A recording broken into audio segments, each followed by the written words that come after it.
Cold as Ice, Dark Mafia Romance. The Cold in Our Hearts Series, Volume 1. ALESSIA Steele. Published by ALESSIA Steele, 2026. Table of Contents. Title page. Copyright page. Cold as Ice, Dark Mafia Romance, The Cold in Our Hearts Series Number 1. Prologue. Chapter 1. Chapter 2. Chapter 3. Chapter 4. Chapter 5. Chapter 6. Chapter 7.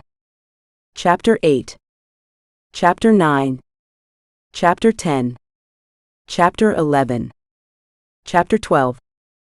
Chapter 13. Chapter 14. Chapter 15. Chapter 16. Chapter 17. Chapter 18. Chapter 19. Chapter 20. ALESSIA. I agreed to marry the enemy for one reason only: revenge. Not love. Not peace. Certainly not him. Nikolai Reznikov was supposed to be a means to an end, a weapon dressed in tailored suits and cold gray eyes. A Russian monster with blood on his hands and enough power to crush my family beneath polished shoes. But monsters weren't supposed to look at me like they could see every ugly thing inside me and stay. Now I live in his house, sleep in his bed, wear his ring, and every touch feels like betrayal. Because the man I married to reclaim my life keeps becoming the only place that feels safe. But safety has never existed in our world. Not when old ghosts still know my name. Not when revenge still tastes sweeter than forgiveness. And definitely not when falling for the enemy might destroy us both. Nikolai. I never wanted a wife. Wives were liabilities. Soft things. Temporary things. Then Alessia Castellano walked into my life carrying sharp teeth, expensive perfume, and enough rage to burn down entire bloodlines. She was meant to be an agreement. A contract. A calculated move. Instead, she became a problem. Because she doesn't obey. She doesn't break. And worst of all, she makes me want things I buried a long time ago. Peace. Home. Forever. But love inside the bratva comes with consequences. Someone wants my wife frightened. Someone wants her bleeding. They'll learn the same thing I did. Alessia isn't something you survive. And neither am I. This is the first book in the Cold in Our Hearts series. Reading order. Cold as ice. Cold as steel. Cold as blood. Cold as you. Prologue. Alessia's pav. Oh shit. The burnt crust crinkles off the pan, Mama's rage a thrumming pot of magma behind me. Slowly the sides of my mouth thin into a cringe, because of course, I know exactly what ramification I'm about to face. Other than yet another pan of burnt risotto. Mama's anger was like a slow pain-induced fire, sticks and stones already beginning to crackle from the heat.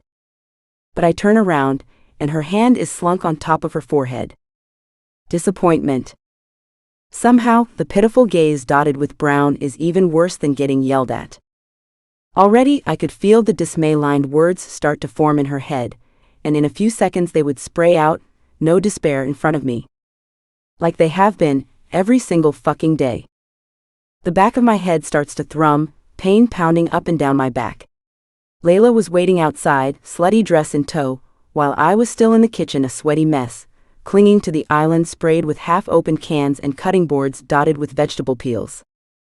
Mama crosses her arms and leans against the island. Go on. Uchidir tuo marito. Kill your husband. I sigh, tight shoulders flopping down as the argument from yesterday starts to resurface. That burnt pan is enough to make him melt from the insides, Alessia. I quando imparerai? When will you learn? I've been learning, Mama. It's you who refuses to back off. I turn back around and twist the knob of the stove, sighing when the heat finally disappears, and a rush of wind from the half-open screen door blows the hair off my sweaty neck. Back off? Say impazito. Are you insane? She huffs, throwing the kitchen towel onto the marble slab. So you'll let him starve then? Only if he's fat. I mutter the words under my breath, but decide to seal my lips shut when Mama's eyes widen. Please, Mama. I'm tired and lays outside. No. She shakes her head, and a deep groan rumbles from within me. Days of practice, but no bone inside of me gave any signal that screamed, I know how to cook. Either that, or all the other parts of my life simply mattered more than the dutiful wife qualities even my 16-year-old sister seemed to have. If Nona was here, you think she would like seeing this? Her Nipotina, failing to follow her handwritten recipe 7 times? I roll my eyes. Nona's dead, Mama. Quit using failed examples to back up your statements, it isn't arguable. I've lost hope in myself to keep the words inside. I was tired of debating this topic, and today, right now, felt like the perfect time to end it all. I'm tired of keeping watch, ALESSIA. If you don't learn, who will? You're tired? I turn around with an exasperated look. Oh please. Your other angel of a daughter is sitting upstairs, is practically waiting to be called down. And we both know she'll be happy enough to commit to whatever fantasies you have for your future son-in-law. Basta. What is this nonsense? You think Aurora's about to get married? No, she shakes her head. The men are practically busting down your papa's door just to figure out if you're an available Donna. What will you do once he chooses one of them? Huh? I squeeze the bridge of my nose, clenching my eyes shut. I was sweating, it was fucking hot, and I had no space in me left to argue any further. Either I would end up punching my fist into Layla's window, or storm upstairs and take one look in the mirror before smashing it into pieces. Nothing. Because I'm not getting married. Stop this. Just because. No, Mama. There's no because. It's like you're begging me to pack my bags and fly to Chicago. If you think I'm capable of hitching myself alongside some old Italian scum and happily concede to his fucked up wishes, I'm not the one speaking nonsense. You've been bringing up the same points every day, all for it to end up the same way. Me barging out the room, while you smack your forehead and mutter crap that only drives me closer to the brinks of insanity. A rush of adrenaline drives up my bones, the headache loosening into a simple thump, like my increasing heartbeat. I almost grin at the sight of Mama's loose jaw. So either you let me abide to my own wishes by letting me have the freedom I deserve, I click my tongue, or you ruin your oldest daughter's life by shoving her into the home of a stranger with, let's face it, no ability to fulfill his high-maintenance wife's wishes. I almost feel like bowing after the speech. /rant. /window to getting smacked across the face. I keep my hold strong, just like the faith in my words has been crawling through my veins for days. Months. Ever since this idea of marriage has been sunken into my parents' brains, like the milk I poured into a too-hot pan just minutes ago, caution has been snaking a path around me everywhere I go. At the dinner table, when Mama calls me from her room, and the biggest giveaway, when Papa calls me to his study. Without a word back, I take in Mama's blank stare, which proves the absolute zero meaning to my words, and tread out the kitchen smoothly. My feet patter on the living room rug, past the fold everyone always trips over and up the stairs. I quiet slam the door of my room shut and stand in front of my vanity, grimacing at myself while texting my best friend. Me be right out. I was stuck whipping up one of Nona's recipes. Lay, no worries. I'm blasting Drake anyways. Me without me? Lay, not unless you hurry the fuck up and get your ass in this car. I smile and shut off the phone, rushing into the bathroom to clean up and dress myself for a proper, much-needed night out. You look hot as fuck. I squeal as I shut the door of Layla's Lexus, immediately pulling down the mirror in front of the passenger seat to check on my makeup. The red lip contrasts my black glittery cocktail dress, the night sky almost able to camouflage my body if I stood high enough. I turn and my jaw drops when I see my best friend. Layla. I gasp, my eyes trailing her body. When the fuck did you buy that? She wears a dark red dress, her breasts pushed up against the low neckline. As usual, her shiny black ringlets frame her face like a picture, the face inside's beauty uncontainable. Oh, you know. Just a lil something I picked up using Hugo's card. Layla's now husband was old enough to rust at the sight of gold, his gray-haired head balding from the middle and out. Me and Layla both thanked God that he was probably so unaware that he had no sexual interest at all, in life even more so. He coughed an extra 2 times last night. She says, eyes wide with excitement. My own eyes widen and I grab her arm. As soon as he has one more fit, you grab that MX. She nods, agreeing. No hesitation. The car roars to life, thrumming with the engine as Layla drives out of the enclosed driveway and past the private road dotted with other mansions. The Castellanos, the Riccis, and the Pisano's. Only those 3 lived on our street, while many other Cosa Nostra families opted to take advantage of the seaside and build their properties near Manhattan Beach, also named the Red Wave. Papa's orders strictly prohibit any of us to go near the crimson-tainted sea, not only because the families tend to be on the upper end of the west side, but because it's not only the Italians that reside there. It's the Russians. Maybe I was too sheltered as a child, but I've always had a bit of a fear driving past the enclosed area, and even with the smell of salt invading my senses when I drive past with the window down, I wonder if the accompanying pungent smell along with it is blood. You up for 3 rounds tonight? Layla seems to have caught sight of the exhaustion underneath my lipstick and concealer, giving me a knowing side glance. Make that 3 shots per round, and we have ourselves on the brink of an OD. Seriously, a fucking drink was exactly what I needed. Something to make me lose sight of everything else. The demands, the expectations. The future. She laughs, curls dancing across tan shoulders. You choosing that based on what happened last time? The incident from last Saturday squirms into my brain. I cringe. Yeah, let's stick to whiskey this time. Layla dismisses me with a smile. Skyscrapers crowd the streets, red and yellow blurring beyond the drips of rain against the dark glass. Like the drops of rain, worries skate down my shoulders, down my back and away into the black leather of the car. Too long I'd been consolidated from the sheen of pleasure and excitement. I would let go today, even if that meant coming home at a time where even Papa would be out of his study and up in his room with Mama. As my best friend drove, Summer Walker's Karma played a gentle, sensual hum, making thoughts related to tonight sprout in my head. I fidgeted with my fingers, the red acrylics poking dents into my palm. I feel Lay's heavy stare on me. You know, it's been a while since you said yes to someone. She was talking about the men. And women. They would come to us like a drove of birds, asking for our hand as if my parents would let me marry a total stranger with, let's face it, a questionable background. A year ago was when I would agree and let myself succumb to lust and all things sexy while I went to town fulfilling my desires. Men would kneel, strapping themselves to me as if I was their lifeline.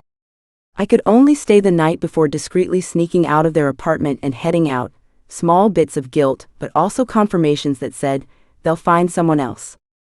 Sometimes it could get boring.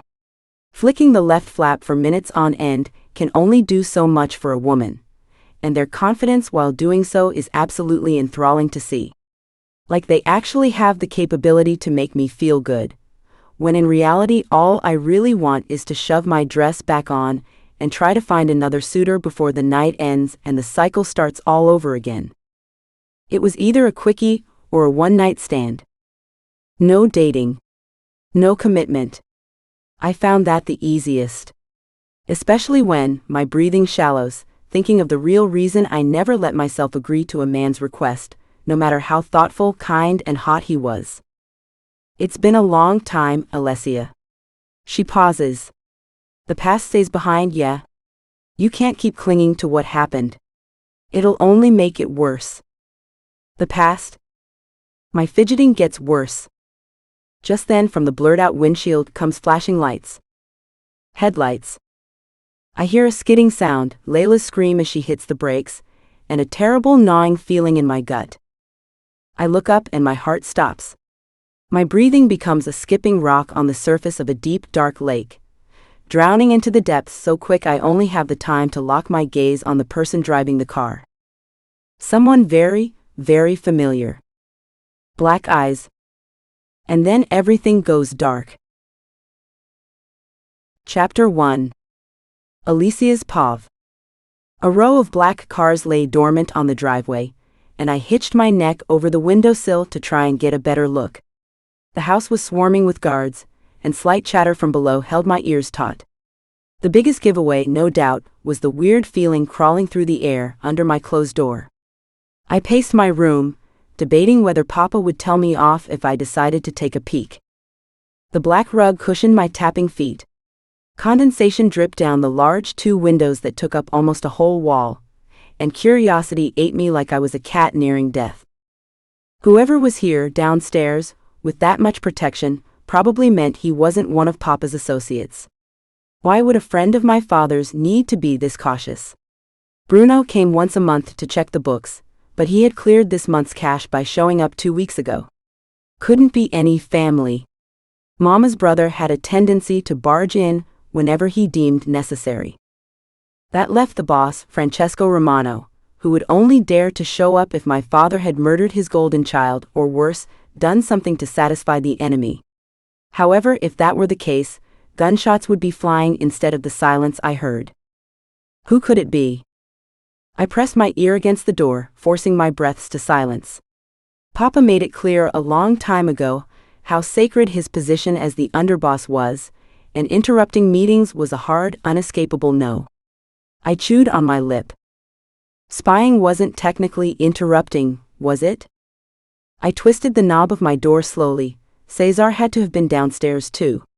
Leo was probably off playing a hardcore game of basketball with his pals, and would come home after everyone was asleep. I stepped out into the large breadth of hallway, using the tips of my toes to cushion the small sounds of my feet. Aurora's door was closed, purple LED lights poking out from under the door. Thank God for that, because she would shut down my nonsensical idea with a flourish and drag me back to my room if she saw me acting like this. Then again, the tendency to bust my ass no matter the risk or consequences, I wouldn't call it surprising. I stopped at the threshold of the stairs, black and white marble swirling a descent all the way down. It was a 2-way staircase, paintings plastered against the gray wallpaper all the way down. I leaned over the railing, trying to see if there were any guards placed close to my escape route. There was a flash of black, and then I reeled back seeing a guard right in front of Papa's study. He was bulky and muscular, with a crooked nose and thin, unfriendly lips pressed into a line. I could spy those features anywhere. My heart started to patter as I encountered the realization with wide eyes.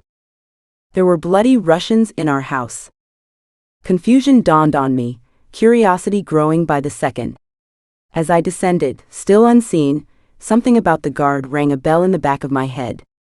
I couldn't quite place it, but he looked very, very familiar. I tucked it away, focusing on my mission. That's when it really dawned on me, the enemy was here. I could even smell the foreign presences brimming the lower floor, expensive watches and sleek suits and clean-shaved jaws. Papa had only ever complained about them, the Russians, but he'd never told us about there being any potential with them. Now they took up half the house, regardless of how much everyone knew the grudge between Francesco and the Russian pecan was big enough to spark a war. Even from my spot above the stairs, I could tell they weren't here to sort it out. The guard's eyes focused on something down the left hallway, where I would look first. I saw him take notice of his phone, and then he brought it up to his ear, finally turning right. I took a deep breath and ran down the rest of the steps, keeping my body as light as a feather. Turning left, I relaxed at the sight of no guards, and glanced behind me to make sure the man was still talking on the phone. My head stayed positioned behind me, and I entered the living room with a calmer sense of accomplishment and a consummated grin on my face. And Papa says I can't work with him. When I look up, the victory all but dissipates into thin air. A bubble of ice covers me in a chill, hairs on the back of my neck rising and heart churning into a meat grinder. Right there in the middle of the room stands a man with a name worth millions. Nikolai Reznikov. Oh fuck. Chapter 2. Nikolai's POV. Tempered with caution, 10 of my men rounded the room, surrounding it with a thick layer of harsh protection. Foreign, probably, to this Italian household brimming with weakness. Andre Mancini stood in front of me, his eldest son slitting my neck with beady, unforgiving eyes from 3 feet away, a polished, gold furniture-cladded living room. Pretty ironic, considering they're the ones who fucked up. The clock's ticks and talks fill the tense space, hands near the grip of their guns because, who knows? The Italian Cosa Nostra must have quite a lot of surprises in store for us after what they did. You either find me a compensation, or the pecan walks in here and blows your fucking brains out. The pecan, our leader and head of the Bratva clan, was no friendlier than I was. He, at least, had senses when it came to resorting to revenge. Fuck, how good it would feel to just lodge my gun into this bastard's head and blow it to pieces. At the end of the day, the Russians might win, but we would have all these Italians pinning for us. And even I knew their thirst for blood took no much of a rest than ours did. Here they were, mouths zipped as if one of their capos didn't just take out one of our brigades, hosted by the most powerful blood-driven warriors in our clan. Over what, you ask? A fucking boxing match. I was aware some of these men had screws loose, but enough to take down the enemy's grounds. How fucking deranged do you have to be? If it were up to me, all I would need were this group of guards and one of my brother's weapon cartridges. This house, along with all the others on this street, would be filled with nothing but torn bodies and puddles of blood created by our loyal, evident thirst for recrimination. Don't forget that it was one of your men who decided to fight against our capo. You're not the only ones who want compensation here. Loyalty was bred through our men, a mindset every single of us used when it came to fighting against the enemy. Knowing that, I had no choice but to kill the man who fought the capo. Hard as it was, he broke the rules. And the cost, we were all aware of. Your life. That's been taken care of. Andre's eyes ring with understanding. Your proof. What an amateur. I lay out my hand, waiting for Vic to hand me the phone. On it is a picture of a decapitated body. Specifically, our man who fought the capo. I hand the phone to Andre. He squints at the picture, then grimaces within the span of realizing what it is. The phone gets drawn back and I look at him flat-faced. He brings a thumb to his chin, narrowing his eyes as if he's the one who had to sacrifice a soldier in order to fulfill this pathetic solatium. And at what cost shall we fulfill your payment? I take a deep breath, as if deep in thought when really the pecan had sent me here to fulfill only one order in particular, no matter the cost, whether that be one of our men or not. My reputation had its advances, and that's why I'd been chosen for the task. No matter how powerful the denial was in my throat, I had 2 options. Fulfill the pecan's wishes, no matter how detrimental they may be, or die. Like any man, I chose the former. Just then, a woman walks in. She has a smile on her face, as if she's just won a mile's worth of armory from a showcase and she's had to test it out somewhere. She looks up and freezes. Awareness settles across my face, curiosity getting the best of me. She's wearing clothes small enough to catch the attention of every man in the room, a silky nightsuit of shorts and a tank top.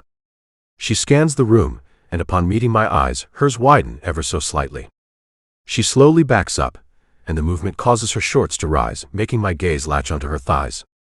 The skin is smoother than butter under the white lighting, golden and slaved over with care.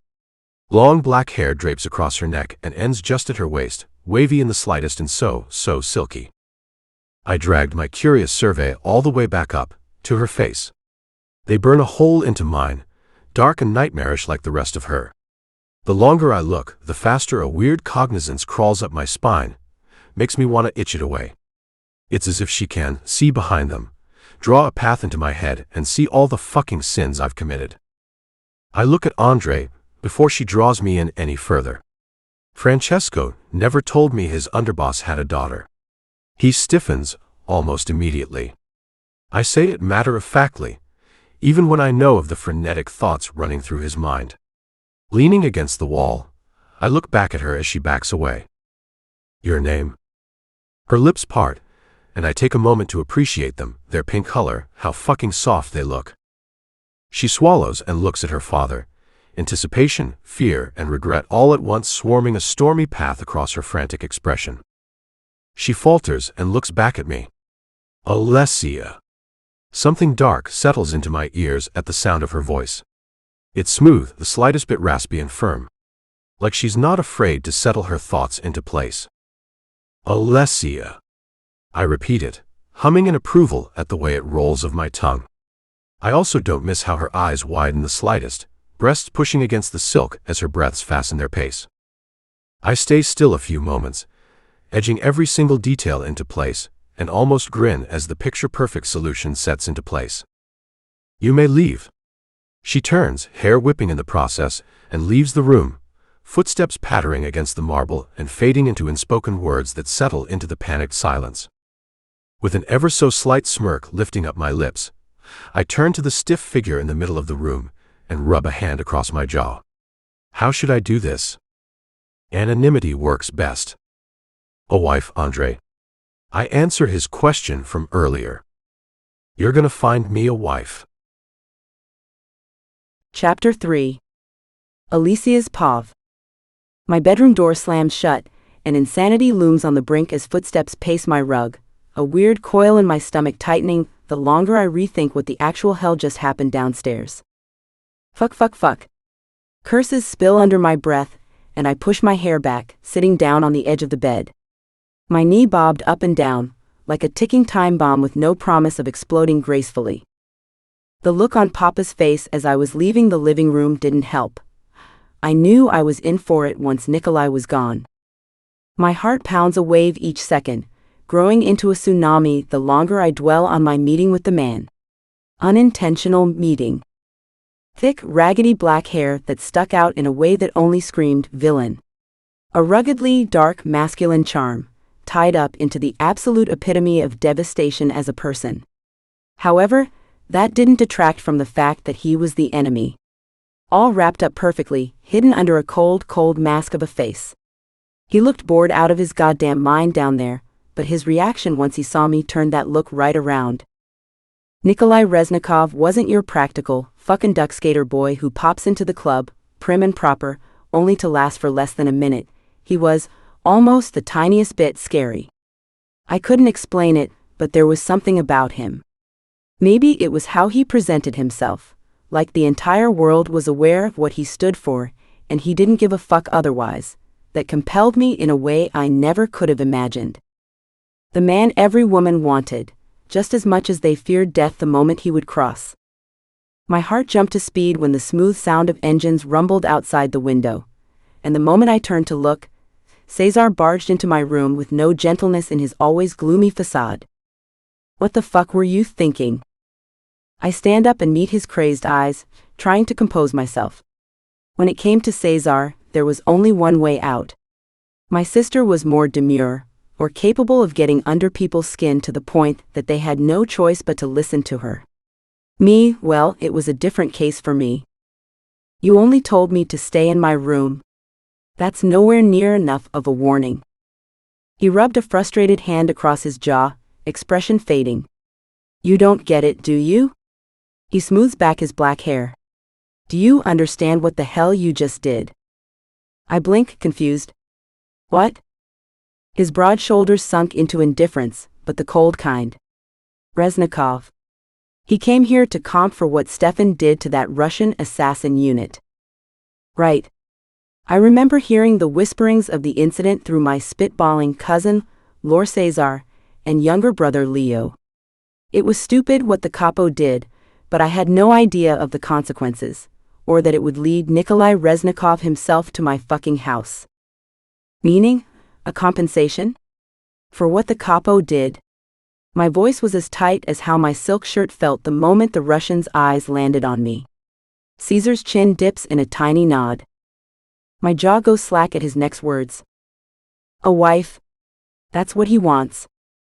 Just like that, all the regrets, all the immunities I had granted from my shield of a firm voice, they silenced into a horrific dead stillness. My throat went dry, no matter how hard I swallowed away the croakiness in my voice. A wife? He wants a wife. I repeated, the beginnings of horrific thoughts embedding into my brain. My brother looks down at me, searching for my reaction. Papa needs you in his study.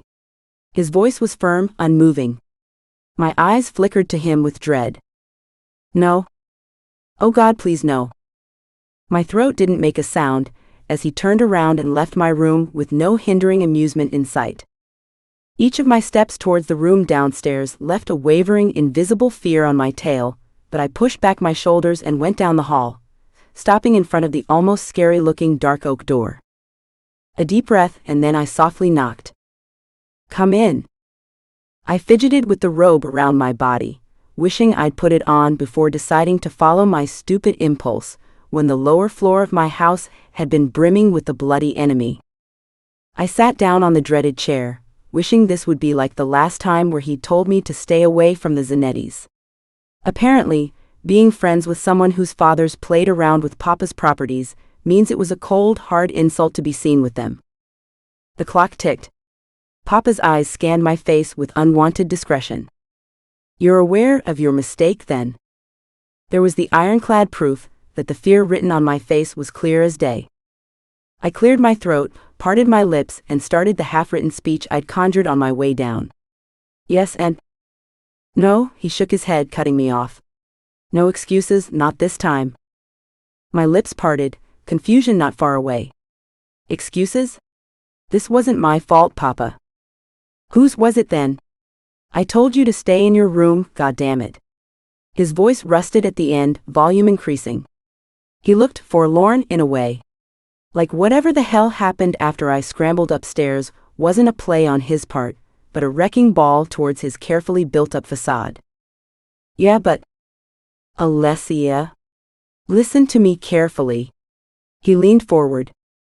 The Russians aren't fools. And that Reznikov, he's far, far from a saint. Do you have any idea the number of men he's killed? How he's killed them?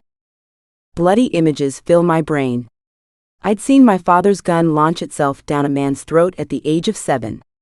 But even I knew the Russian horror stories from my childhood had to be somewhat true. I open my mouth, but nothing comes out. He's a fucking con through and through. No matter what, he ends up getting whatever the hell he wants, conditions outweighed. I could feel him gearing up. Something was happening. Nikolai had demanded something, and my father looked like he'd rather die than refuse it, no matter how morally gray he was, like any other Italian man in the Mafia. I suddenly wished Cesar was here, no matter how tight his chains were. He'd been thrown into this life as a young man, but he had a mindset of his own that didn't always align with Papa's. His eyes flicked to mine. There's no way out, trust me, I've tried. You saw me with your uncle yesterday, we were planning just for this. We knew Reznikov needed a payment, but... He trailed off, finding the right words. You didn't know his request would be to marry me. I finish it for him, shaking my head already. I won't do it, Papa. I can't. I sit up, rounding my shoulders. This wasn't a fucking joke, everyone knew that. I wasn't some doll, and the fact that a mistake I made, a mistake, was multiplying into this giant mess, it just didn't make any sense. I was aware of Nikolai's reputation, and didn't give a single fuck about tarnishing it. If his ego becomes bruised from this tiny brush of rejection, that's on him. You don't have a choice. His voice just made the fire in my throat grow. No. You see, I do have a choice, and that's because I have spent my entire life bound in this cage you've locked me in. You said no school, so I didn't go. No going abroad. No boyfriend. I've listened to you all my life, and you can't let me have this? My chest rises faster with my breaths. I wasn't gonna cry. I haven't cried, not since a year ago, and I wasn't going to.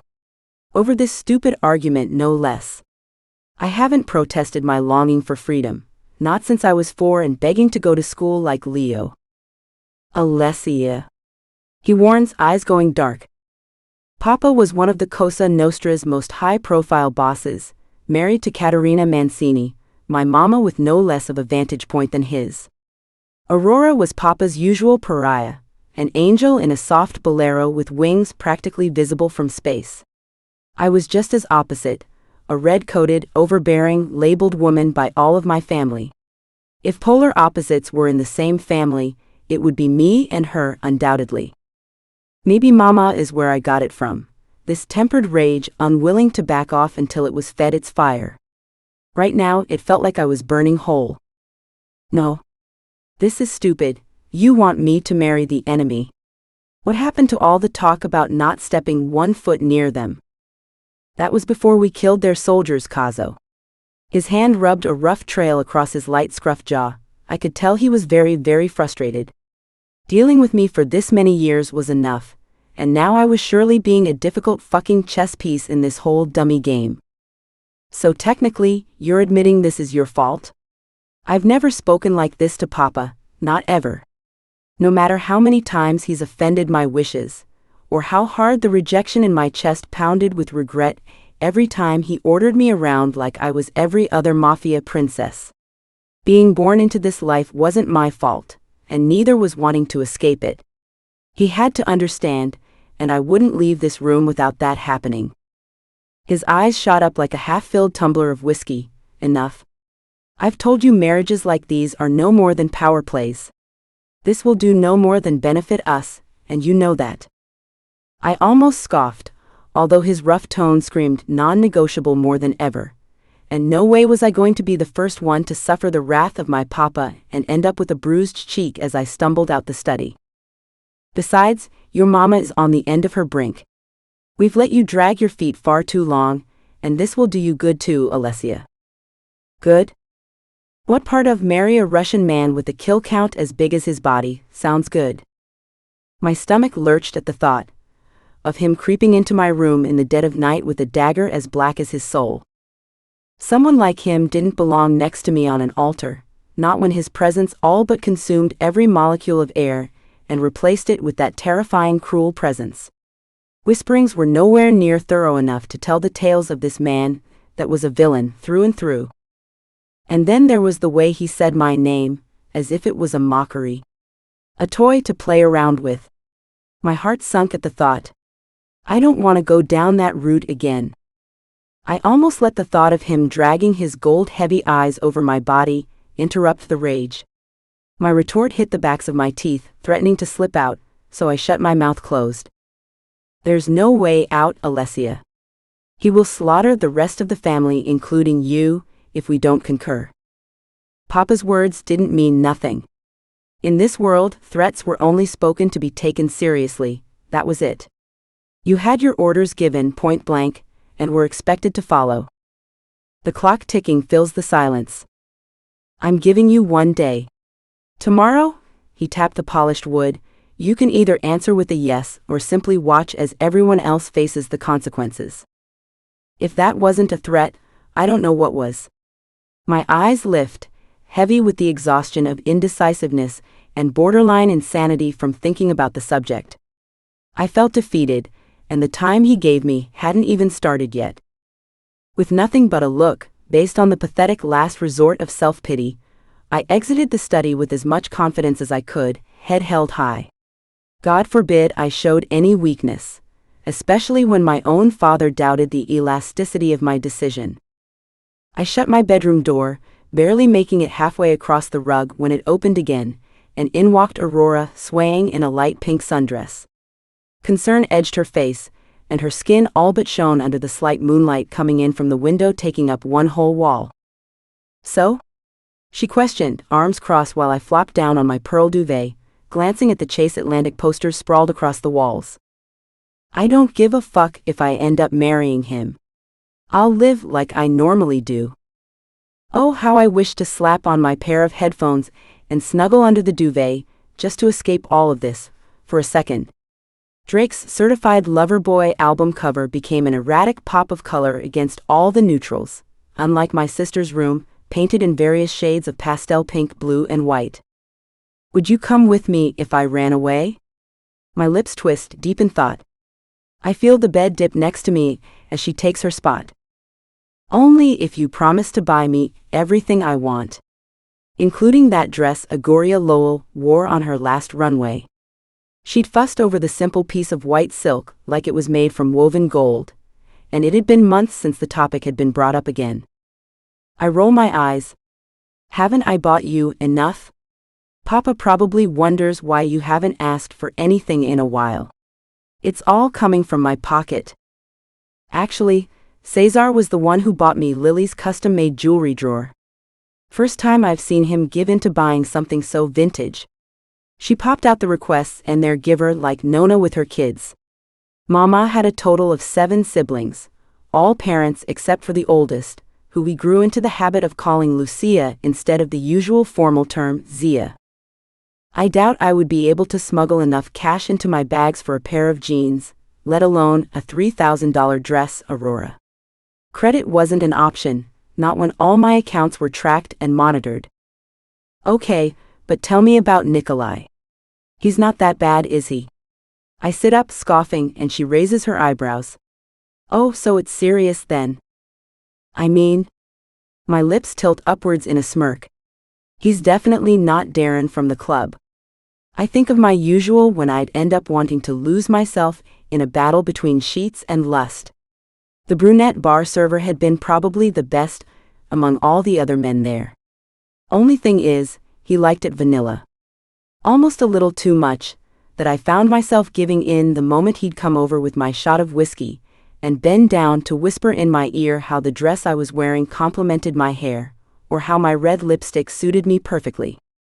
With Nikolai, I shiver, thinking of the way his eyes raked over me. In that moment, I swear all the other men's eyes turned into dust. His made me feel hot, like an electric wire touching water. God, you haven't even seen him up close. Quit the fantasizing. So when can I be an aunt? A year? 2 if you keep using birth control? My jaw drops down to the floor. Aurora. Cut it out. I'm not even marrying him in the first place, so you don't have to worry about that. The thought of him and me, my throat tightens with a swallow. Sex was far forgotten. It was a terrible thing, how so many women ended up with a man old enough to be considered her nono, and still be forced to have his kids. It was all the matter about continuing the bloodline, and I fucking hated the idea of it. Layla, my best friend, had been thrown into the life too early. Luckily for her, this current one was old enough to be considered an alive casket if he was seen outside with his eyes closed. In some ways, I felt guilty. There were darker parts of the Cosa Nostra too, where women and men both would be sold as sex slaves, and prostitution would end up playing a heavy hand in whether they got the chance to live or not. It felt wrong to fuss over this, when so many other people were suffering without any helping hand to yank them out of evil people's grasps. Would it really be that bad, marrying him? Aurora's head flops on my lap, and immediately my fingers go into her dark brown strands, mussing them up. It's been a habit since I was a kid, and probably the one time I can be alone with my thoughts with a peaceful, nice distraction to keep me grounded. More so to not let me get too far. Aside from all the dark shit Nikolai had going on, I'm not quite sure he would even be considered the enemy once this alliance was formed. Hell, the marriage was being done for that exact reason. The Russians had paid their price and well, I was paying on behalf of the Cosa Nostra. To me though, the Russians would still be the enemy. They always have been. Images of a certain slick back-haired man in a suit and tie fill my mouth with a bad taste. Don't think about him. Instead, I look down at my sister. She was asleep, curled up on my bed with the moonlight hitting her at all the right angles. Her upturned nose, given by Mama, was dusted the tiniest bit with freckles, while her skin was olive tan like me. Sometimes I itch to be like her. 16 and young, innocence driven while the rest of the world burns into flames created by men driven by wrath, dripping in blood. She was perfect. In every way, in every form. She simply had no worries, and I didn't want her to have any. Some might call me overprotective, but so were Leo and Cesar. There wasn't any harm in trying to shade away the horrors of the world from her. She was young, and honestly, I had faith that she'd be fine figuring it out on her own. Just not now. A thumping from between the silence draws my attention, eyes pulling towards the giant window. I rolled my eyes, realizing it was Leo, sweating his ass off playing basketball in the courtyard. Cesar was definitely on his way to becoming a mummy encapsulated in that study of his. He was 3 years older than me, but once more, the standards of this society forced him to enter the blood-edged workforce far more deeper than women were expected to be. I'm not even supposed to be on the brink, but Caesar's aware of how I am. How curiosity is the one thing that fuels me most, even when the something is better off not knowing. I tuck Aurora under the duvet and climb inside myself, shivering when the cold sheets lick my skin with shock and then ease into warmth. I glance at her turned-away body, saying a quick prayer I wouldn't make any extra noise tonight. The shadows sprawled into the ceiling called my name, growing into faded black, and everything swirled into one. My eyes closed, sleep took me away, and then it all came rushing back. Headlights. Glass. Screams. Black eyes. Blood. So much blood. Chapter 4. ALESSIA's POV. You think he's capable of being a family man? Layla pops a piece of popcorn in her mouth and snuggles under my blanket. A paused melodrama fills the screen of the TV in my room. The familiar depiction of Francesca and her two-timing cheat of a boyfriend facing off in what would probably turn out to be a night of anger-fueled sex. My jaw turns at lightning speed. Nikolai Reznikov, a family man? Amusement tears through my scoff, and I take a sip of Mama's Merlot. Her stock in the basement cellar was more than filled. She wouldn't bat an eye at the disappearance of just one bottle. I'd rather call him a bachelor with nothing but stains on his record. Well, what did you expect? He is like the most villain-edged man to exist. Have you seen that hair? He belongs on Vogue's Murder Edition catalog. I tilt my head, imagining him on the cover of a magazine. The hair, the eyes, it would have women rushing to the multi-millionaire company's doors just to catch a glimpse of him. You know what? I squint at the ceiling. I totally see it. So? Would marrying him really be that bad? Hesitation sprawled through my bones. It was evening and my time was running out. I'd called Layla over to stall, but I knew the moment she left, Papa would have me in his study not a second after her Audi drove off. Maybe I could just keep her here. Yes, Lay, it would. My lips remain parted, as if about to describe why, but nothing comes out. I unpause the drama to fill the silence, and then continue popping kernels into my mouth, unease filling the pits of my stomach instead of warm buttered goodness. I feel Layla's gaze pierce the side of my face every few seconds, until it becomes overbearing. She grabs the remote and presses pause again. What is it? I look at her, turning my body so my knees graze hers. A weird feeling pits my stomach. I have to tell you something. She scanned my face, and something weird slithered into my veins. What? Did you murder someone? Please tell me it's Hugo. It's time the poor man takes his last breath. My attempt to lighten the mood fails, and turns into a rainy cloud the moment she grabs my hand. The smile I'm so good at keeping plastered on falls. I was eavesdropping on one of Hugo's phone calls yesterday, while he was in his study. He was talking about Russians, how the Cosa Nostra's stupid for letting them infiltrate us. The sounds of my clock filled the silence. I waited. I heard him talk about Nikolai. It started off normal. He cussed out the man and basically wished death upon him, for whatever stupid grudge he's been holding on from his ancestry. There was a long pause where I felt like opening my mouth to urge her on, but something in my bones kept me still. She looked up, eyes sodden. Hugo also talked about Petrov. My hand went rigid against hers, an inkling of darkness spreading across my chest. The breath escaping my lips disappeared. And? What did he say?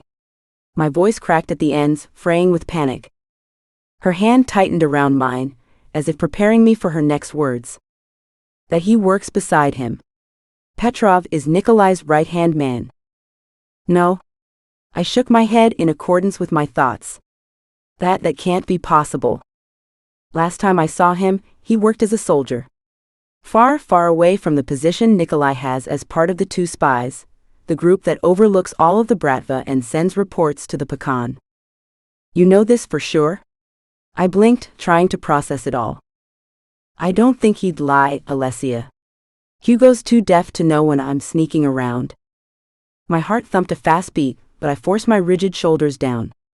Preying on the thought of bumping into Petrov, the look on my friend's face meant I'd gone pale with dread once again. Silence stretches into the room, Layla's hand the only source of comfort while horrific memories ransack through my head. His hands on my body. The sick feeling of blood-cold terror. Blood. ALESSIA? She brushes a thumb across my cheek, cradling my jaw. You're doing it again. I try to laugh, but it ends up sounding like a half-cracked attempt at a cry. Yeah, well, he might do it again too. Panic flared, my hands shivered, but a certain rebellious part of me pushed it all down. What the fuck was I doing? It had been a year, a whole year, and I was still hung up on this. No matter what, the tarnishes of my past wouldn't smear off, no matter what I did. No matter how terrible the memories were, or how hard they hit me every night, it was simply a part of me now, whether I liked it or not. And I had to deal with it. Get it fucking together. You're not an ice princess who was gifted to cry snowflakes. Hell, I haven't even cried since then. Petrov Vasilyev took his sweet time soaking them all up, using manipulation to turn my past self into an object he used whenever he pleased. However he pleased. I make the tingle between my eyes disappear, like always, and sit up straight. Just then, something tingles a bulb the back of my head. An idea. It's as if the vines were only broken and needed to be tied up together. It all joined into one coherent plan, within the time frame of 1 second. Something risky, but doable. Something that would end with me getting what I wanted, as well as Papa, Nikolai, and the whole goddamn world if they wished it. My point was, I'd found a crack within this whole ordeal. One I had every quality, piece of evidence, and trait to glue back together. Hopefully, it would all end with no mess left behind. My eyes shoot up to Layla, filled with a newfound spark. I hereby declare you, Layla Rodriguez, my maid of honor. Papa stared at me from across the desk, gaze frisked with doubt. He took a pen and continued filling out papers, but flickered suspicious eyes up to me every few seconds. What, you expected me to say no? I made sure my voice carried the same ALESSIA forged edge I used whenever something wasn't up to par according to me. I sat, flat-faced, doing my best to seem at odds with the agreement. Like I had no choice but to agree. Which was the case, except for there being one slight advantage no one knew about other than me. You're my daughter. I can tell when you're doing something for your own benefit. Apparently, you don't know me enough to tell that I don't want to sell myself to a Russian assassin capable of slitting my throat the moment I step into his house. He can't. If he did, his pen levitated in midair of the paper, looking more like a dagger than a writing utensil. It would mean full-out war. I don't make promises I know the other side can't keep. Warning carries a harsh edge in his words. Cesar stands in the corner, arms crossed and eyes on Papa like he'd much rather walk over and land a punch than stand with no purpose. I'm doing it for the family. I speak the words, and they settle into the middle of the room, soaking into everyone's ears for longer than they should. Partially, I was right. I had my reasons, and they made enough sense to me that I could speak without having to hide the reasoning in my voice. Papa dips his chin, responding with a gesture instead of any words. A paper lands in front of me, a blank line at the very bottom. I took the pen, glanced at the line for a mere second, and scribbled off my signature before something compelled me to change my mind. Signing my life off wasn't as demoralizing as I thought it would be. Not when the cunning beginnings of something absolutely beautiful was beginning to form a 1,000-piece puzzle in the back of my head. The pen clicks as I press the top and set it down. Great. What's next? I blink, snake-like thoughts forming on the tip of my tongue. Other than, the expectance of an heir the second I finish saying my vows? Having a kid was no foreseeable future for me, even before all of this. Papa's eyes tightened, as if the retort was something worse than selling me to a man. I'm not going to torture you to have a child, ALESSIA. Wow. Thanks for that, Papa, really? He leans back in the office chair. This is simply for your own protection. There were many suitors in line before this, including the Fontes. Would you rather have been tied to them? I almost cringe, thinking of marrying 28-year-old Mattia Fonte, a professor look-alike from the mentioned family. Framed glasses, greasy slicked-back hair, and an ego so big his father had been forced to keep him in check at multiple Cosa Nostra events. Nikolai won't lay a hand on you. Papa says it like it's a threat, and my soon-to-be husband himself is standing right behind me. Drawing the line when it came to violence against women might be the bare minimum, but in the Cosa Nostra it was as common as men smoking weed in an alley. Cesar gruffs out an indecipherable murmur, making me jump in my seat. He had a somewhat superpower, becoming invisible in rooms and shit. It wasn't until he spoke that the demanding, power-seeping aura came off in detrimental waves. Not unless he's willing to find more of his soldiers missing. I picture the immense war that would break if that happened, and the sheer idea of Nikolai with a gun made me shake my head. God, I don't know what the hell he'd do, but I knew whatever would be left by the end of it would ensure the Cosa Nostra's population was lessened by at least 3/4. You both act like I'm some helpless, born-for-bad teenager who doesn't know how to stimulate her strength. The self-defense classes I'd taken under my cousin, Matteo's supervision, 6 months ago, were still ready on the tips of my fingers, switched on green whenever Layla and me took our weekly nights off. One red light was all I needed for me to put on a show definitely worth watching. I don't think I needed to worry about whether Nikolai was some abusive hothead behind doors. By the looks of it, he'd be too worried about the idea of someone else in his space rather than fortifying anger by throwing it on me. Provocation was one of my many talents, and I wondered just how far it would take me with Nikolai. Maybe if I tested his patience enough, he'd bundle up this whole mess, including me, and throw it back to Papa. I don't know if he'd accept with open arms, but at least the marriage would end in a way without hundreds dead and blood sprawled across the walls. I tucked the plan into the back of my head. Stand up, wipe down my full-sleeve turtleneck, and clear my throat. Nervousness bubbled in the back of my throat, and sweat collected on my neck when I deciphered my actions from within the last 5 minutes. All right. So when do I have to see him? He hands me a small slip of paper, with a 10-digit number separated between 3 dashes. He says he won't be able to make it today, so call instead. Never in my years of living have I ever acquired a male's phone number like this. Firstly, why the hell do I have to call him? At least give me 1 fucking day to process all of this, and to finalize that I'll have to condemn myself to a prison worse than Azkaban itself. Bellatrix was borderline psychotic, yet she didn't get the chance to escape until Dementors broke down the cell. I don't know if I was just as insane, but the ravens from my past surely were enough to fuel the rage I'd feel once something set me off. I go to pick up the paper, but Papa's voice stops me. Be sensible about this. His voice is firm but not rough. His attempt at giving me advice, it seems. The way you talk, the way you act, all determine whether he's satisfied with his choice, and whether that means we land in deeper shit than we already are. I nod, swallowing at how serious he was making it seem. Surely a simple sentence wouldn't set of the Russian mobster, right? Chapter 5. Nikolai's Pov. I don't care what the fuck happens.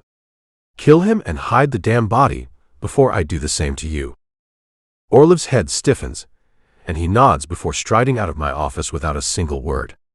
Head guard or not, his reasoning towards my opinions were getting suspiciously out of hand. He used to follow orders without a second glance, and now he had me second-thinking his fucking loyalty. Every man in the Bratva knew that was a deal-breaker. You think she didn't know he was bad? I mean, greasy hair, stubby-ass legs, jaw so loose it couldn't even cut bread. How the hell did she even let him fuck her? She didn't get the chance. He forced himself on her before she could say anything. Fucking Suka. I conform, Zakar's eyes tightening on the CCTV footage on his computer. Simon had come to me, practically begging on his knees to apply for one of the privatized sessions at the club I owned, Hellraiser. Being my bastard father's partner like he was, I don't know why the fuck I let guilt trip me up and allow his dull-witted feet within an inch of the building. I always scouted for men I trusted and knew, and those were the ones who used my advancements properly. Cameras were never consulted, not unless there was substantial proof of criminal offense or assault happening in any of the rooms. Never had this happened once, but total relativity of the situation was written on Amir's face after she'd left the room, arms stuck trembling on Zakar's collar. Nothing but pure fire, the unrelented kind, billowed through my veins when my eyes landed on Simon forcing his giant body over her, while she screamed out for help and none of the fucking guards came in to help. Only when she'd reached for the gun under the secret compartment hidden in every room, under the pool table, is when she'd taken a shot right in his knee. And my brother came in busting down the door. One of the reasons my club was different, all things considered.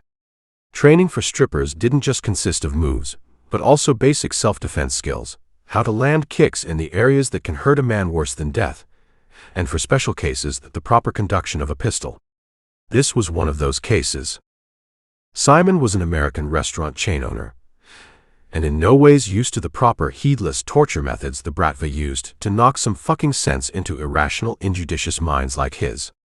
He was about to find out, and nothing but satisfaction filled my bones at the thought of the pain he'd feel the moment his dick was cut off, and how his screams would get him nowhere but the tighter expanse of death. Go follow Orlev, make sure the job gets done right. I don't have the time to clean up after anyone else. He rolls his eyes, slams the computer shut, and treads out the room with his hands in his pockets.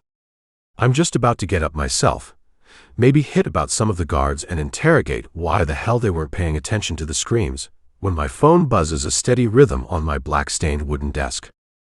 Random number. I can only think of one person who that could be. I sit back down, answering it. Breaths ring through the other side, and then a sweet, sweet voice fills my ears. Hello.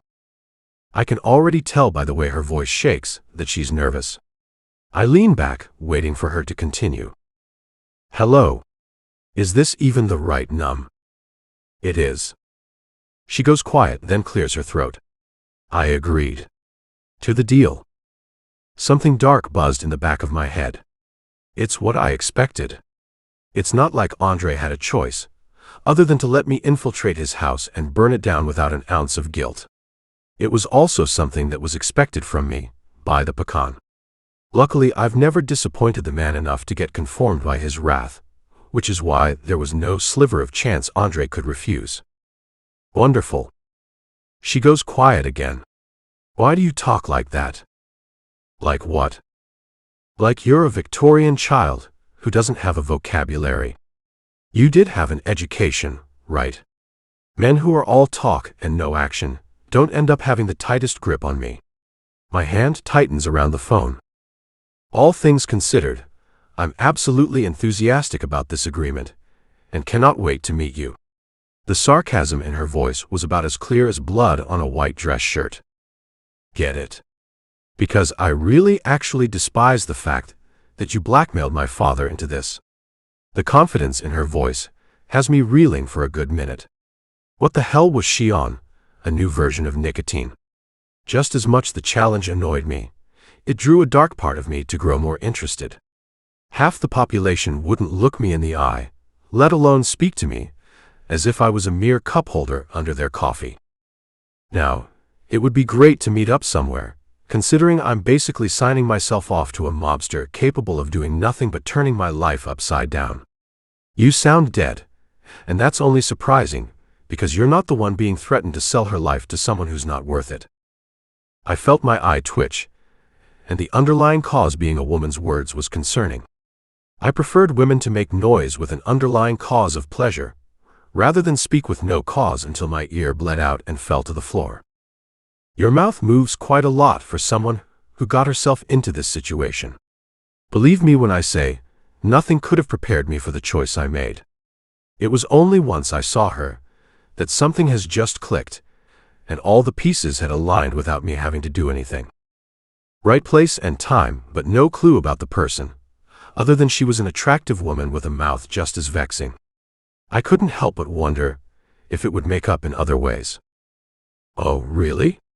So it's my fault you can't control your fetish for half-dressed Italian women who can't help but follow their curiosity-driven tendencies? She was talking my fucking ear off, and it had only been a goddamn minute. Keeping the relative impatience in my body sewn up, I ended the conversation with a tight reply. Your house. Half an hour. The bells chimed, and the second I stepped into the Mancini house, I knew it was like every other. Tufts of gold-capered cushions, glass-welded showpieces, and small, priceless dishware, unable to hide their rash exorbitance, all capered the living room area on my right. A large, marble-skated hallway ran down the middle of both sides. Expensive black and white paintings of different sizes hung on the cream-colored walls. Fond of gold is what the family seemed like. Zakar's presence skated my left shoulder, his neck angling to take in the vast area. His height was the same 6'2" as mine, but age 4 years former to my 26. He was more lean, while I prized myself on being built. His hair hung into his eyes, while mine was cropped short at the sides and left tufty on the top. My gray eyes had forlornly given to me by my father, while he was gifted my mother's green ones. Both were gone, however, and I didn't exactly prey on the caricatures of my past, not until they came for me during the night.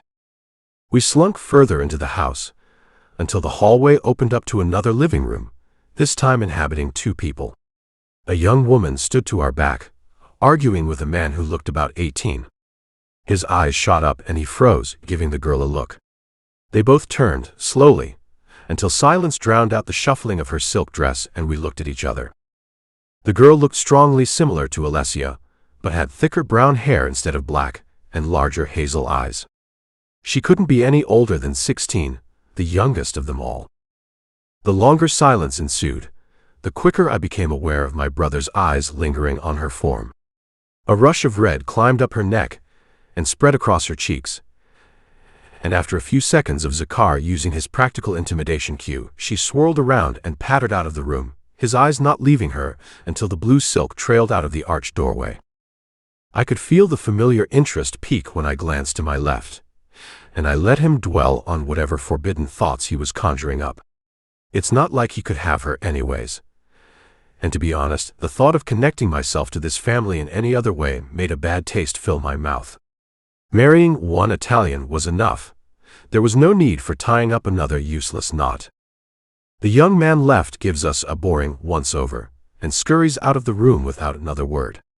I could almost taste the hatred pouring off of him, and there wasn't really any room for blame.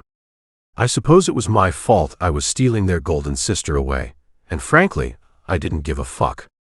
I was here to finish the job, and wouldn't leave until it was done.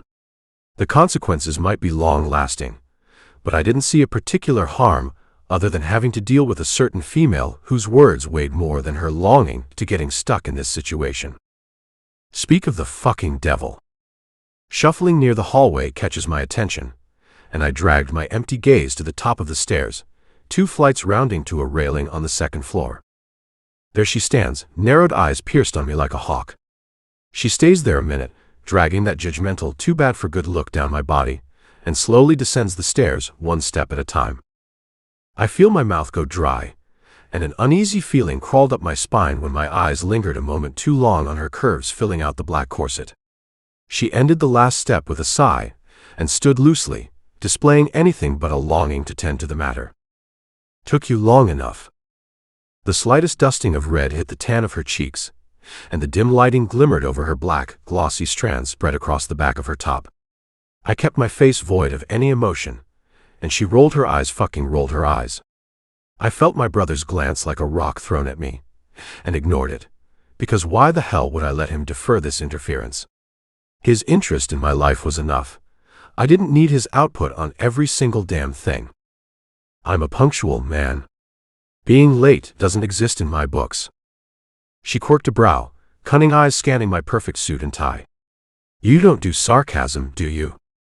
Restraint didn't come naturally to me.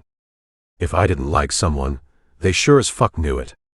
However, extraordinary situations called for extraordinary measures, and right now, it called for ending whatever the hell was happening at the moment. Luckily for me, she was disinterested just as much as I was. Follow me then. I wouldn't want to impose on any of your other restrictions during this deal. That, I could tell, was sarcasm. She led us down a hall, and my eyes trailed her back the whole time, lingering on the curve of her ass a moment too long, so I yanked my eyes back to the large wall we were walking past. Careful, brother. You don't look all business right now. I shot him a sharp look, and kept my gaze anywhere but on ALESSIA, up until we entered a dining room, Cesar Mancini's presence hounding the oak-laid table like it was his man cave. He stands, the familiar competition of power swirling through the silent air. Intimidation was a game played far too often, and I simply didn't have the time to go against a man whose father was still reeling from a bad play. I almost felt like pulling out a 2015 Bellamore canal and letting the puffs of smoke linger a path through the boring stillness. At least it would give this house some life. If you guys are done fighting with your eyes, can you two do me a favor and sit down? The food's about to be right out. I shoot my gaze to an intervening ALESSIA. Food. The fuck did she think we were here for? A dinner party? We're not here for food. Her glare sharpens to a point, making the places where it touches turn rock hard. Greta has made dinner. Worked hard on it, which means you should tuck that bad boy attitude away and sit down to eat it. A flash of something amusement hit the back of my head so hard I had to blink it away. We're here to talk. Silence ensued. Her eyes widened with a spark of craze in them, and I didn't have time to prepare myself for the snake-like ambush that was coming. Well, by the sound of your voice, it seems like whatever this talk is, it'll be pretty fucking boring. We're just trying to be hosts, and you're blatantly refusing what will be the best meal you've ever had in your life. Well, that's a pity, because I cannot cook. So if you're expecting some gifted housewife who'll cook 3 times a day, guess what? You're out of luck. The sound of her voice gone raspy, the slight rush of something weird that ran through my body made all alarms go on edge. Fire burned, my eyes narrowed on her inked glare, not bothering to back down, and something hot raged between us, a dark promise of stubborn ardor. I kept my eyes blank, my face just as empty, and almost said the next words out of voluntary spite. To see how far she would really go. I don't care. We're not here for food, we're here to talk. It's almost as if the ground rumbled with warning when I spoke, and she advanced a step, an insane look bordering her dilated eyes, when another voice cut the fume. Ah. This looks fun. The fire sputters and she backs down, flickering her attention to her youngest brother Leo. We remained like that, Zakar's snake-like eyes hitting the 2 males in all the right places due to their increasing glares. Looked like the beginning of a dog fight, and even I wasn't in the mood to see blood splattered across the innocent gold of this house. I simply turned around, indifference in tow, and started walking. I felt her go still with shock, and then she gave her brothers a moment of confirmation. I'll be fine. Just make sure you don't hear a pistol go off. Mine or his. My lip quirks up, and I snuff it back once her father's study rings with approval. I open the door, stride across the room, and take a seat in her father's chair. If that doesn't bring back the crazed look in her eyes, I don't know what will. You're the most entitled man I've ever met. She sits down with narrowed eyes falling on my form. Better entitled than corrupt. What? You don't think you're both? She crosses her arms, all but asking for my eyes to yank on her flesh, pushing up against the black lace. I don't kill people for money. I kill them because I want to. She muffles a laugh. Wow. You must be doing everyone a favor then, huh? You're right. Rays of sun shone through the blinds into Andre's office, lighting dust particles in the air. I would have invited my brother to come watch, but something told me I wasn't going to come out this room with the same opinion towards Alessia Mancini as it was before. I didn't want to get to know her, but some part of me itched to understand why she was so solitary. Any other woman would have bent at the knees just to catch my attention, while she looked at me like I was a piece of gum stuck under her shoe. My words faded into silence, which soon thickened as she let the anger drain from her eyes. They became curt, darting down my form. Once again, as her eyes landed on my own, a weird itch crawled up my spine, heavy with perturbation.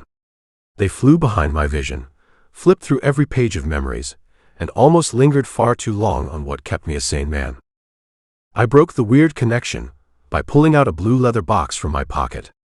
It landed on the wood with a clink, and her reaction to it was as if it was a branch I'd tore off a tree. Indifferent. Unfazed. What did you get? Diamond worth 1,000? 2, maybe. Zakar had grabbed it from my friend Armando, a nearby jewelry who went way back with my father. I hadn't looked at the ring, or even gone inside the store because there was no need. A simple engagement ring, cost excluded, were my orders.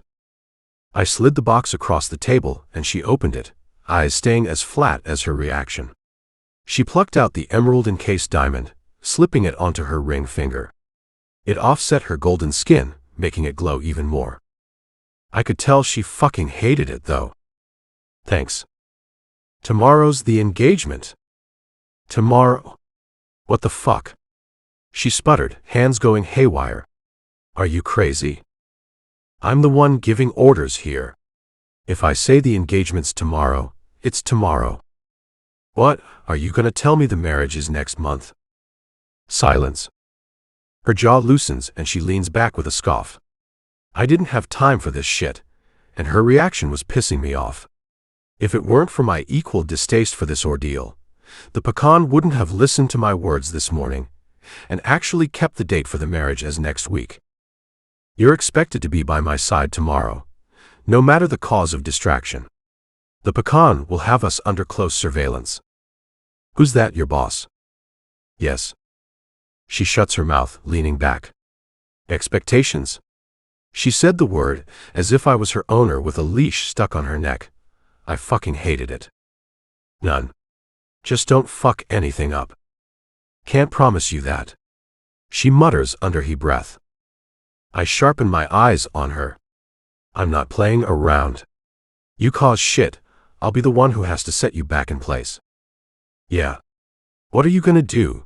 Slap me across the face in front of everyone? That'll end real well. She glares at me, apprehensiveness hidden. I have other ways. She lets out a loose breath, eyes flickering with hesitation for the slightest second, then clears her throat. The promise of that was rung true, but I didn't have doubt in her ability to stay self-controlled in public. Now, I knew that only happened if she was provoked. Silence ensued once again, and my eyes honed in on her reddening cheeks. I knew what she was about to ask, and I would feel nothing but pleasure hearing the words. What about away from hounding eyes? What am I supposed to do indoors? The wavering of her voice made me smirk, even when the stone mask had been on this whole time. She was nervous, and I liked it. With a concluding breath, I raised from the chair and rounded the table until my suit cuff brushed her bare arm. A wave of goosebumps rose from the spot, and my eyes focused on them while I leaned down, lips ghosting to the hollow of her ear. Separate rooms, Malaya. You don't have to worry. The lightest ghost of a smile touched my lips as I opened the door and walked out of her father's study. Chapter 6. Alessia's Pav. It's certainly a choice. Tapering the edge of suspicious, my sister sat on the edge of my bed, a picturesque doll wrapped in pink, and stared at me like I was about to get in a limo set for Heritage Cemetery, just a few blocks down from Bob and Marlin's. What? Too much gloom? I tugged on the waist of my sheer black dress, debating whether the black theme was a bit too meticulous. It's... She played with her bracelet, resuming the act she put on show whenever she was indecisive but didn't want to tell the whole world. Don't you think he'll take it the wrong way? I turned around with a quirked eyebrow, a hand on hip. I'm not pinning a death wish on him, if that's what you mean. She stood and click-clacked over newly purchased Versace heels, gently separating the tight curls into loose black waves over my naked back and shoulders. Even if you did. She scribbled on a soft smile. I don't think he'd care for a gunshot wound when you'd be in the same room. She winked, and I swatted her hand away with a flash. Don't kid yourself. He's as ice-cold as Greta's Sunday kombucha tonic. I'll be surprised if he even looks at me the entire night. He'd messaged me about an hour ago, Amir, be ready in 30 minutes. I didn't care that I was late. This was our event after all. It wasn't like he would leave me a damsel in distress while showing up himself as the fucking Ice King for everyone to praise. A final touch-up of my blood-red lipstick, and I gave my sister a flourish. Not bad, huh? You don't say. The door creaked open, and Caesar's eyes, for the first time ever, widened upon seeing me. I gave him a little grin, upon which I gained a small, every so silently cured with a smile nod. Good enough for a man who has the emotional range of a peacock. He's waiting outside. Something fluttered in my lower stomach, anxiety, and I held Aurora's arm as she stepped down the stairs one by one. Mama froze, earring halfway into her earlobe, and Papa's eyes shot up from his phone for the first time ever. Even Leo stopped gazing into damn space and let his jaw drop. All three of my family members lingering in the landing locked their gazes on me, mixed emotions fluttering through their leers. Tu hai detto che avreb tenuto le mani lontane da lei. And you said he would keep his hands off her. She shook her head at Papa, but I could spy the smallest bit of hidden approval. Grazie a Dio, he's not like every other Italian man. Right. He's worse, Mama. I cleared the steps and landed with a whoosh, trying to intercept Papa's most heavy gaze. I should be thanking he's a Russian then, right? My jab at the subject made everyone go quiet, but thankfully my brother had the guts to intervene. Let's go. They're waiting. I followed Caesar's broad shoulders to the two large front doors, and the moment they drew open I could feel a heavy, almost weighing pair of eyes hit my face, along with the chilly October wind. I looked down the set of stone steps to see Nikolai smoking a fucking cancer stick. Puffs of white blew out into the wind, which carried it up and away into a subtle, star-dotted night sky. His lips skimmed off the white paper. I raised a subtle brow and ran my eyes down his tuxedo, a black dress shirt sunken beneath an equally daring pitch-black suit. It was as if the damn cotton was picked just for him, muscles and hard contours of chest practically visible from the 10 feet away I was standing. No bow or formally daring piece was to be seen. Then again, he was never the type to carry around boutonnieres in his breast pocket. He'd probably find it aggravating. My mouth ran dry when I realized fluttering in my stomach was due to his attention, dark eyes running down my form like a hawk and taking in every single detail. Something about it made a shiver crawl up my spine, making bumps rise across every single place that seared under his intensifying stare. It seemed to linger extra long on my exposed neck, and I quickly brushed some hair forward, as if forgetting I'd used concealer to cover up the scar. Only Layla's eyes had ran across the defect, and from the presumable confidence I had, it was going to stay that way. Like a car running out of fuel, his eyes sputtered and flickered, fading into that normal mask of stone. Without a second glance, I lifted up my dress and descended the steps, trying not to flicker my eyes towards him again. As tempting as it was, my role tonight was to show everyone my true power. Not the intelligent kind, not the physical. Simply power. It only mattered how people perceived it, although I could picture half the men choose seduction as their only hope. I didn't give a fuck, as long as people knew I stood for me and myself only. Marriage to the great Nikolai Reznikov might have been enough of a political statement, but my reputation wasn't a part of that. Only his was, and he'd best believe just because I was worthless in his eyes, it didn't mean I couldn't make a name for myself. I shut the passenger seat, freezing when Caesar's familiar cropped black hair stuck out the top of the headrest diagonal to me. A black-tinted window separated the front and back seats, and a hair-raising feeling ran up my back at the symbol of privacy. If he's up there. Cazzo. I faced the window to my left and clenched my eyes shut. The door to my right opened, and before I knew it, Nikolai was taking a seat next to me in the matte black Mercedes. Scrap that. His goddamn body was so fucking big it practically took up 2 seats. I fidgeted, but stopped the moment he was settled. One rule I had set for tonight: don't show any weakness. I'd only broken a few promises in my life, but one I stayed next to for life was to not let anyone place a bet on the broken fragments of my past. Only way that was possible was if I never let anything slip in the first place. The smell of clean soap, musk, and cedar filled my nose, overwhelming my senses and basically screaming to me that my brain wasn't getting enough oxygen.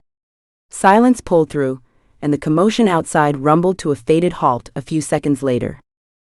The car jerked, and for some stupid dense reason, my hand shot to the nearest grip near me, his thigh. He tensed, and the muscle underneath my hand rippled the longer my fingers dug into the skin. My eyes snagged on the motion, and I couldn't draw myself away, not until my surroundings whirred and the car started to move. I yanked my hand backwards, looking down into my lap and clearing my throat with blazing embarrassment. Way to fuck it up, ALESSIA. Now he's gonna think you were trying to make a move. Sorry? I dared my eyes to dart to him, and all the color in my face drained. His eyes were focused on my lap, particularly the visible skin from between the slit in my dress. I'd been too occupied fuming over my fumbling that I hadn't even noticed my entire limb being exposed, right in front of him. He muttered an indecipherable curse under his sharp breath, and barely gave me a moment's glance before angling his head towards the window on the right. Nervous shuffling filled the back of the car with unease. First time I've been greeted by a woman like that. The deep timbre of his voice filled the car, and in such an enclosed place I could place the slightest twinge of a Russian accent behind it. It flickered something warm in my stomach. Can't imagine any woman who would want to greet you in the first place. The words left my mouth as if I'd been preparing for this exact moment. His amused stare hit the side of my face, but I ignored it and instead stared at the seat in front of me, trying to empty out my face of any emotion whatsoever. A minute passed, muted horns and chatter leading me to believe we were in the main city now. You look good tonight. His voice was low, flared with the slightest bit of ventured heat. The whisper sunk under my skin and raged a path of flames down my neck. I knew it was for a reaction, and no way in hell was I giving it to him. Thank you. Only one wish abides by me the rest of the ride, and that is, don't let him shower you with snake bites of affection. Why? Because it's fake. The long, excruciating hour had passed, and the car was now pulled up to a noisy, white venue. Camera flickered, voices echoed, and the heart under my chest rolled to a fast thump under my ribs. Nikolai shuffled to my right, and I felt his eyes land on the side of my face, no heat left in them from earlier. We have to make an entrance. Right. For the cameras. His door opened, and before I knew it, a rough palm was sliding into mine. I gasped as he all but yanked me out of the car like I was a fucking mouse toy and dragged me to stand by his side. A rough whisper hit my ear as I straightened my gown. You don't hate me. Not for these 10 seconds. I stood up straight, urging my ear to slow its reddening I could practically feel spread down my neck. Like the princess I was made to be, I plastered on a sweet, innocent smile. One that would have all the reporters crumbling, and all the women transform into beady-eyed snakes. Speaking of which, as the black carpet under our feet dragged on, a chapel-like building, carved out with Greek statues, filled my eyesight. It was beautiful, but the flashes were blinding me to the point where I could see nothing but light. Some women front row caught my attention, their cameras sunk behind them, and instead a disgusted, cordial sneer creeped onto their 2x2 big lips. I ignored it, pretending to lean in closer to Nikolai. I felt him stiffen, but the moment the doors opened, I leaned back to my spot and loosened the hold on his palm. Cool air blew across my forehead, and dried up the beads of sweat hung on the back of my neck. A voluntary breath filled my lungs, and I blinked the lights away. The sight in front of me stole that same breath away. The ballroom was spun into a princess-like chamber, with pots of white and pink roses dotting pastel pink tablecloth covers. Gold wallpaper swirled across the 4 giant walls, and one elongated table lined the middle of the room with even more potted daisies. A slow, sultry hum of elegant music creeped into my ears, calming the storm that was lighting up my head. When I stared ahead, it's as if the room was made to be split in two. Familiar Italian faces filled the left side, and foreign apathetic faces stole the other half of my vision. It's like we entered just to be put at a crossroads again. Thick, almost choppable tension between the two families made the both of us halt our steps. Even the children looked as if they'd rather choke on punch than talk to the other sides. Just like that, upon the sight of us, laughter and chatter broke, but stayed in their respective sides. Russians and Italians alike came up one by one, until my jaw hurt from bustling out grazies, and I could tell Nikolai's equally flat responses were fading into less and less Russian. I greeted one last known aside unknown, and then slipped my hand out of Nikolai's before his yanked his eyes to me. "Where are you going?" I gave him a blank stare. "To drink. I'm thirsty from all the talking." He glanced at the table, back at me, then nodded in approval before heading back to the long table in the middle. I reciprocated smiles to anyone who caught my eye, and sat down on a bar stool with a huff. I was just about to speak my order to the blonde teen, an Italian classic of a Negroni, when a woman starked up in front of me, her eyes cut into slits. "So you're the famous Mancini." She had bright red lipstick on, equivalent to the lights outside, and an equally red dress fitted onto her tall, model-like body. She was pretty, but the expression on her face would make even my sister run away. Her glare immediately lifted up a red flag, but for the sake of remaining publicly acceptable, I grinned. "None other than." She crossed her arms, eyes flashing with hatred at my flat response. "So you fuck him yet?" Her crude words made a beat of anger flare in my chest. "What's it to you?" I said, eyes narrowing. "I could really use that drink, Blondie." "Oh, you know. Anastasia." Nikolai's firm voice almost makes me jump. Where the hell did he even come from? Her lips melt into a sickly grin, voice churning up an octave or two. His eyes narrowed, darkening with unspoken built-up anger. "You haven't visited in a while, Nikolai." The way she speaks to him makes fuel light a trail of fury down my chest. Who the fuck did she think she was? She stared down at me with disapproval and disgust, nostrils flaring. "Don't tell me she's capable of fulfilling what you know I do best." Something tightened in my chest, and I was up off the stool in an instant. "I'm sure you, all the fake shit included," I pointedly glance at the 2 balloons which she probably calls her tits, "can fulfill maybe half of what I can?" "I'd say that's a pretty good estimate," I say, dolloping confusion on my face. Nikolai's gaze heats the back of my neck. Her lips twisted, throat gearing up. "You bitch." She lunged for me, claw-like red nails about to sink into my neck, but I pushed back with equal force until her body bent backwards against the bar counter. I leaned out of her face, but kept her caged against the polished wood. Stares pinned me down from across the ballroom, probably including my family's, but I brushed it all away. I wasn't their responsibility now, I was Nikolai's. Not only was she threatening this relationship, she was threatening my position as his wife. And fuck if I let myself stand for it. Oh, for fuck's sake, try something new. It's always bitch this, bitch that. What are you, a high schooler in a bimbo's body? Red flares across her face, and satisfaction fills my chest at the sight of pure shame filling her face. I scoff. I could find a man who'd pay to fuck me for more than those lips cost you. Something daring, a whisper of a challenge, fills my head with sweet, sweet urge. Possession burned a hole through my chest, and some stupid part of me, one angered enough to take action, made me back up and grab Nikolai's bicep.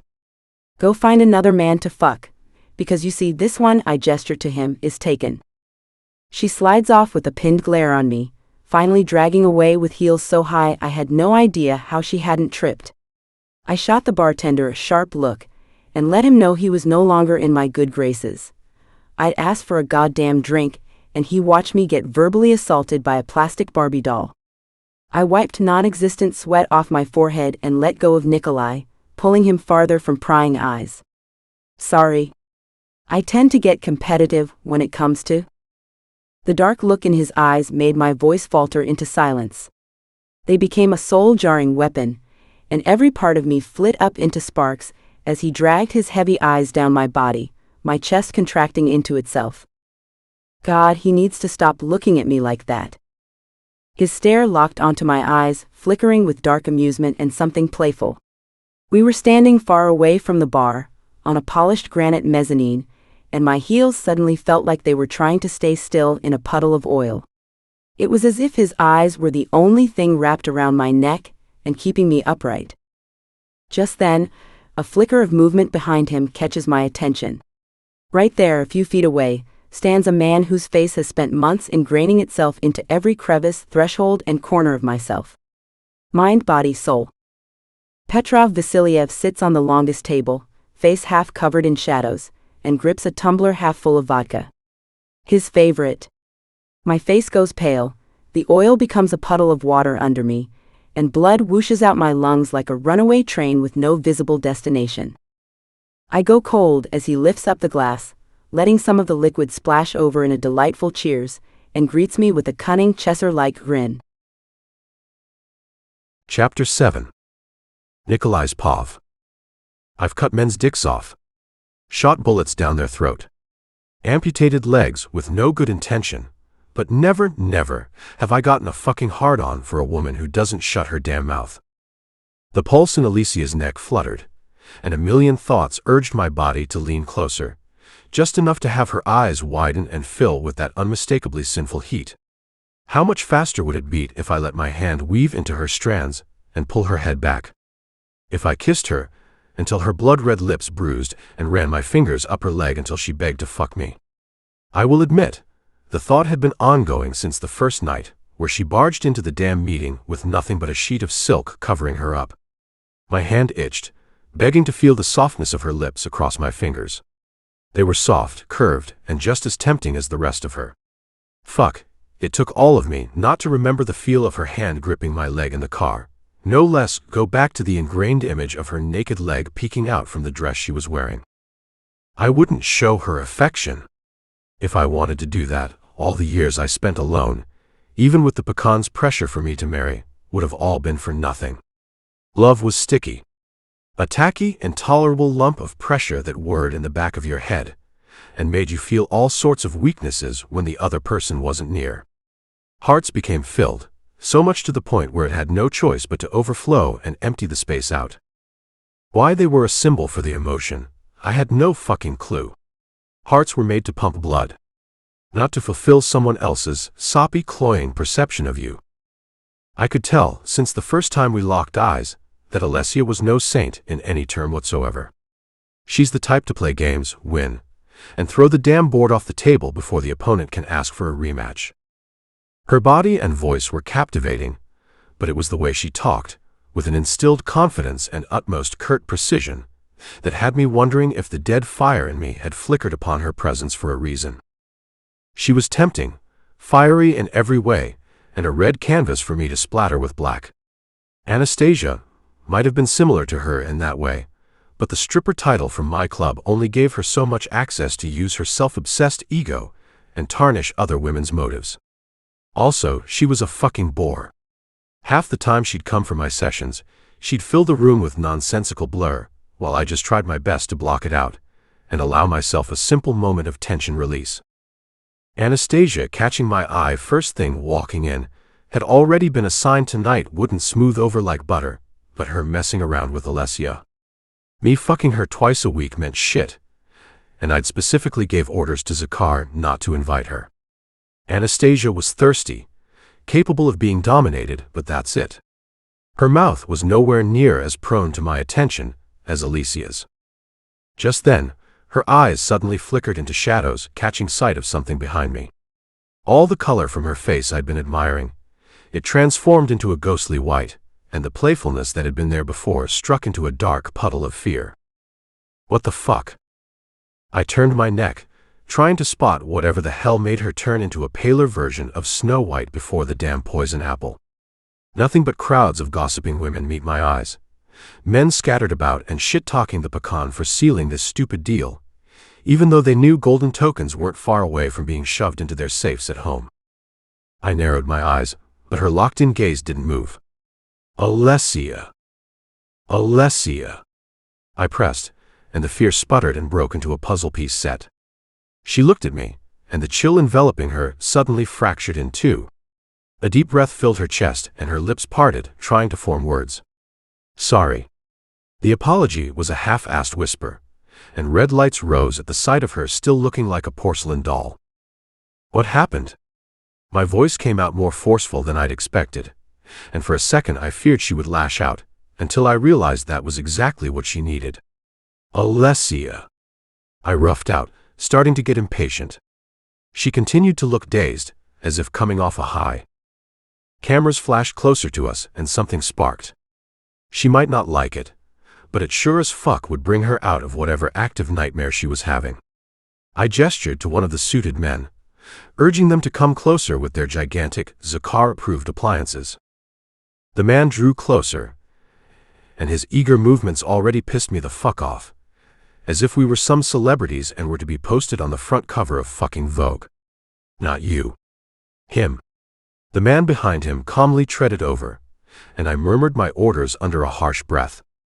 I grabbed Alessia's cold wrist, tugged her close, and kept a firm hold on her hips.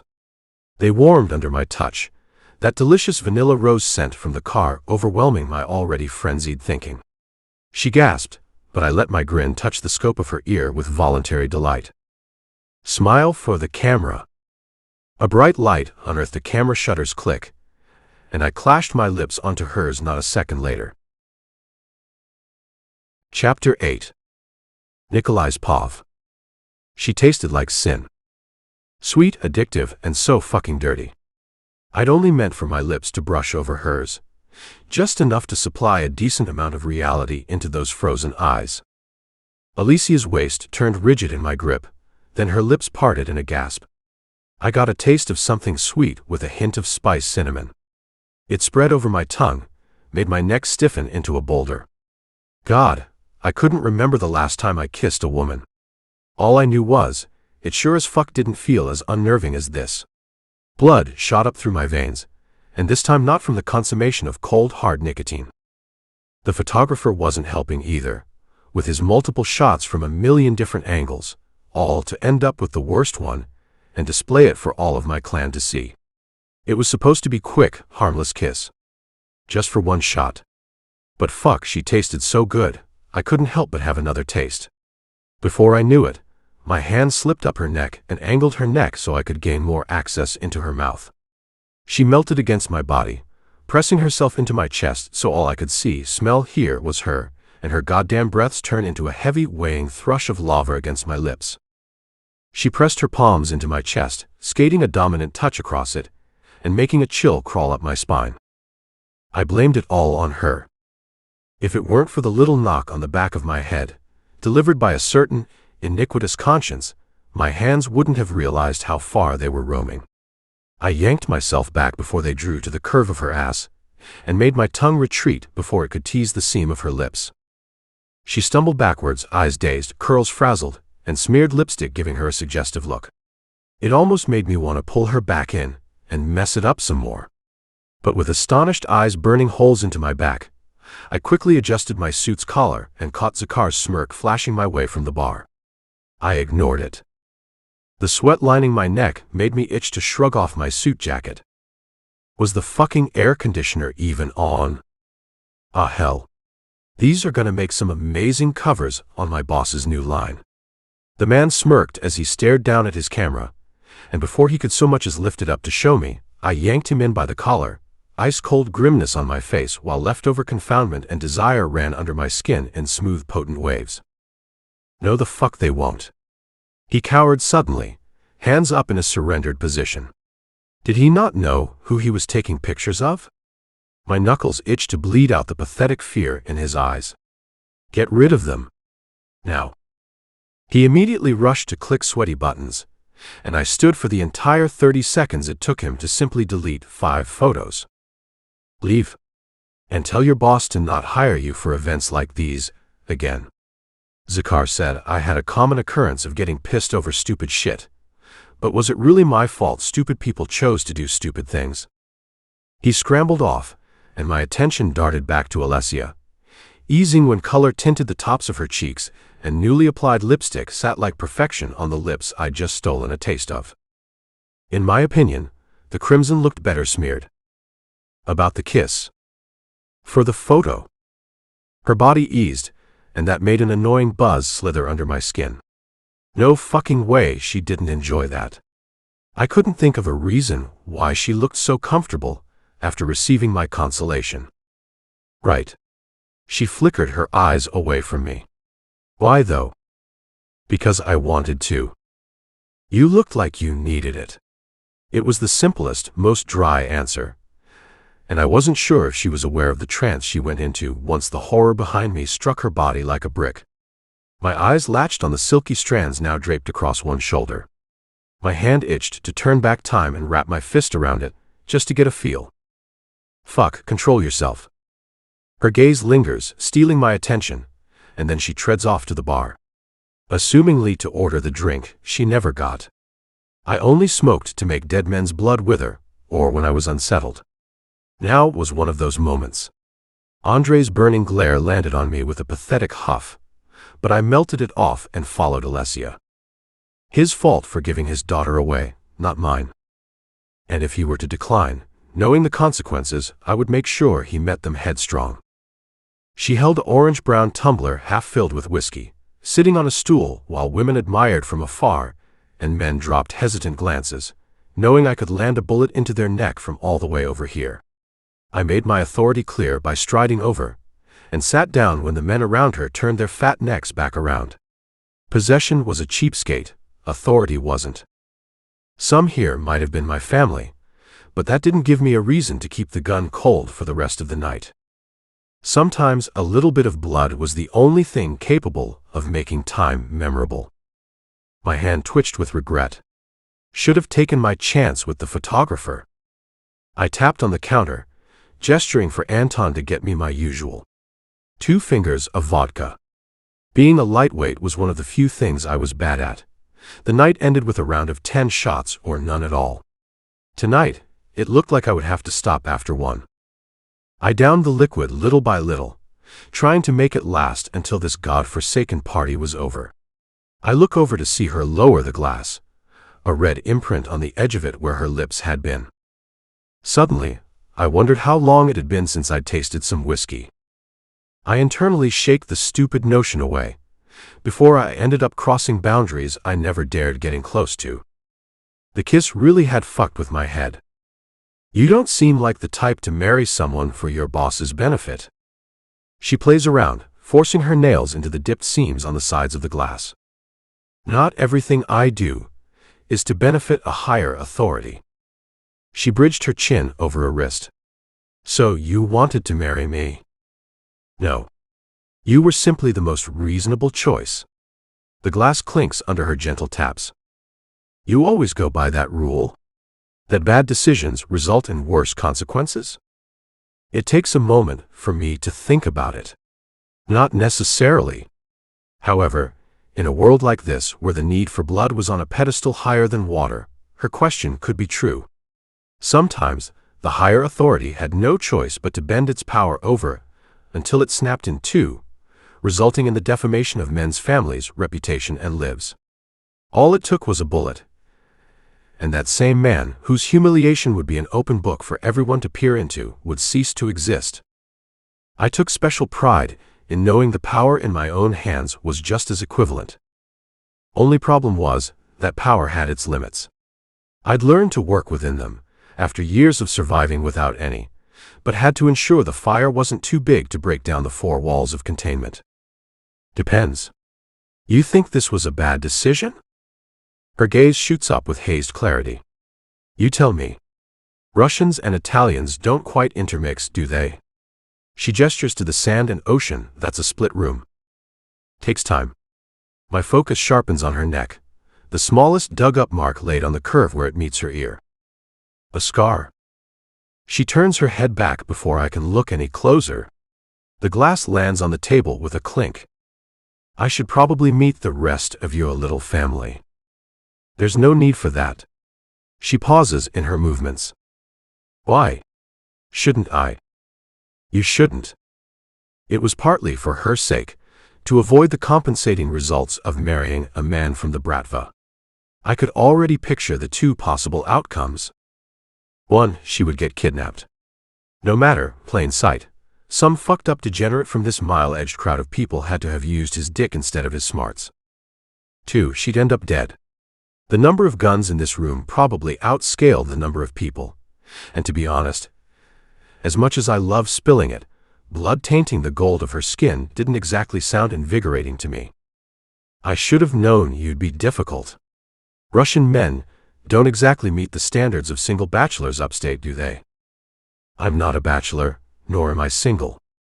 She goes silent. You're not single? I glance at her with a gleam in my eye. No.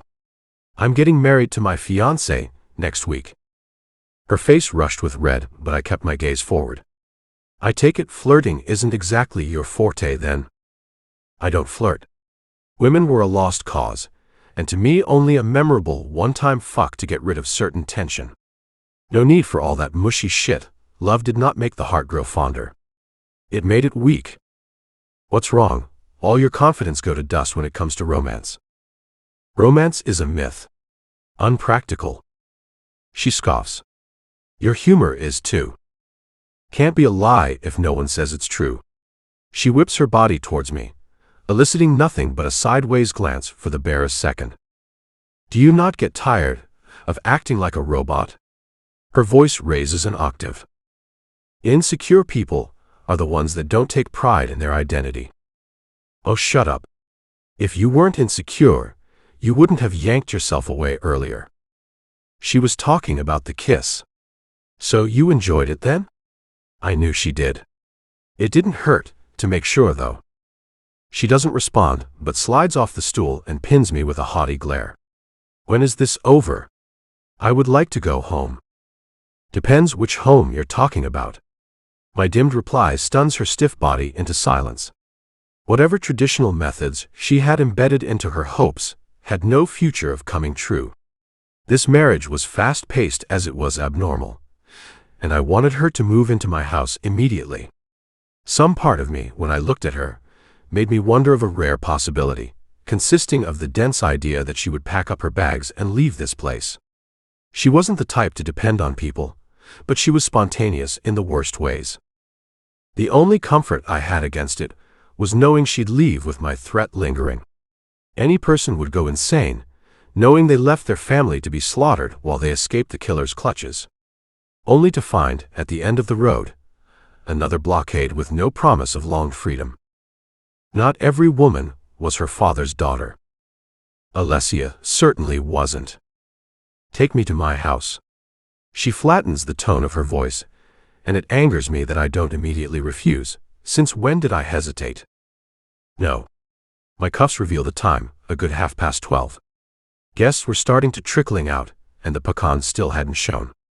It was practical for him to be a no-show, but I'd expect him to at least make an appearance after forcing me into this marriage. I'll take myself then. The clink of metal steals my attention. She has the keys to my car in between her fingers. When the fuck did she get those? Every kiss has its perks. Men get their fair share of touch. Her eyes drag down my form. I get my token to shelter. She dangles them in the air, hooked over a red-painted fingernail. Lips curve into a too-sweet smile, and the sound of blood pumping fills my ears. She'd fucking played me. With a goddamn kiss. The sound increased in my ear, probably showing through the cold, calculating narrow of my eyes. I'd established her being eccentric, but a fucking player. I wasn't up for it, but the steady pulse of warmth in my neck said otherwise. This was great, though. Seriously, I'm excited to see where this goes. Her grin spread, revealing a straight set of luminescent teeth under perfected red lips. She looked as if she was gonna laugh, and that made my fucking knuckles itch. I could really use that photographer right now. My fists tightened as she drew closer, and she didn't for 1 second falter under my stare. Her nails scraped a steady line down my black tie, bottom lip caught under a sensual look. It didn't faze me, the look. It only made a simple blinking light switch on red. "Don't worry," she brushed the whisper onto my neck, dusting it off with a small dark chuckle. The jingle of my car keys filled the space between us. "I've only crashed the last 2. I would have killed anyone who provoked me like she just did." Somehow, the idea of her lifeless body didn't fit my standards, didn't fulfill this dark urge forming inside of me. Some deep, visceral need that raged a path down my spine, as challenge rimmed the dark brown of her eyes looking up at me. I liked challenge. My fingers shot up to the hand with keys, grabbing her waist and tugging it until her chest heightened with a gasp and landed on my own. My gaze burnt into hers, less confidence impaling them now. "Careful, Malaya." I leaned forward, the shortest second blaring with heat as her eyes flickered down to my mouth. "You wouldn't want to make mine the third." The 5 seconds it took me to compose myself, her body had stayed stuck in the same position. I stole a few glances as I read some emails and sent texts, a smirk about to peek through when she glared at me from her position. The area was almost empty, excluding one man who looked just about as forlorn as his sister. They struck up a conversation, and I ignored it, just until her voice became too loud to ignore. "Please just drive me home.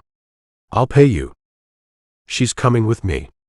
I looked up from my phone with a blank look. "I'm driving her back." Caesar's glare almost blew up into flames. It was no surprise to the world how much he hated the Bratva, and for no articulate reason either. Sometimes blood worked in the ways of oil and water. It didn't mix, no matter how hard you shook the fucking bottle. "No, you're not." I'd met her a total of 2 days ago, and the word "no" had left her mouth than the number of men Zakar had pummeled to the ground using his fists. Zakar was a boxer. Might I remind you the consequences of your refusal? Is your only solution killing my fucking family? Be original for once. That's fine. I rose from my seat, drawling over. It can be you instead. Her eyes shot to me, fiery than ever. You wouldn't kill me. This would all be pointless then. It would, but only I knew that for sure. You can test it and find out. I stated the threat like any Russian man would. Indifferently. I looked back at her brother. She's coming with me. No reply. Nothing, except for a hunger in his eyes that outweighed even my brother's rage once he lost a match. ALESSIA tapped his shoulder. Just leave. Tell Papa I'm coming with the Deginer, my fiancé. The threads of my patience were this fucking thin, and I had no desire to pull back if she continued with this reckless behavior. I liked control. Rules set into place to keep the chaos within. ALESSIA Mancini was the chaos. He gave me another cold, hard glance, and treaded out the hall without a glance behind his back. You just love flaunting your hostility, don't you? She picked up the skirt of her dress and stepped down the bar ledge, pinning that glare on me once again. God, was this woman always mad? I'm nowhere near hostile. Bad men do good things too.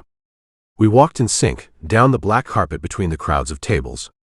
A jolt of electricity shot up every time her naked shoulder brushed my suit. As if driving a woman home isn't hostile.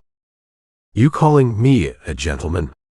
I kept my gaze on the nearing doors in front of us. Only if it's an insult. The corner of my lips twitched upwards. The doors opened out into the cold wind, hitting ALESSIA with a blast. Her breaths came out in smoke-filled puffs. The car was out front, slunk into a driveway with black potlights filling the sidewalk. I sat in the driver's seat, her in the passenger. The car rumbled, smoothly pulling out and slithering onto the night-induced driveway. The ride itself went smoothly, except for her imprudent glare/glance hitting the side of my face like I was her kidnapper and she couldn't just open the door and walk home herself. I didn't care for the fact that she would get run over. I couldn't look after her every move. The second I pulled into her driveway, she yanked the door open, flaunted out her dress with expected difficulty, and stomped all the way up the stairs and into the gold-lined double doors of her house. With the window open, I stared at my house. One elbow out, the tension in my shoulders refused to leave. Fuck, she was going to be a problem. The thought pulsed in the back of my head, slow but encompassing. So I pulled out the Zippo lighter from my pocket, and a half-pack of Bella Morconnell's Zakar snuck into my cup holder last night. Like usual, I smoked everything away.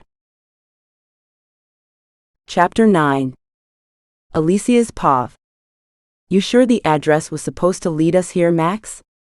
He stops unloading my bags, face as apathetic as ever, no matter how much Papa raved about him being the only sensible man to ever set foot in the house.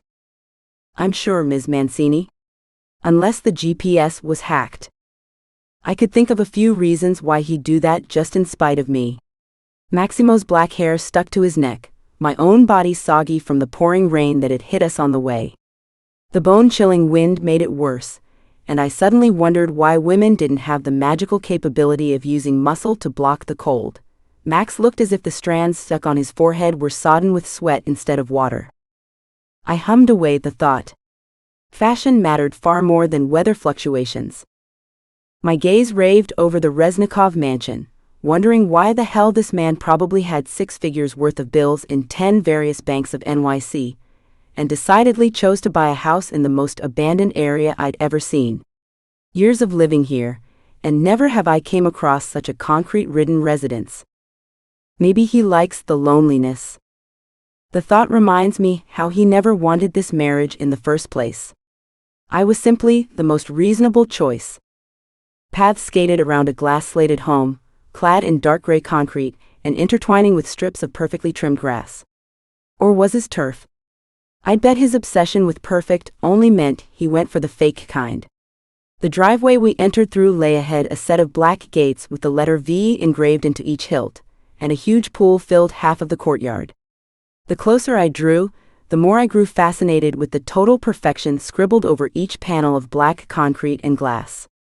Not one scratch on the tiny terracotta pots with almost gray lilacs lining the strips of grass, not one crumble of dirt missing from its square.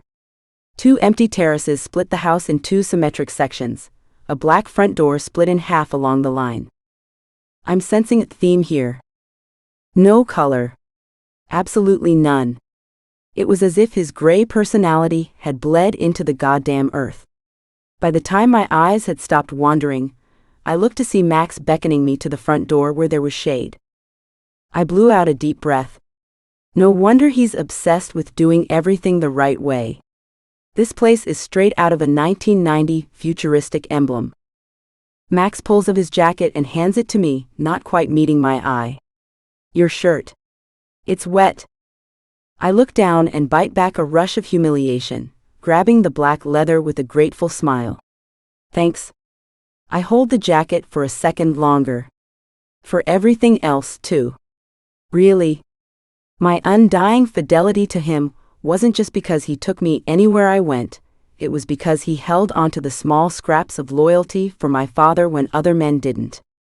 We've had multiple headguards, cooks, you name it. Maximo's been the only driver ever since he was 15. You'd think he'd be 6 feet under with a gaping hole in his head from Papa's pistol, but he's been going 10 years strong. The leather jacket drapes around my shoulders and warmth seeps into my skin. Of course. I'll see you at the house then. He glances at the door, hesitating. I can wait. I give him a grin. It's okay. You already know how many times I've put my dagger to good use. I pat the outside of my thigh, where the hilt of a knife barely protrudes the beige fabric of my cargos. His eyes flicker to the door again, but he nods all the same. I'll watch from the car, and then he's off. I take a deep breath, and grasp the wolf-shaped knocker on the handle. 2 times it clanked against the black-stained wood and then opened. My mouth went dry at the sight in front of me. Nikolai stands with gray sweatpants slung low at his hips, a full-sleeve black t-shirt still making the lines of his muscles visible through it. Hair wet, the few strands stuck to his forehead made a weird tingle shoot up my spine. Might as well strip naked instead, and call it a day. The moment I see his face, the hook of the moment disappears. He glances between me and my bags. The door opens wider, so I take it as an invitation to step inside. The first thing to greet me is instant warmth and a clean smell, much like Nikolai himself. I turn around to meet his eye. But he's not even looking at me. He's looking at the jacket draped around me. You often wear men's clothing? A damn second, and he was already gearing up for a pointless argument. I sigh. Sorry, my wardrobe doesn't fit up to your standards. Take it off. His voice was firm. A command.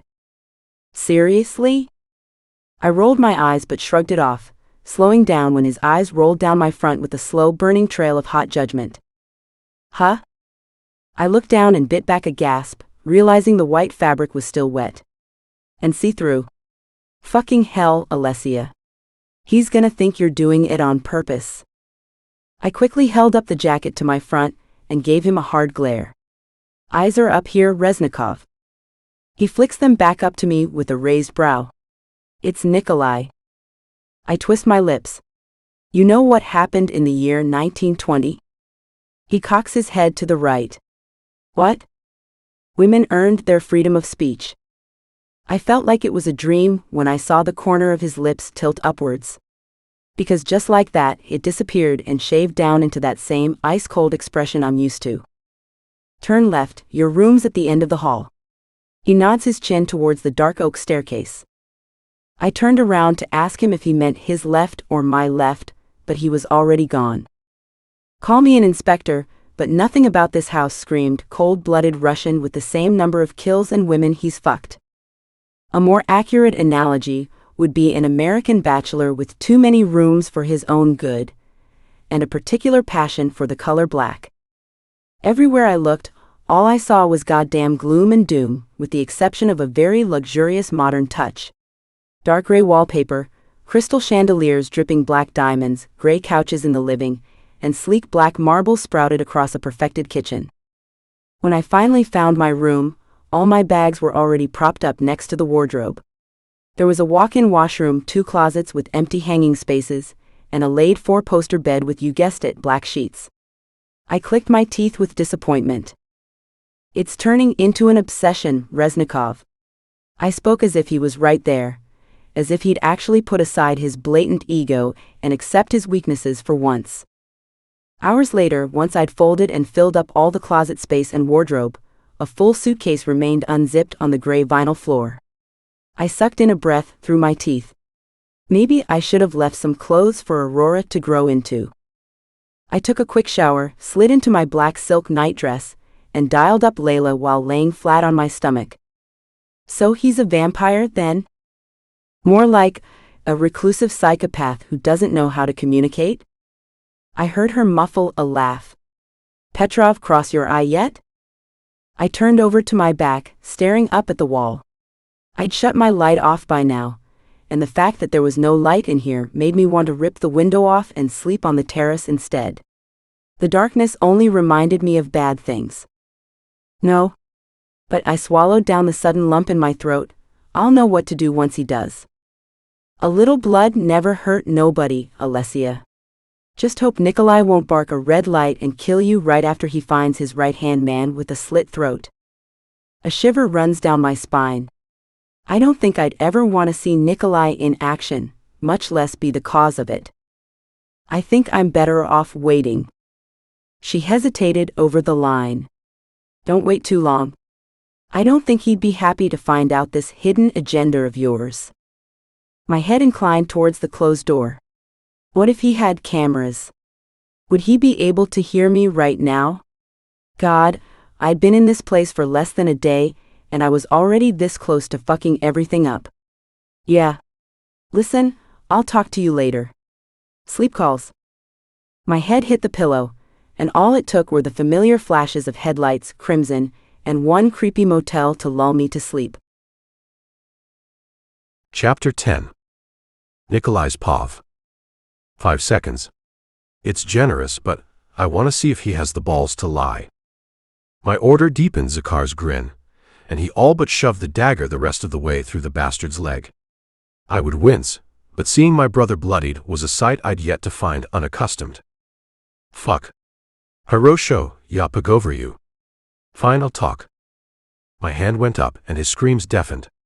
Russian smugglers weren't uncommon, and sometimes drugs slipped through shipments without anyone noticing. Security always had holes unfilled. My part in the Two Spies, a division right under the pecan's eye, kept track of bastards like the bloodied one in front of us. Overlooking the seeds of manipulation wasn't all, though. My position relied upon not just the physical, but also the mental. Traitors. Fifth columnists and colluders that relied on their snake-like exploits in the grass to fulfill their urges and go against our red-pervading regime. They fed on people alike, went against orders, and cracked the allegiance within the Bratva. Very few were left unspoken. The rest that let themselves become found suffered a wrath unimaginable. I've seen it all. Cauterized flesh, torn fingers, throats slit over the span of a day. Heard it. Screams that tore out eardrums, rang a constant reminder in the back of spectators' heads in a Russian saying. Vernost razrushayat. Vernost ubivayat. Vernost pobеждает. Loyalty ruins. Loyalty kills. Loyalty wins. Loyalty was bred through each one of us, since the moment we stepped into this sanguinary world of clashing knives and pocketed guns. For most, that was after their first kill. For me, it was when I was a mere boy of 13. Blood, cracked ribs, some vodka mixed between it all. The mixture commenced a ruthless, unbred pack of men called the New York Bratva. Shit. He won't be up for long. Should I call in the smokers? Burning him would make it too easy, and I was rather over the smell of burnt flesh. No. My eyes narrowed on his slowing chest. Cut off his dick and call it a day. Buster's eyes immediately burst open, and he thrashed in the seat with a speed I'd define as God-sent. Ivan. It was Ivan, I swear to God. Pathetic tears lined his bloody face, pale with exhaustion and the consequences of stealing things he shouldn't have bothered to look at. Ivan. He gave you the order? I repeated, stealing my gaze to see if hesitation flickered off his face. It didn't. He told me to go back and change the numbers. Change the fentanyl's mass back to its original amount. Zakar looked at me with confirmation. He's in track of sideline work and the databases, and smart enough to know whether Buster's telling the truth. Drug numbers stayed static, unless we were ordered to distribute certain numbers before their delivery. For there to be even the smallest decrease of one kind meant a bleeding crack filled with silent treachery had risen. It's a shame you couldn't have spit that out before we dug your grave. I clicked my tongue, disappointed, and his face conjured into horror before slinking panic into his voice. I told you who fucking did it, now let me go. Grabbing the switchblade from the table of various torture-inflicting tools, I buttoned my suit jacket on the way to his bloodied chair. Do you take pride in being a traitor, Buster? Even his name was the ultimate cover-up for a smuggler. I'm not a traitor. He spoke, voice bleeding with hearth. Hate. I wish I could say I didn't like it, but the fiery stares of men had become nothing but ice-cold whispers the longer I dealt with men like him. I found it entertaining how often they'd try to use guilt as a scapegoat, when they were fully aware their chance at life had disappeared the second we'd caught them. Zakar lifted the bastard's chin with a blade, blood dripping down his naked top half. You're Russian, you worked for the Pecan, and you held a secure position in the Bratva. How the fuck does that not make you a traitor? Just like that, Buster's lips sealed. This was their problem. They were prepared only for the action, for the prerequisite. Never the consequences, because their flimsy minds replayed with the delusion that maybe, just maybe, they would win this time. Curiosity's always killed the cat, Buster. No matter how hard it stuck its claws out, it's always led to this moment. You on your knees, half finished with no winning tactic sent by your leader. He laughed, crimson peeking through the disturbed grin. You can kill me. You can kill all of us, and you'll never get what you want. My hand itched to slam the gun barrel down his throat and shoot until it went empty.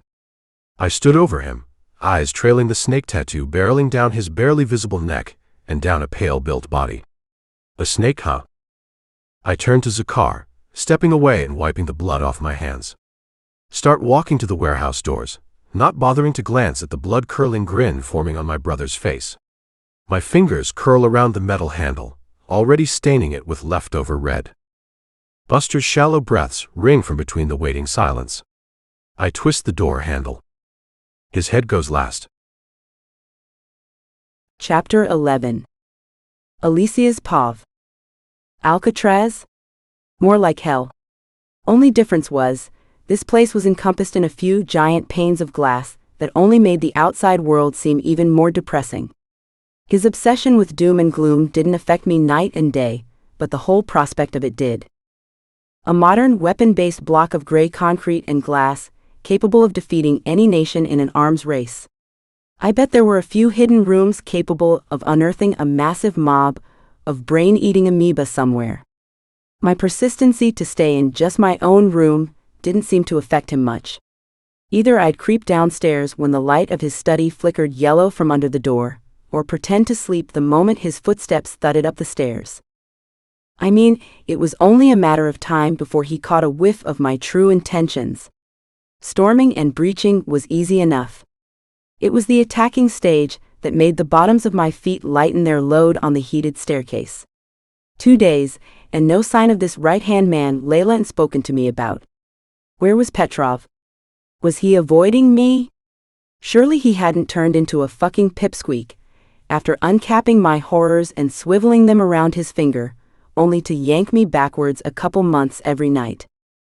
I'd been on edge both nights, the only lights capable of keeping me aware the headlights in my dreams. Streetlights too, blown through a flickering and mossy dark alley with dark shadows of men crowded around me. Blood. Pain. Indignation. With a deep breath, I yanked open the metal fridge handle and grinned when a big bowl of cut-up fruit lay on the top shelf. My stomach rumbled as I pulled the cold ceramic dish out. The moment I went to shut the door, there was a shuffle of steps from somewhere close, and then I nearly dropped the bowl at the sight of another woman. What the hell? I followed the high-pitched voice upwards, immediately narrowing my eyes on a tall, skinny blonde woman with collarbones visible from a mile away. Her narrowed eyes honed in on the fruit. I cut that up for Mr. Reznikov. I rolled my eyes and set it on the counter, facing her with a bored look. What was it with him and blondes? Specifically, ones with a haughty attitude and bodies made for posing on the runway? It was obvious he had a type. I think you meant Mrs., I said with a grin, hands fishing for cutlery in the top drawer. The strawberries had caught my eye since I opened the damn door, and I wasn't gonna let my stomach rumble in an act of weakness in front of this she-devil. What? Her eyes told me she wasn't used to another woman cladding up her kitchen. By the looks of her high-risen top bun with a few extra strands, she looked a maid just as much as she looked like a nightly escapade. Sorry. Let me rephrase that. I'm about to become Mrs. Reznikov, so it's vital you get into the habit of cutting fruit for the both of us, yeah? I swallowed down my smile with a chunk of pineapple, the slight sourness of it showing up on her face instead. What are you, his slut? She dragged her eyes down my form with a heavy, not-so-slick look. The kind that told me she was intimidated, just as she was pissed off. Depends. I don't fuck men who already have one. My glance at her apron gave it away, red rushing over her face like the satisfaction in my chest. Act like a bitch, get treated like one. You're just jealous he gets to fuck me every night, and you don't. The statement hit me hard, clouded with weedy desperation yet also capable of being true. Every night? Immediately, my mind traveled forward, to the nights after I'd slip off his ring and put it on my bedpost. Would he take advantage of my fury and keep fucking her in his own room? Distaste and revulsion crawled pineapple up my throat at the idea. My lips twisted, and I shoved a raspberry between my lips to keep me from saying anything too harsh. I don't particularly like the idea. But that's why I'll keep my door open every night. Just in case, I smile, you know you don't have the particular skills to fulfill his needs. He wouldn't be having sex with me if I didn't know how. Her tight voice leads me to believe I'm getting to her. A little more won't hurt. Or maybe, I wave my fork around, contemplating with a calculative look on my face, you're his side piece, and he only fucks you because he's bored. I shrug, licking juice off of the shiny metal. Sour yet sweet. Like this conversation. You bitch. Recollections of a similar looking and sounding Anastasia swarm my mind, and before she can step forward, a thud sounds from the kitchen's entrance. Mika. Who let you in at this hour? Nikolai's voice boomed across the marble walls and counters, not inked with even the slightest bit of apprehensiveness. Mika. That was her name. She slammed a glare into my face, before wiping it off, replacing it with a honey-smelt smile, and pitching up her voice a few octaves higher. She might as well hook herself to some balloons and float away. I'm so sorry. I wasn't aware of your guest. She glanced at me sideways, and I nearly rolled my eyes again. God, I don't feel like dealing with this right now. I just want to eat my goddamn fruit. I meet his eye, raising a brow at his perfect-looking accordance of clothes once more. A black tailored suit, complete with black slacks and another dress shirt. No tie. He drags his eyes to my thighs, which I've forgotten are purely visible, because of the silk-woven black pajama set I have 5 copies of. He drags a heavy look to Mika. Fiancé. He looks at me again. My chest does a quick tumble, heartbeat tumbling over the intense gaze he has flipping me inside out. She choked on a breath. What, you're really going to marry her? I plaster on another smile, leaving the bowl her, and padding close enough to Nikolai that I can feel his swarming body heat prickle the skin of my arms and legs. My eyes trace a disgruntled path up her form. What, does that make you jealous? I say, working up the nerve to press myself closer. His body was so warm, so inviting. I only wanted a little touch. A small, harmless one. I looked up at him, and my breath hitched seeing the fire in his eyes. Just like the engagement party, where all I could do was become a magnet to him. His eyes flickered to my tongue, darting out to wet my lips, and then I looked away before this weird ball of heat in my stomach decided to commit suicide, and let Nikolai handle me however he wanted. And in some twisted dark way, I wanted that. For him to have his way with me. Bend me under his thumb, and put a controlled band around me, until I had no choice but to listen. The confusion on her face rippled, and then flickered back into a smile. I'm only surprised he chose an Italian slut like you. Russian women are far less. Her eyes sharpened, prone to imagery. I stiffened at her retort. It's only a wonder his mother was. Get the fuck out. Just like that, my lips clamped back together as silence ensued. Mika's expression fell, drowned into a mix of embarrassment and humiliation, all with a combo of red shadows climbing up her neck and face. Her voice came out sewed up into a nervous chuckle. What? You can't possibly kick me. Get out. Even I flinched at his curt, firm command. She huffed out a breath, and I ignored whatever mental breakdown she was having for a minute and looked at Nikolai. That comment about his mother. The tightness of his face that wasn't there before led me to believe his parents were a no-buffer zone. I had no idea of them, other than the fact that they didn't exist to anyone but him. Even Cesar could only find a sliver of information, that his father killed his mother. Was she gonna give something away? By the time I look up, she's whizzing out the back door, apron on the floor amidst the gray vinyl, and a trail of quiet sobs following her out. I'm surprised a man like you gets offended so quick. No wonder they talk about you so much. I left his circle of heat just as fast, heading back into the dully lit kitchen for my bowl of fruit.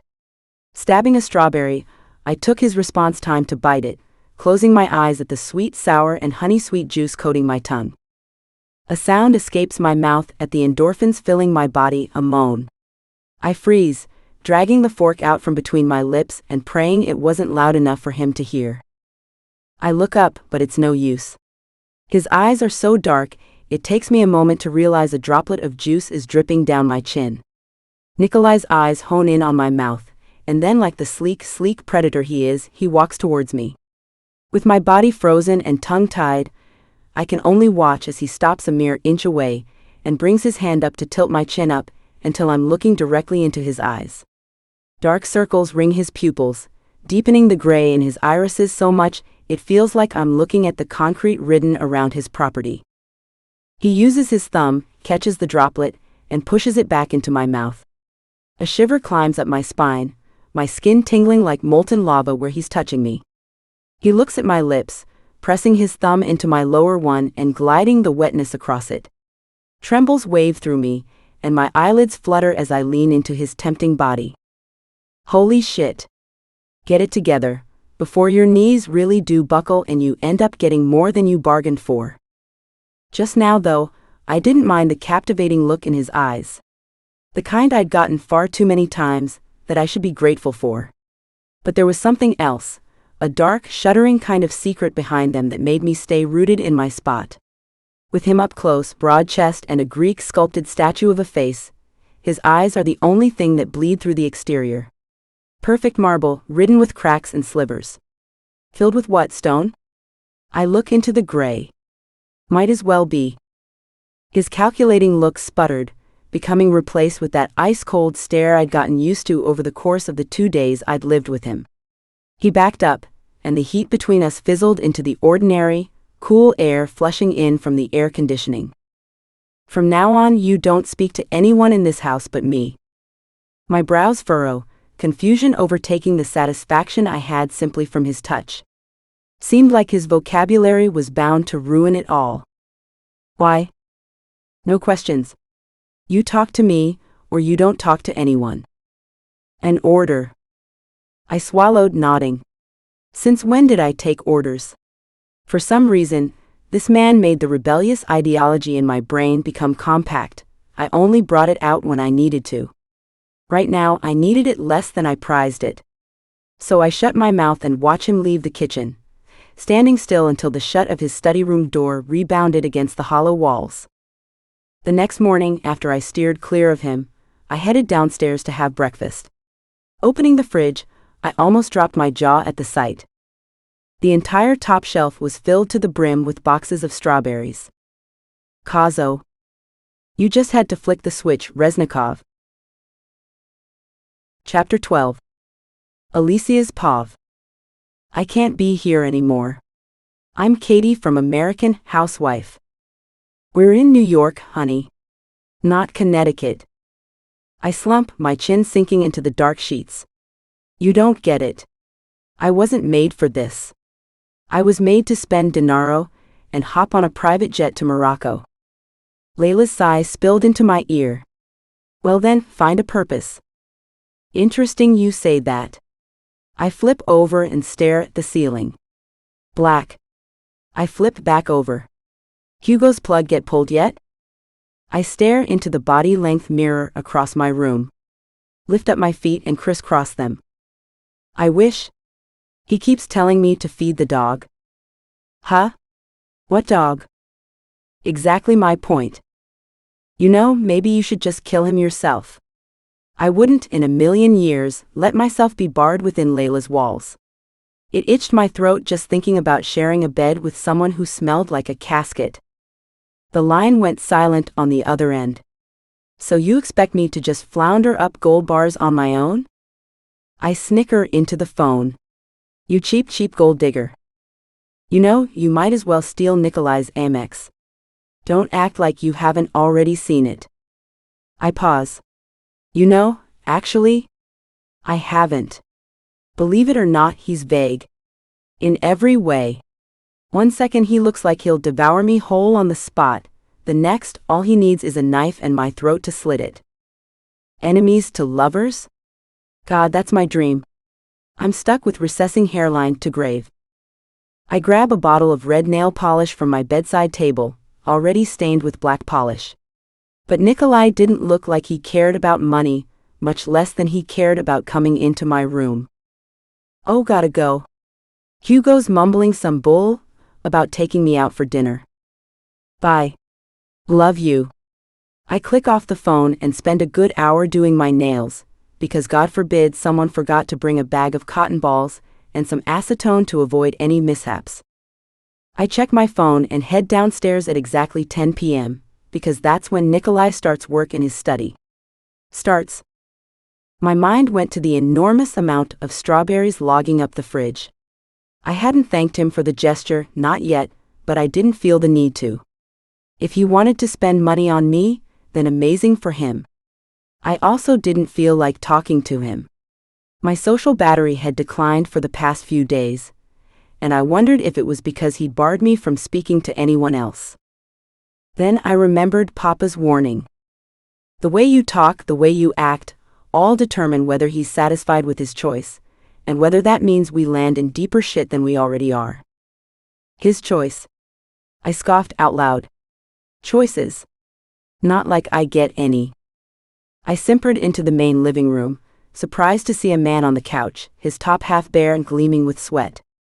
I stepped closer, catching his attention, and after a second realized it was Nikolai's brother. Zakhar, that was his name, right? He looked up from his phone screen, analyzing me, and then stood up. He was about Nikolai's height, meaning I had to crane my neck to look at him. It wasn't fun. I crossed my arms as he threw a mischievous smirk at me. Nikolai was cold, but this man was the opposite. Opposite meaning, I could actually see emotion coating his face. Did I like it? Maybe. He laid out a hand for me to shake. Ciao. I'm Zakhar. Don't believe we formally met. I raised an unimpressed brow but shook his hand all the same. Don't tell me that's the only Italian you know. I thrive on knowledge.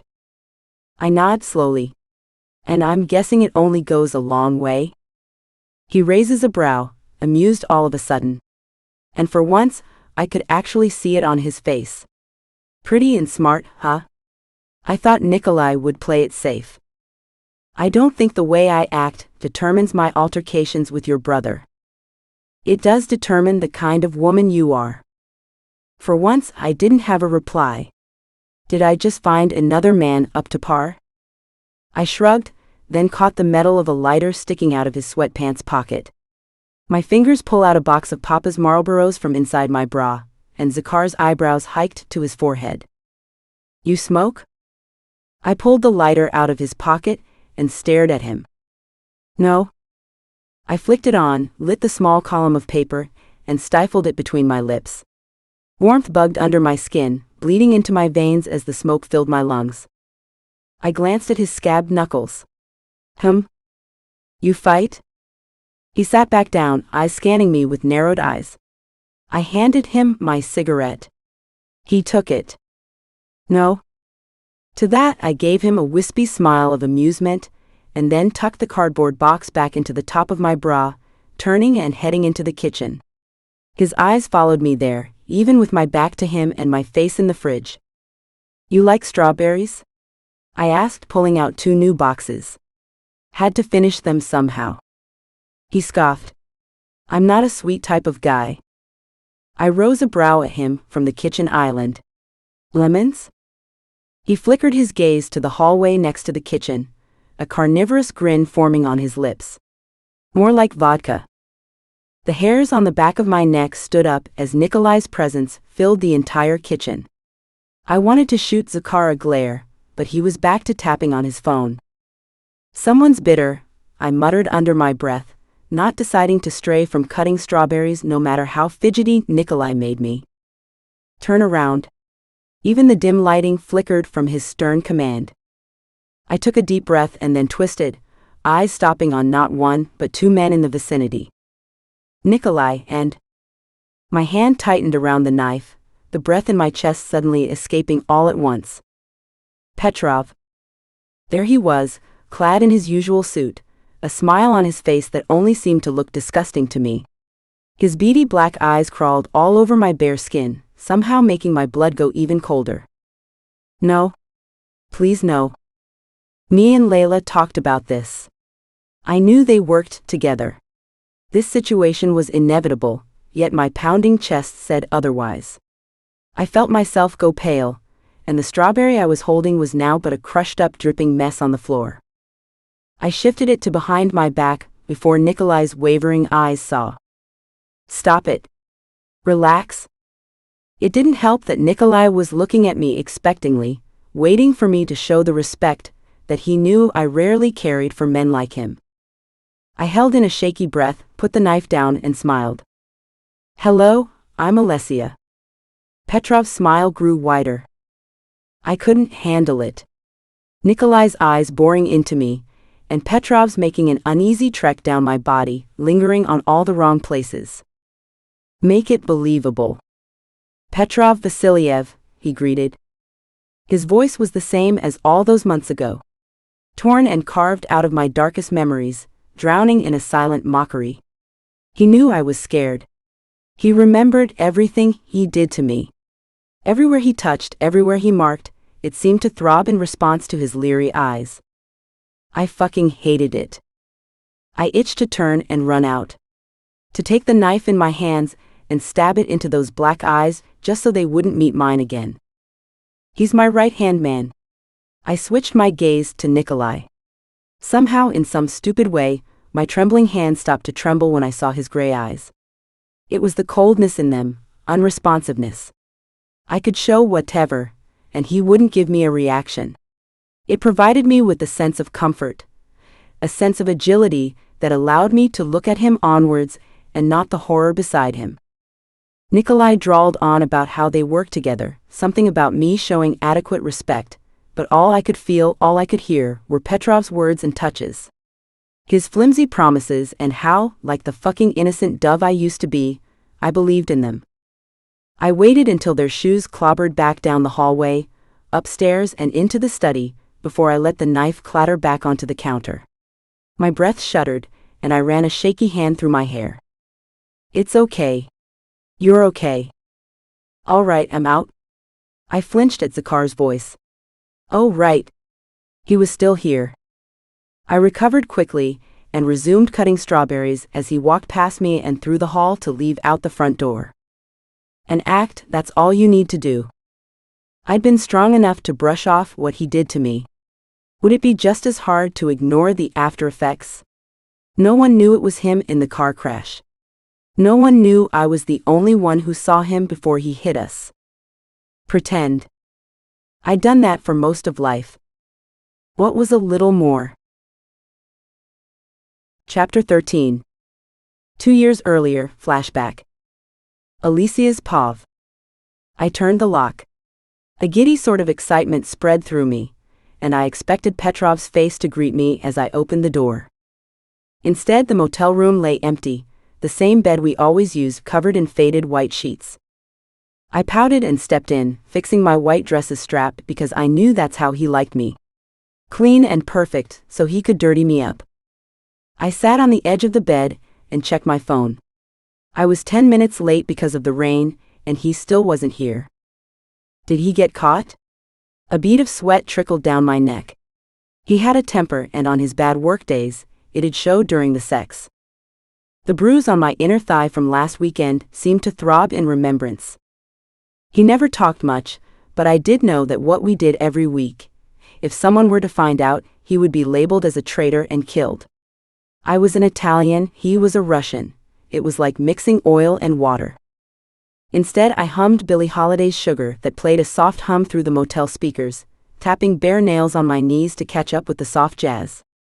I wanted to wear my red acrylics, although he never seemed to like those. He never seemed to like much on me. It was almost like they were obstacles, little unsufferable things that got in the way of his hands. But making love was far from what Petrov did. It always started rough and ended the same way. Sometimes I'd wish he stayed just to give me a kiss. Maybe a good job, or an attempt at cleaning up the mess. Instead, he'd grab that guard of his who stood outside, and speed off in whatever car he brought that day. It was usually old and musty, something that had me rather confused. He was rich, and I knew he worked in the Bratva. I only wondered why he was so hasty when it came to meeting me. Of course, it could be an insecurity issue, but he had none. His confidence was up to the mangy roof, his looks decent enough to make me heat up in bed. If only I'd known that merely catching his sight from across a bar would lead to this, I would have done it earlier. I practiced my smile in the standing mirror across from me. Wrap those around my dick real nice, will you? He always says that, but he never kisses me. I played the piano on my knees, the same kind Aurora tried teaching me last week, and the music in the background finally played along. I'd make a million trips to Lips if I were a bee. Because he's sweeter than chocolate candy to me. The door opened. I flinched but sat up straight, making sure my heels were tucked into the corner properly so he wouldn't trip. My eyebrows ruffled seeing the bloodstain on his white dress shirt. I opened my mouth, then shut it. I'd seen him up close enough times now, and the expression on his face, it was a new one. Tight jaw. Anger? No, his fists were clenched. Restraint? Slowly he closed the door, locked it and sat down next to me. Very close that I could smell alcohol off him, but not the usual vodka. It smelled deeper, almost like he'd been drowning in it for a while and not shaken it off yet. The music continued to play. Was it on repeat? I gave him one of my bright smiles. He didn't smile back. However, he rose up a few fingers and moved the brown hair out of my face, tucking it behind my ear.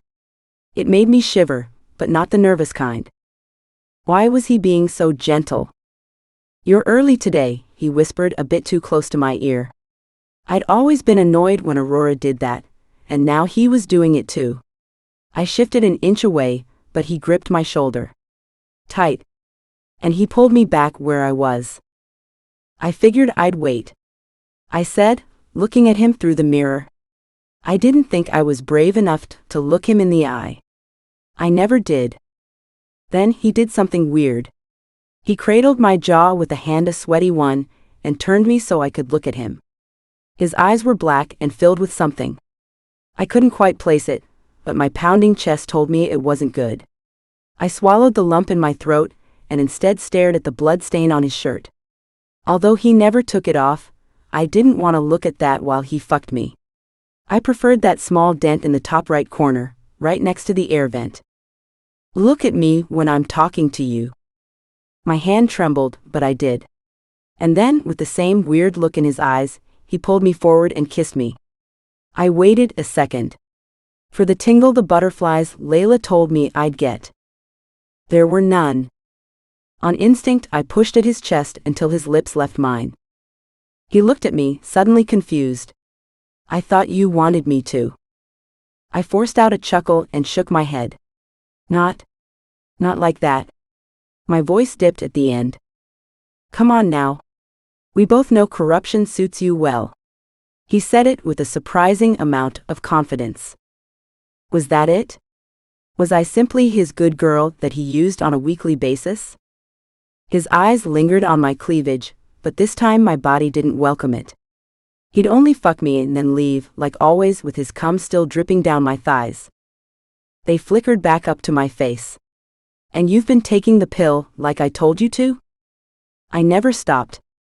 I didn't hate the idea of getting pregnant, maybe it'd get him to change and stay, but the idea of getting caught, of someone finding out, that kept me going. I nodded. He stood up then, and the bloodstain filled my eyesight until I had no choice but to look up at him. He held my chin with his thumb and forefinger, pressing on my lips. All this beauty, and you continued to save it for me. Why? His voice was low, but loud enough to cover up the music that I wanted to hear. Someone played the music louder. I looked up at him. You're the only man who's been interested. His gentility shifted. He pressed his thumb onto my lips hard enough until it stung, and then pushed it into my mouth. Lie. It was barely a whisper, a mere hint, but I felt it down in my bones, and it wasn't nice. Nothing about him was nice right now. Tell me. Why do I fuck you, and no one else? He pulled his thumb out and stood on a knee until he was eye level, until I didn't have to crane my neck anymore. Because I listen. I said, suddenly developing an urge to puke. I wanted to leave. I eyed the door, but realized it was locked, and my key was on the beaten dresser. He nodded. And because for months, I've been the only one for you. That's right, isn't it? Yes. I forced the agreement out in a croaky voice. Ever since I saw you in that club, you've been mine to touch. To mark. I only realized after the nod that I should have said no. This was the first time he'd talked to me properly, and I wanted it to stay that way. Take off your clothes. No? I looked at him as he rounded the bed, and his watch fell on the dresser with a clank. He turned, looked at me expectingly. Now, Alessia. I hesitantly stood up and faced him. I'm not feeling it tonight. My papa, he wanted me home early. I don't give a shit, Alessia. You come here to get fucked, you will get fucked. Now take your goddamn clothes off. Panic sparked inside of me, and surged as he drew closer until there was a mere inch between my white dress and his bloodstain. His eyes pierced into mine. Pain is enjoyable, isn't it? He pressed on the bruise from last week. I held my breath. Don't make me change that. He pushed me backwards until my back hit the bed. No. I glanced at the door again, but it was too late. His hands were all over me, pulling my dress down, taking my panties down with it. It felt like a million centipedes were crawling all over me, digging into my skin and taking all my hope away with it. Why does it feel like this? It's never felt like this. No, I don't want to. He clapped a hand over my mouth. Shut the fuck up. You know I don't like you talking. The panic grew, and his body was too big for me to escape. It was everywhere, and the smell of blood was making my nerves tighten until I felt that they would snap. I was completely naked now. No. Please no. I shook my head vigorously, as he moved his hand off to unbuckle his belt. I don't want this, Petrov. Please don't. The pain barely registered until I felt it beating down on my face. He'd slapped me across the face. So hard that my ears rung, and with so much force that I felt my lip bust and now start to drip. Blood. I didn't want more blood. He wrapped a hand around my neck and pushed me into the mattress until I couldn't breathe. Then he grabbed my legs and split them apart, shoving into me with one go.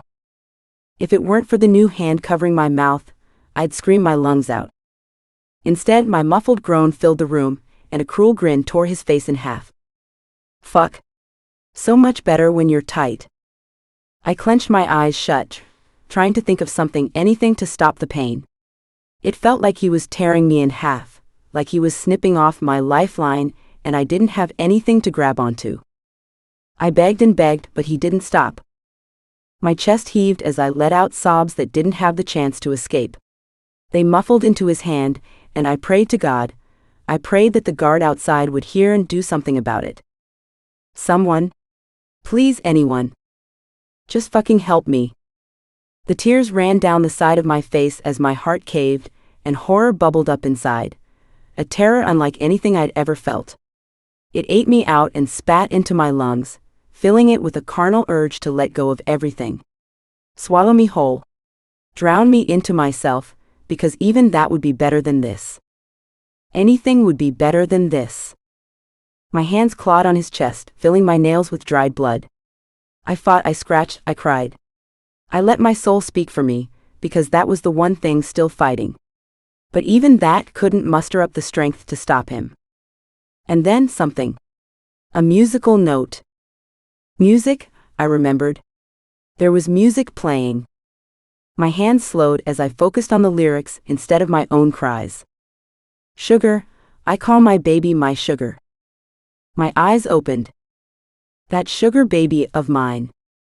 I blinked the blurriness away to get distracted by the set of keys, their metal glistening on the dresser. Funny, he never asks for my money. All that I give him is honey. I felt everything.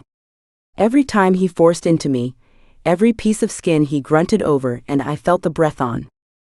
Sugar, I never cheat on my sugar. 'Cause I'm too sweet on my sugar. That sugar baby of mine. Focus. And then it came. Your teeth. Use your teeth. I opened my mouth as hard as I could, and bit down on his palm until I felt flesh tear and blood spill into my mouth. Fuck. He yelled, immediately pulling himself off me. You bitch. The metallic taste spread across my tongue and I gagged, choking. Move, I thought. A surge of dread filled me as his body lingered a few feet away. Run. I used the rest of my strength to use my feet and kick him in the chest, so his back hit the dresser. A fold in the carpet made him trip, and a loud bang filled the room as his forehead hit the wooden edge of the bed. I grabbed the keys as he fell to the floor. Wait. His guard. I quickly stepped behind the door just before it slammed open and a burly man rushed in. What the fuck? Boss? While the guard ran over to him, I grabbed my torn dress of the floor. I covered what I could with it.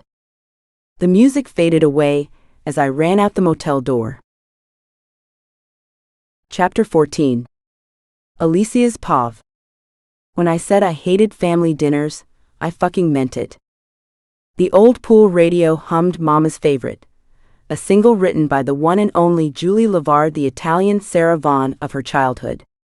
With ice-cold glasses of Negronis and a nice chill breeze blowing across the patio, the clouds shading sketched a dark shadow over white plates filled with barely touched food. Purple asters and white roses made their trek through bushes lining the yard, still not enough to keep the tense smile off Mama's face. The table of 15 carried hushed chatter, most of it being swept up by the wind. Leo and Cesar sat next to Uncle Marcelo and his sons, Mateo and Lord Cesar. Papa's seat at the end radiated with tension, and I felt his gaze hit me and my untouched food every 5 seconds. Of course, Nikolai and Zakar sat in front of my brothers, looking like they had much better things to do than sit outside on a nice fall day and eat homemade Italian food. Aurora nudged me. At least act like you're enjoying this. I glanced at her plate to see it also full, but with everything poked around like she was a picky toddler. I scoffed a little too loud, and a heavy gaze hit me from down the table. I didn't need to look up to realize it was Nikolai. Him and his cold expression made the silence on the women's side of the table somehow more rigid, or maybe it was his looks. He looked even scarier somehow with the shade of clouds covering his face, making the gray in his eyes more pronounced and piercing. His hair even blacker, just like mine. Zakar sat down with a face peaked in boredom, his eyes only lagging on my sister every minute. Why, I had no clue. Aurora merely looked down in her lap, twiddling the fabric of her pink sweater dress. After a few more seconds of staring at the polenta on my plate, I decided to change my field of view. To what? Nikolai, of course. His hands were the first thing I was drawn to. Veiny, rough, and the perfect fit to hold a gun, it was hard not to imagine them on my skin again, like at our engagement when he kissed me like he was out of his goddamn mind. The feel of his hands resting on my waist, barely teasing my ass, I suddenly shook the thought away, embarrassed to be acting so brazen around family, and instead realized he was still looking at me. And because I wasn't a coward, I held his gaze, no matter how hot it made me feel. He narrowed them at me for a split second, as if trying to search my head. I valued privacy, however, so instead I struck up a conversation with my best friend across me. You want to head to the mall this weekend? Hugo's delivery of magazines came in this morning, and I caught a glimpse of Luxebo's new silk collection. Layla sat next to her barren husband, who had an arm slunk around the back of her chair. Until now, ever since she'd been forced into the marriage, I'd felt bad. But even to me, the tolerance she had was incomparable to my own, wherein she somehow managed to brush off every glance and chuckle Hugo shot her way. Sure. We can hitch a ride with Leo when he heads to practice. No need. A deep, powerful statement rose from the end of the table. Speak of the devil. I took a silent breath in, and shot Nikolai a toothy grin. I'm sorry, what was that? His eye twitched, and that's when I realized he was still able to see through my fakeness 5 seats down a dinner table. Now that you live with me, I don't find it necessary to give anyone else the responsibility of escorting you places. Responsibility? He said it, and I heard it loud and clear, like I was a job and task rather than his wife-to-be. Fuck that. I was about to reword that, and tell him exactly why, but Aurora's hand shot to my knee and she cleared her throat loud enough for the whole table to hear. I got the Kingsworth Scholarship. Silence. I whipped my neck towards her, surprise deafening. You got in? She'd been raving about the English and art joint opportunity in one of Los Angeles's most elite schools, and I half expected her to brush it off in the end, because no way in fucking hell was Papa going to let her go. Plus a scholarship? When he had all the money he needed to pay her in? My sister was too pure to let him do that, so she decided to do all the work herself, no bending the rules. I would have lied if I said I wasn't proud. Oh mio, congratulations. I'm so proud of you. Layla stretched out a hand and squeezed hers. My Uncle Marcello's voice rose up from next to my papa, and he made some lengthy inquiries about her sudden announcement.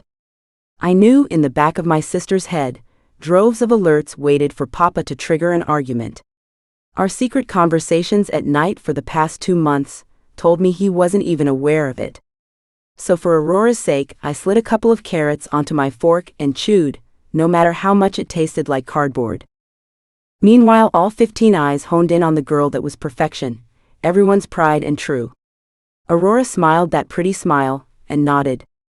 The campus is pretty nice, real safe and secure. She emphasized that last part. I sipped my Negroni.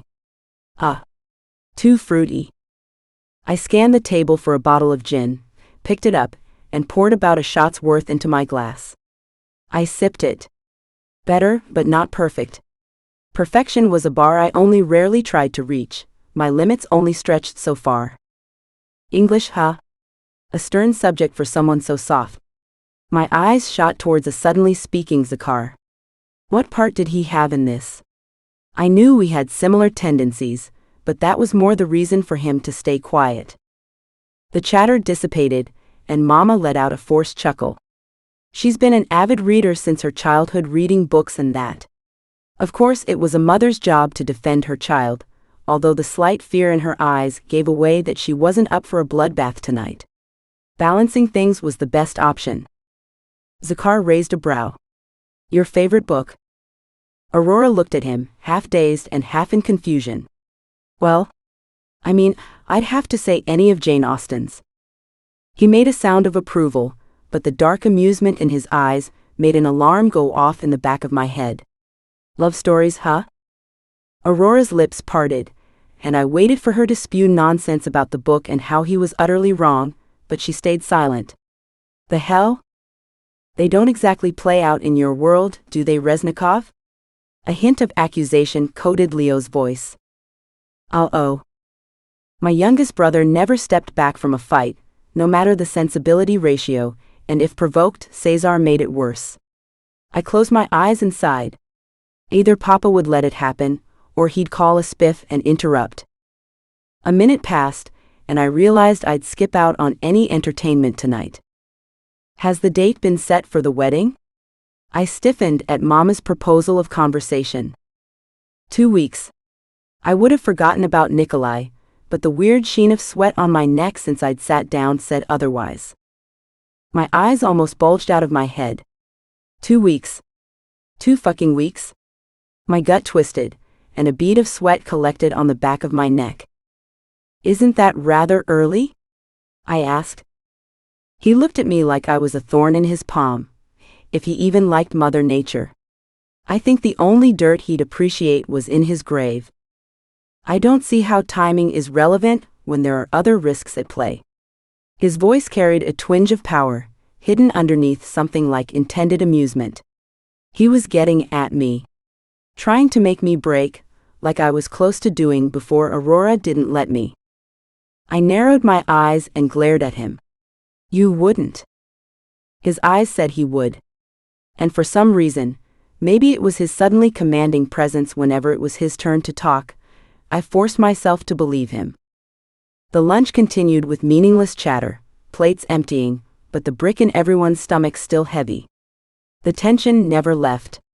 It sat there, thick and heavy, while lips parted and the sun occasionally provided slivers of warmth between the chill. Me, Layla and Aurora continued to rave about new trends and clothes, but the occasional heavy beat on the side of my face never really left. His gaze lingered on me for the rest of the time, inspecting. I hated that about him, that he could stare and peer into me while I sat there helpless.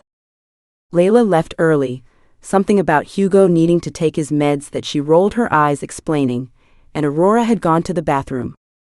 I sat there, trying to ignore Mama's 100 or so mentions about my wedding dress and how she was disappointed in my decision to wear black.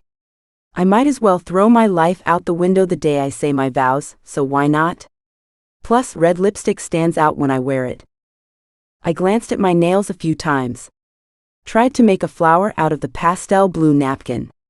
Debated whether I should try to drink the rest of my Negroni like a shot, but fell out of that one because I'd look stupid. I'd done enough stupid in front of Nikolai. Nikolai's POV. For the past 30 minutes I'd been watching ALESSIA. She'd invented nearly 6 new activities to do during a family lunch. Of course, that may as well be the result of an extra shot of gin she hadn't thought twice before pouring. Or maybe it was her empty ring finger that made her forget what her purpose was here. The first thing I noticed when I arrived was that she'd chosen not to wear the engagement ring. I didn't find it disrespectful. I found it amusing how she did it to prove to me how worthless this marriage was. Not just to her, but to her dead set of a father that had no choice but to let it happen. Marcelo raved about some new shooting range he bought, and my brother listened intently only because he had a knowledge of weapons that far surpassed his common sense. Then he pulled out a Zippo lighter and a pack of Javas from his pocket. The wind blew, eyes shifted, and I ran the back of my hand over my mouth to hide my amusement. I would tell him he was an idiot for doing that, because he was. Who knew if Andre held the same control he had towards me with him? ALESSIA stared at me like she'd grabbed the butter knife on the left of her plate and slit my throat. My brother seemed to have intercepted the look. "What, you want one?" Her eyes widened, and she glanced at her papa before looking at Zakar with fake, sharp disbelief. "Excuse me? I don't smoke. I'd never." I couldn't help it. I smiled. Very quickly it rubbed me the wrong way, so I used a knuckle and looked down at my plate to wipe it off. The smoke covered Alessia's face for a second, but when it dissipated, the look on her face remained dead set on the idea that she would yank the cigarette out from between my lips. She was done with me. Done with the fact that I'd made her crack in front of her father already, and now I was testing her patience again. I waited for her to get up and use her sister as an excuse to leave. I know she wanted to. It was clear in her stiff shoulders and narrowed gaze. She simply turned to her mama and asked her to pass the tiramisu. I had no family other than my brother, plus a half-cousin in Moscow who arranged weapon deals with him. Some people assumed that meant we were powerless. Truth was, brutality never ran through the same kinds of blood. In the Bratva, the loyalty built into us long before we considered ourselves men was the one thing that mattered more than blood. Blood that, when spilled, was considered a lost limb for each of us. I'd lose a limb for my brother. I nearly did, every night for 3 years. When our father would come home drunk and choose to let it out on our mother, I'd deflect it towards me. And when he grew bored because I wouldn't give him the satisfaction of fear, it was Zakar's turn. I was a mold my father and the Bratva created. A combination worse than gunpowder and minefields. A combination that still made every night a fucking pain to spend asleep. Chapter 15. Alessia's POV. I was supposedly great at noticing the small things. The modern paintings of black and white, lodged up against the hall outside my room. Not 1 ounce of meaning in them, unless you counted the dust around their borders. His locked bedroom door. How fucking cold it was in this house. Sometimes I opted to wear a robe, and even that wasn't enough to disregard the one thing I hadn't noticed. There were no heaters. Anywhere. Did the man freeze to death when New York had its annual share of snow? It was like my superpower for reading people seemed to dissipate into thin air the moment his face came into view. The only thing I felt when he was in proximity, which wasn't often, was a clenched sort of patience, entitlement, and a tingly feeling in my lower stomach. I found myself thinking about that last one the most. I'd rather his presence be ghosted rather than his gaze. Because his eyes made me feel things I didn't want to admit. They casted images in my head that were filthy, dirty, and a disgrace to humanity. It was wrong. So wrong. Sometimes at night I'd even catch myself slip and say, well, fuck it, because he's gonna be my husband in 2 weeks. But people in the Cosa Nostra get married every week, and they don't seem attracted to each other after a millennia. God, was I really this easy? He was the goddamn enemy, and here I was, wishing he'd sneak into my room at night and do unspeakable things to me. Fuck. I needed to get out of this house before I died of touch deprivation. I dialed Layla, praying she hadn't lugged Hugo to the mall again. I started pacing the room the moment she picked up. Alleviate. Tonight. Please? She scoffed. Damn. I owe your sister 50.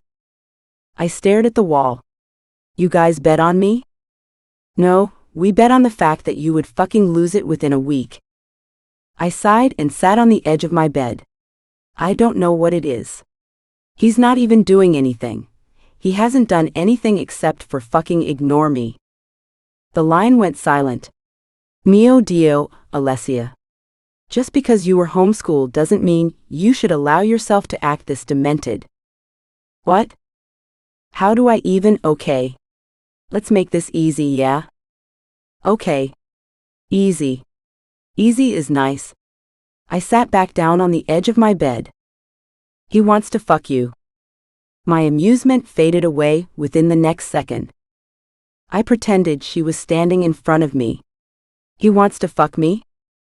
Real bad. I'm talking all night, no strings attached bad. Like the borderline predatory kind. The kind that'll leave you paralyzed from the bottom half. I suddenly wondered if his personality was weaved through sex. Was he rough like his voice? Demanding like his aura?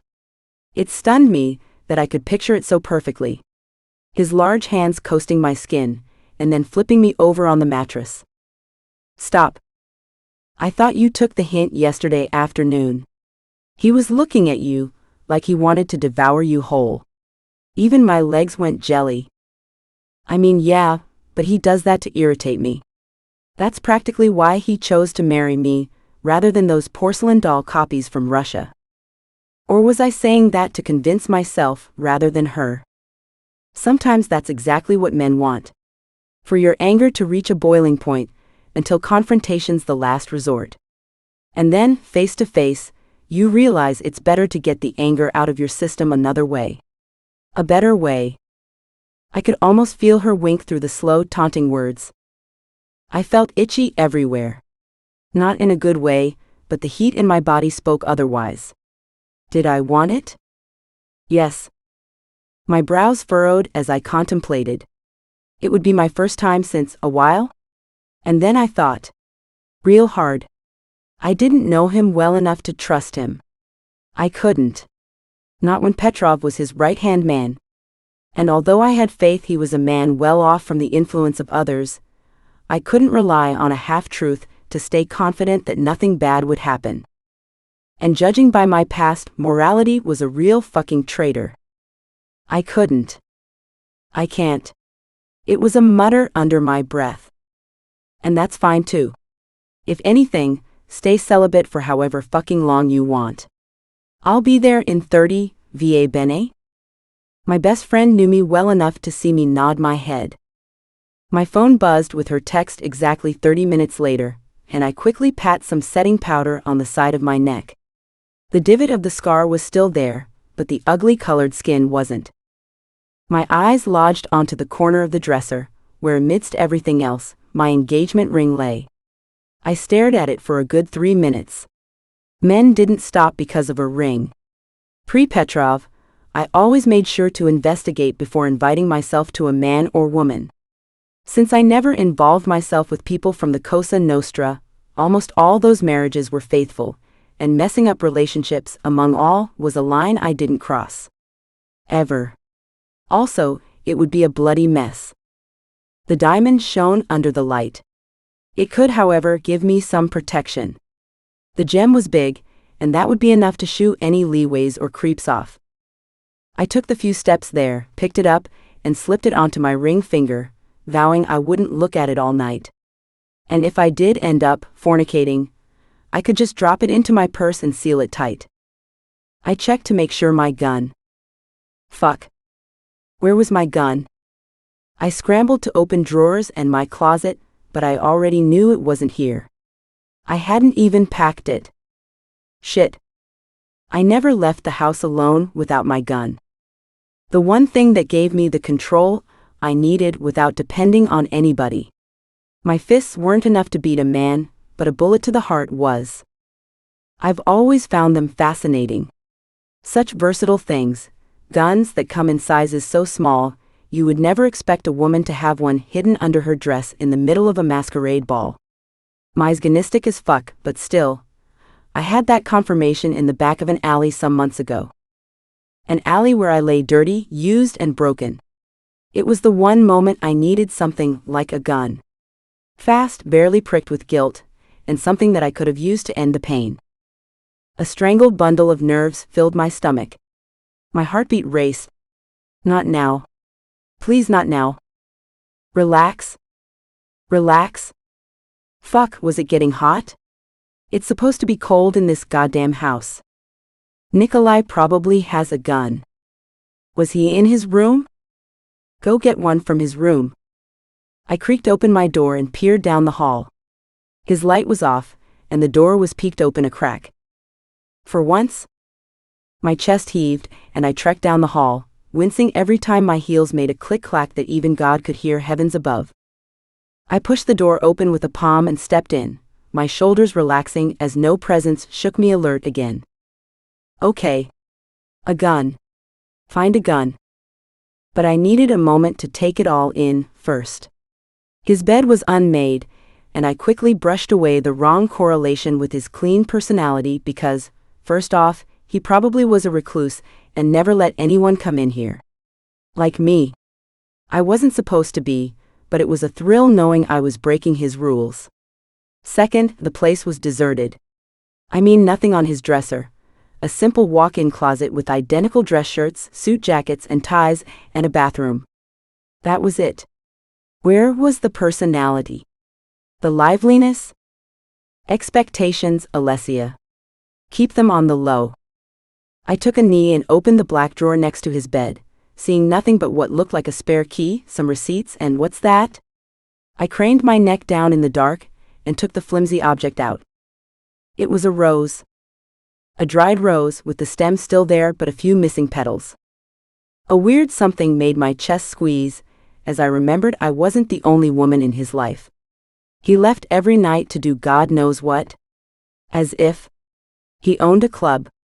Probably had sex with someone new every night. Or maybe he hate-fucked Anastasia because, let's face it, she was the perfect submissive and would do whatever the hell he wanted. Fuck that. I'll find someone of my own tonight.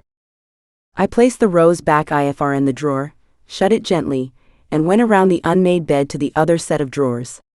As soon as I opened it, the black metal of a pistol greeted me. Thank God. I pulled it out, weighing the cold weapon in my hands. An energy I didn't have a second ago filled my veins, and my heartbeat slowed suddenly. I nearly ran back down the hall to my room to grab my purse, and quickly slipped the gun into the red band around my thigh, like always. I scrolled to Layla's contact and started my way out, until I slammed into a big broad chest. My eyes went wide and they traveled up the black suit to meet Nikolai's. Don't smoke, huh? He glanced at the cleavage of my dress where I tucked in the box of Marlboros, yet again. I would have called him a perv, if it weren't for my body approving the feel of his eyes. I tipped my chin up regardless of the sudden nerves running through me. I'm not tarnishing my image in front of my family over a pack of lung killers. His eyes roamed my room, narrowing in disapproval as he noticed all the small knickknacks and disorganized items clattering everything. I was about to come up with an excuse, but stopped because he was looking somewhere else now. My neck. I quickly brought forward a piece of hair to cover it, and ignored his piercing gaze. Was it still noticeable? His eyes narrowed, but he didn't comment on it. I didn't think I'd have to deal with any more trouble tonight.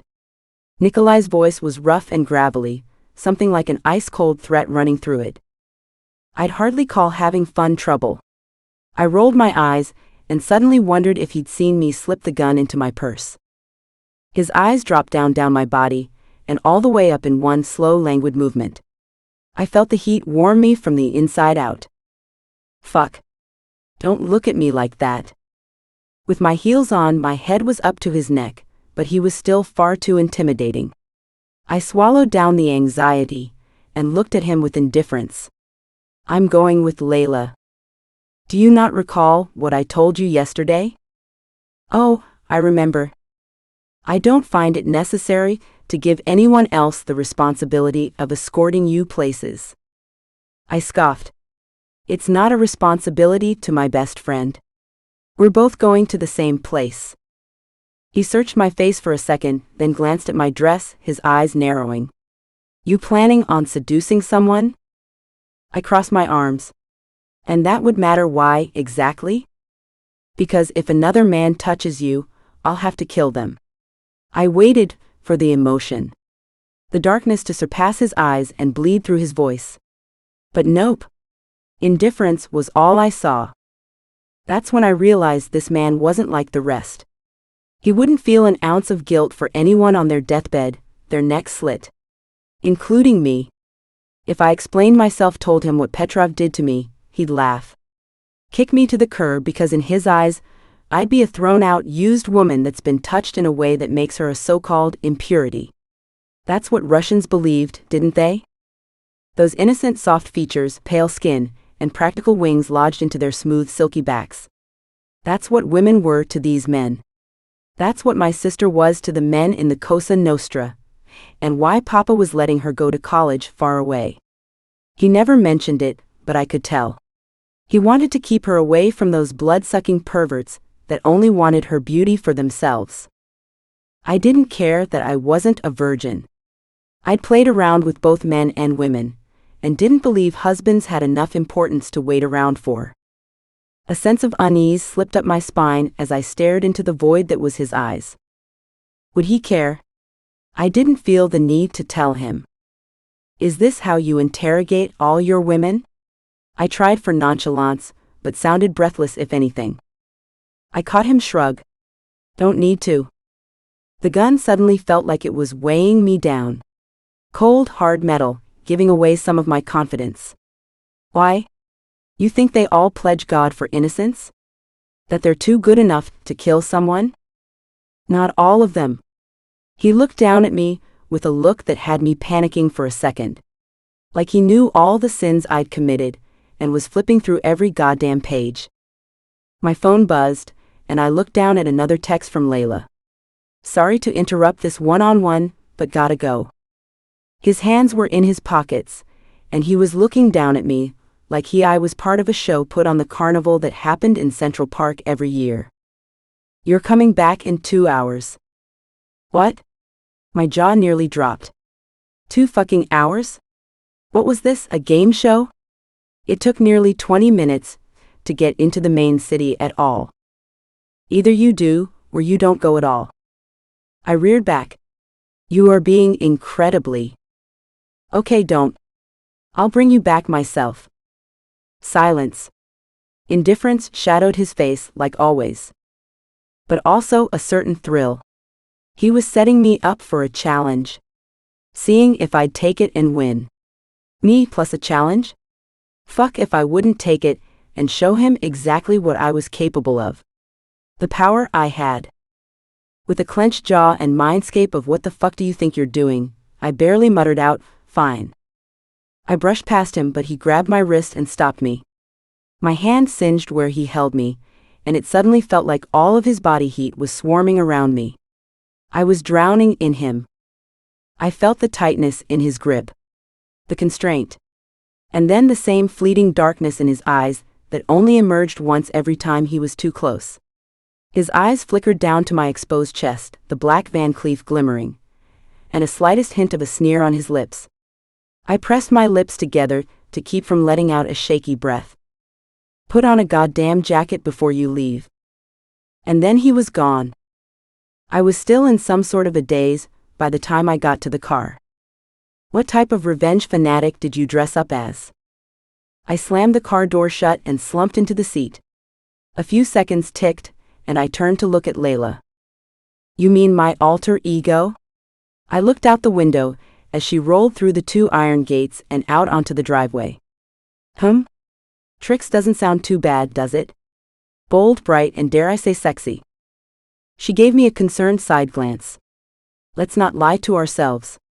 You think a man moaning Trix is sexy? I shrugged. Men moaning in general is sexy. She muffled a giggle. What? Her clamped lips told me she'd dreamt up another one of those crazy Layla scenarios. My impatience has its virtues, Layla. No, it's just... A smirk coated her pink-painted lips. I thought of Brandon when you said that. I fell back into my seat and let out a groan. The bartender had a little crush on me for a while, ever since I'd grown into my full form and started to regularly come to alleviate the club we were going to more often. I'd say I didn't feel bad for shooting him little winks and chuckles, because he was still 20, nearly 3 years younger than me. I didn't feel like leading the poor guy on. He's sweet. I guess. But you don't want sweet, do you? There she was. The wisdom she always carried, no matter the place or time. We could be drunk on the floor, and she'd muster up some strength to talk about the positive benefits of letting loose a little. No, I do. I just don't want adorable? You want masculine. She spit out the words like we were playing Jeopardy. Ding. 500 points because she was right. Protective yet rough. A certain face came to mind. Intense but jagged on the edges a little. Nikolai. I grimaced out the window, trying to focus on all the city lights now emerging. Please stop. Has a big dick but won't. Layla. Sorry. Right or left? I whipped around to check her blind spot. She was fairly capable, but after some months ago, it was only better to make sure.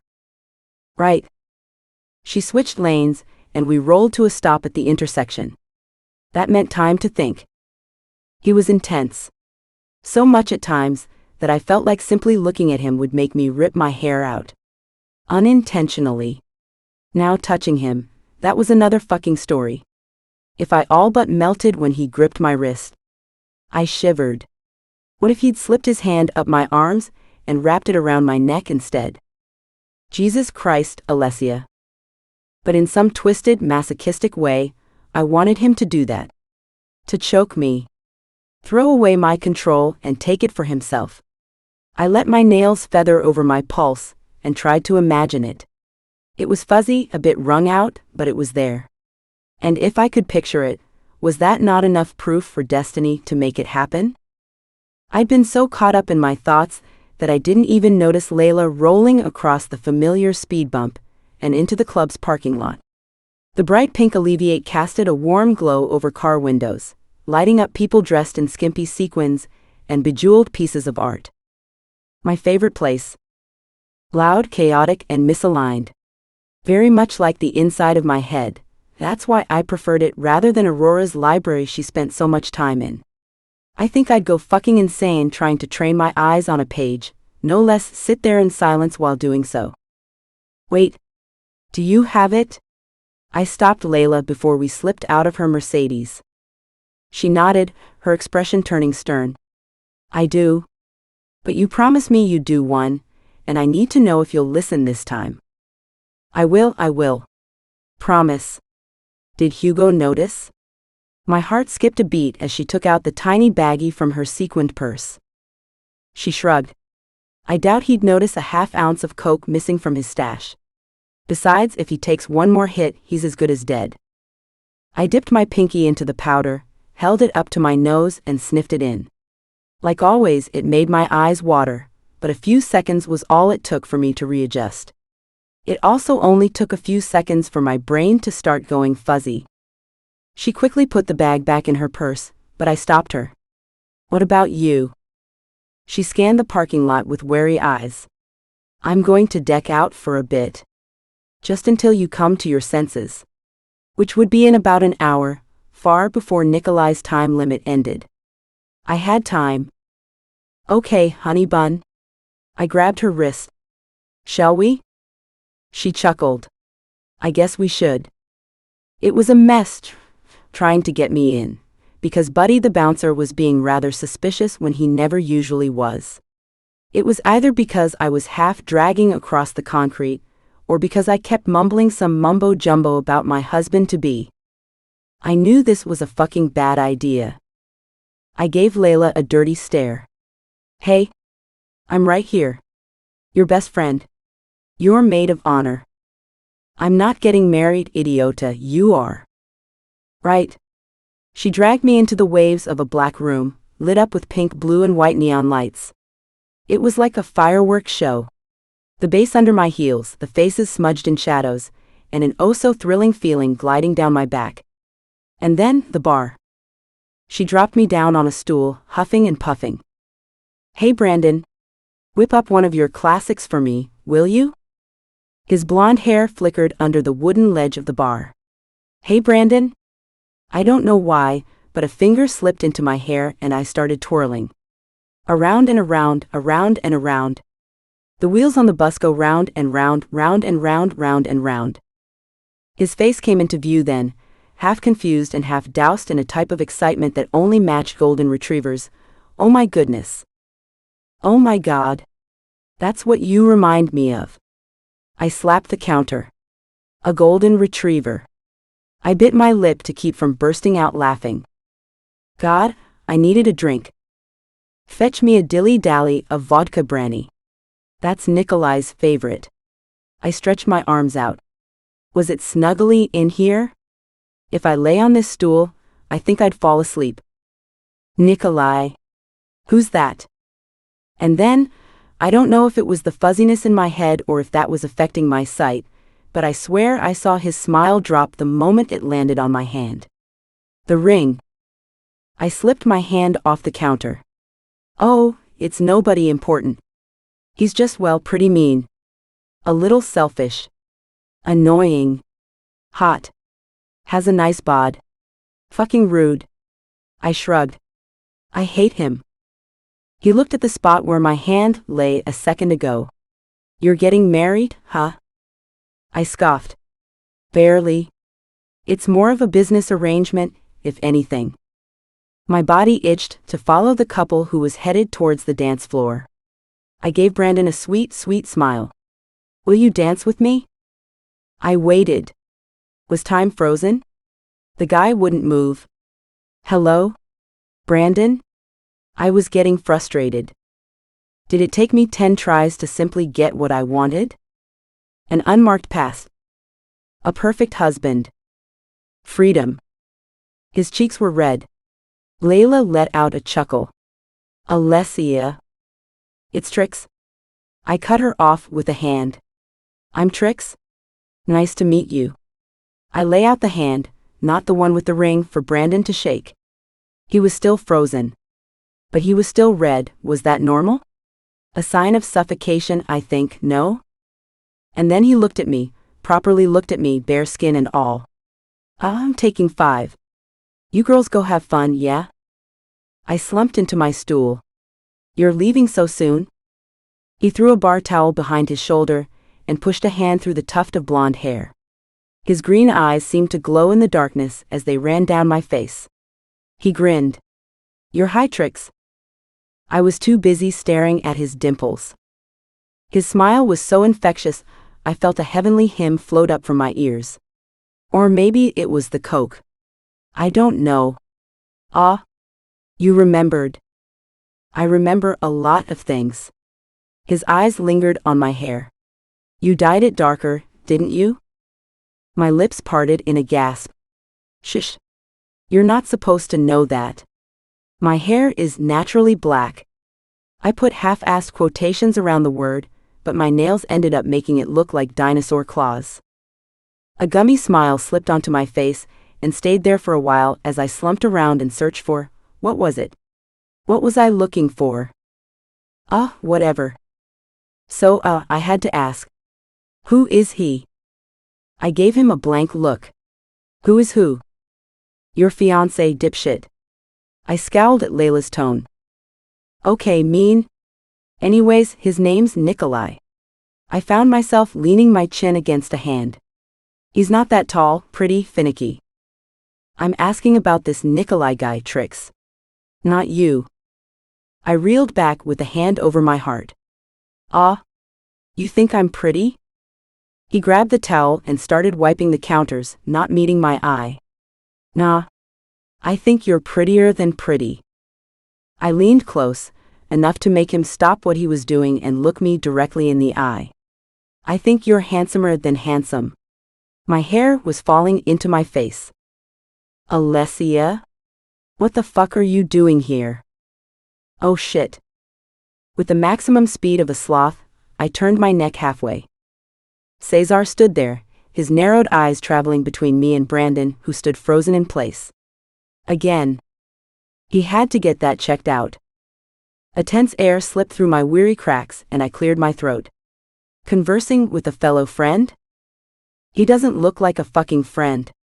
I suddenly felt bad for poor Brandon. My brother looked at him in a way that only told me to run, much less him. I pointed a finger at Layla. Her fault. She was trying to play matchmaker. I put both hands up in surrender. I didn't want to play, but she forced me to. Cesar switched his eyes to Layla, whose drink was half empty on the counter. I waited for the same frustration, the same indifference he held towards Brandon, or maybe the stern protectiveness he had with me, but it wasn't there. Instead, his eyes fell down her body, lingering far too long on places other than her face. I knew my brother. He had a maximum of 5 expressions in his Homo sapien library, and that was not one of them. His eyes went back up to her face, sharpened a little with something like remorse. And then he said something to Brandon. I didn't hear because I was too busy rubbing my eyes to make sure I saw it right. Layla's chest rising faster than a minute ago was enough proof. Okay, what the hell? Surely the hallucinations caused by crack weren't this aggressive. I turned to look for Brandon, but he was gone. Oh no. Did Cesar make him cry? It's happened before. Maybe not verbally, but physically, hell yes. I've seen my brother do things I wish I never saw. Things that consist of many warnings I don't seem to get before I enter the communal warehouse. What? If racks of free Cabernet were sitting anywhere, I sure as fuck would be grabbing one whenever I could. Where's Nikolai? Me and Layla shared a nervous glance. At home, I said, but regretted it as soon as Caesar's jaw ticked. Shit.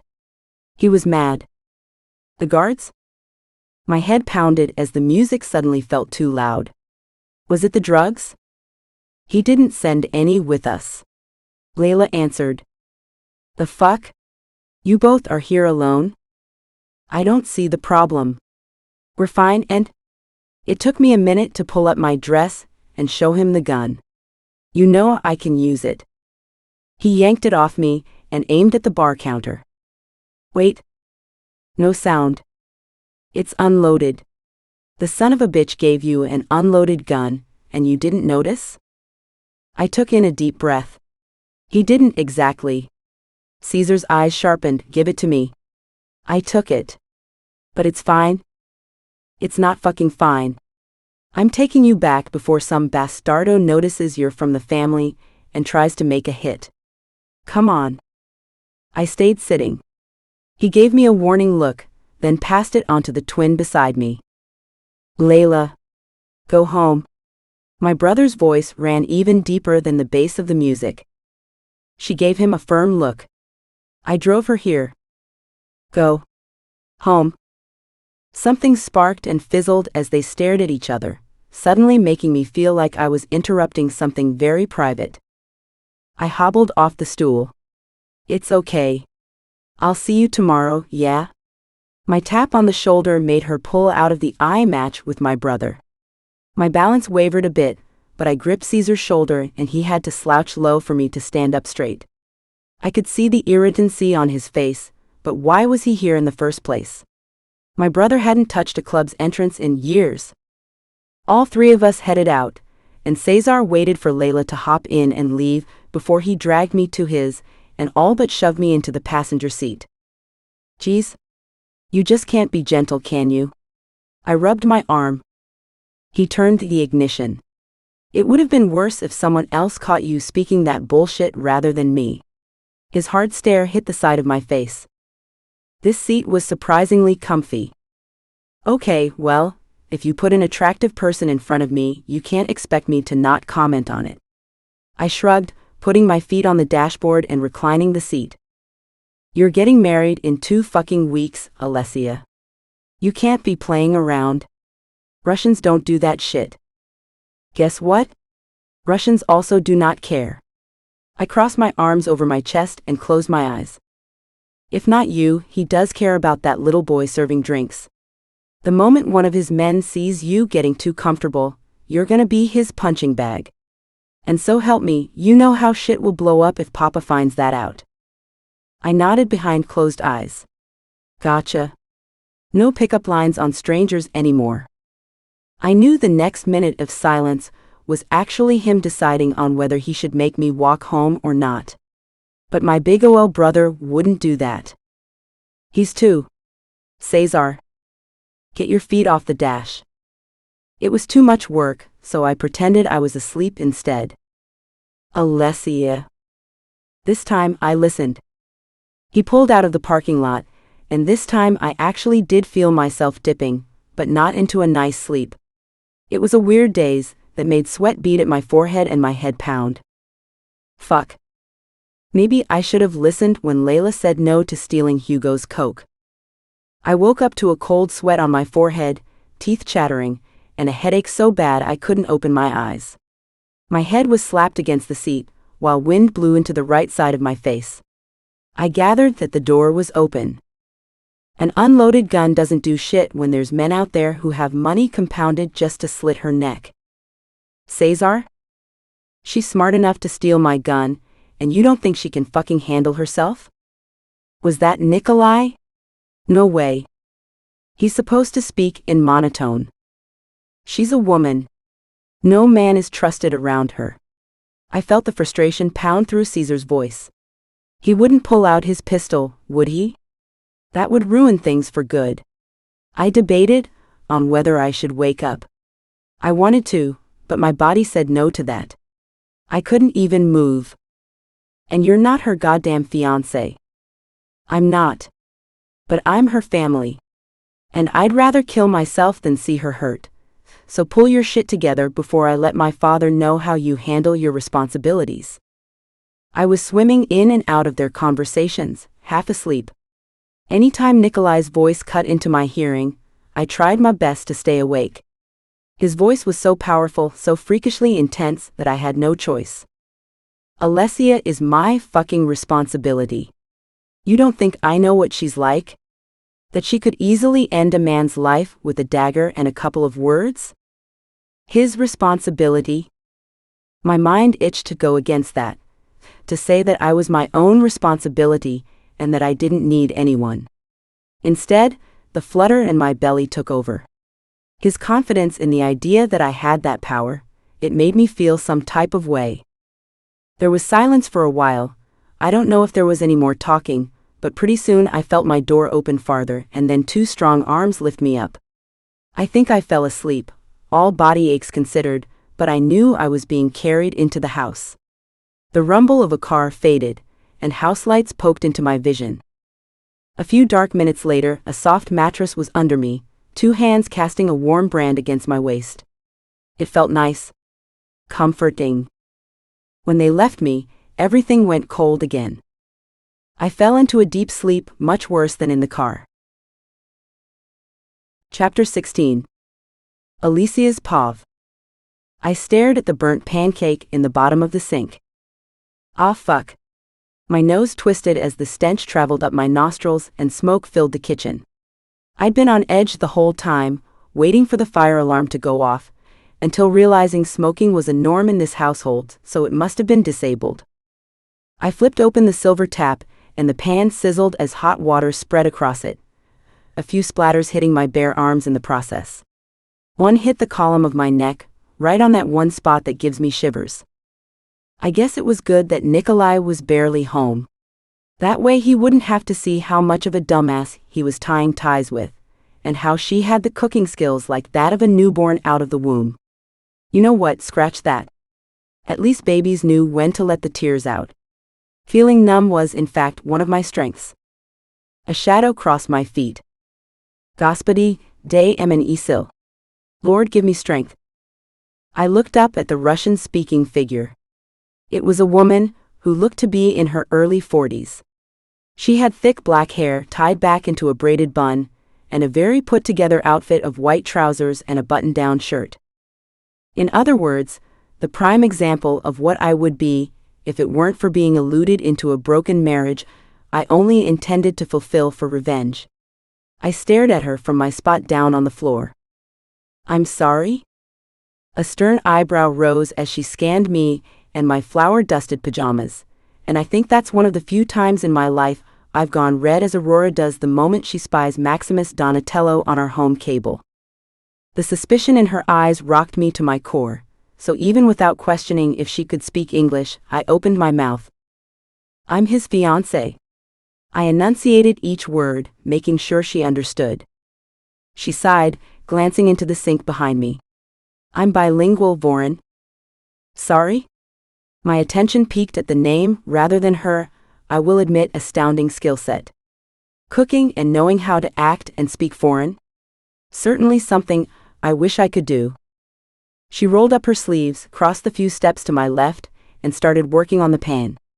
Guilt pooled inside of me. Black-haired was a surprise, I'll admit. Especially when he's so keen on the pale ones. Oh. I leaned my elbows back on the counter. So you're saying he's fornicated before? If anything, this opportunity was up for grabs. I knew next to nothing about Nikolai other than his preceding reputation, and part of me wished to know what his past was like. What demons he had to exorcise to become so shell-like. She paused, giving me another full-length glance. I saw him come out of his mother's womb. I've seen him do far worse than fornicate. My ears perked. It was known that the Reznikov family had been ripped apart what seemed to be like a millennia ago. That's what gave Nikolai his power. His fame. The fact that after everything, he led him and his brother to an empire worth millions. From what? That was for me to find out. No matter how much of a restricted zone this was. If anything, he'd catch me. And then what? He'd back me up into the wall and demand that I shut the fuck up? Doesn't sound too bad. Especially the backing me up into the wall part. And shutting up, that was easy. That was perfect. I could spend a lifetime in my room, scrolling on my phone endlessly and mix-matching thousands of outfits while pressing order on whatever new bag was out. At least I'd have my own company, which I learnt over the years was better than anyone else's. Over the years, he came to me for advice, confided in me. Silence muffled what she was going to say next. Then? Then what? The annoying tick behind my eyes crawled away. Had it been that bad? Papa had mentioned myths over family dinners. About Nikolai's parents and how they had the nerve to act out of touch with the Bratvas Pecan and were banished out of the clan for good. But if that were to be true, how would Nikolai spin right back and work side by side with the Pecan again just years later? I was aware the Bratva didn't take loyalty light. It was almost like every man with a buzz cut I walked past, two more took his place, in the rare possibility that I'd pull out a pistol and shoot the first. Did that same loyalty lie within Nikolai? Not with the men he worked with, but for other people in his life? With me? With a voice sodden in the past, she said, her nobility far surpassed the way she left. With a glance at my confused expression, she clicked her tongue, and the irritation slipped back in with a slight scowl, quoting her sudden switch in moods. Next time you cook, don't. She turned on the tap and started washing away all the burnt bits she'd scrubbed off with the ball of steel wool.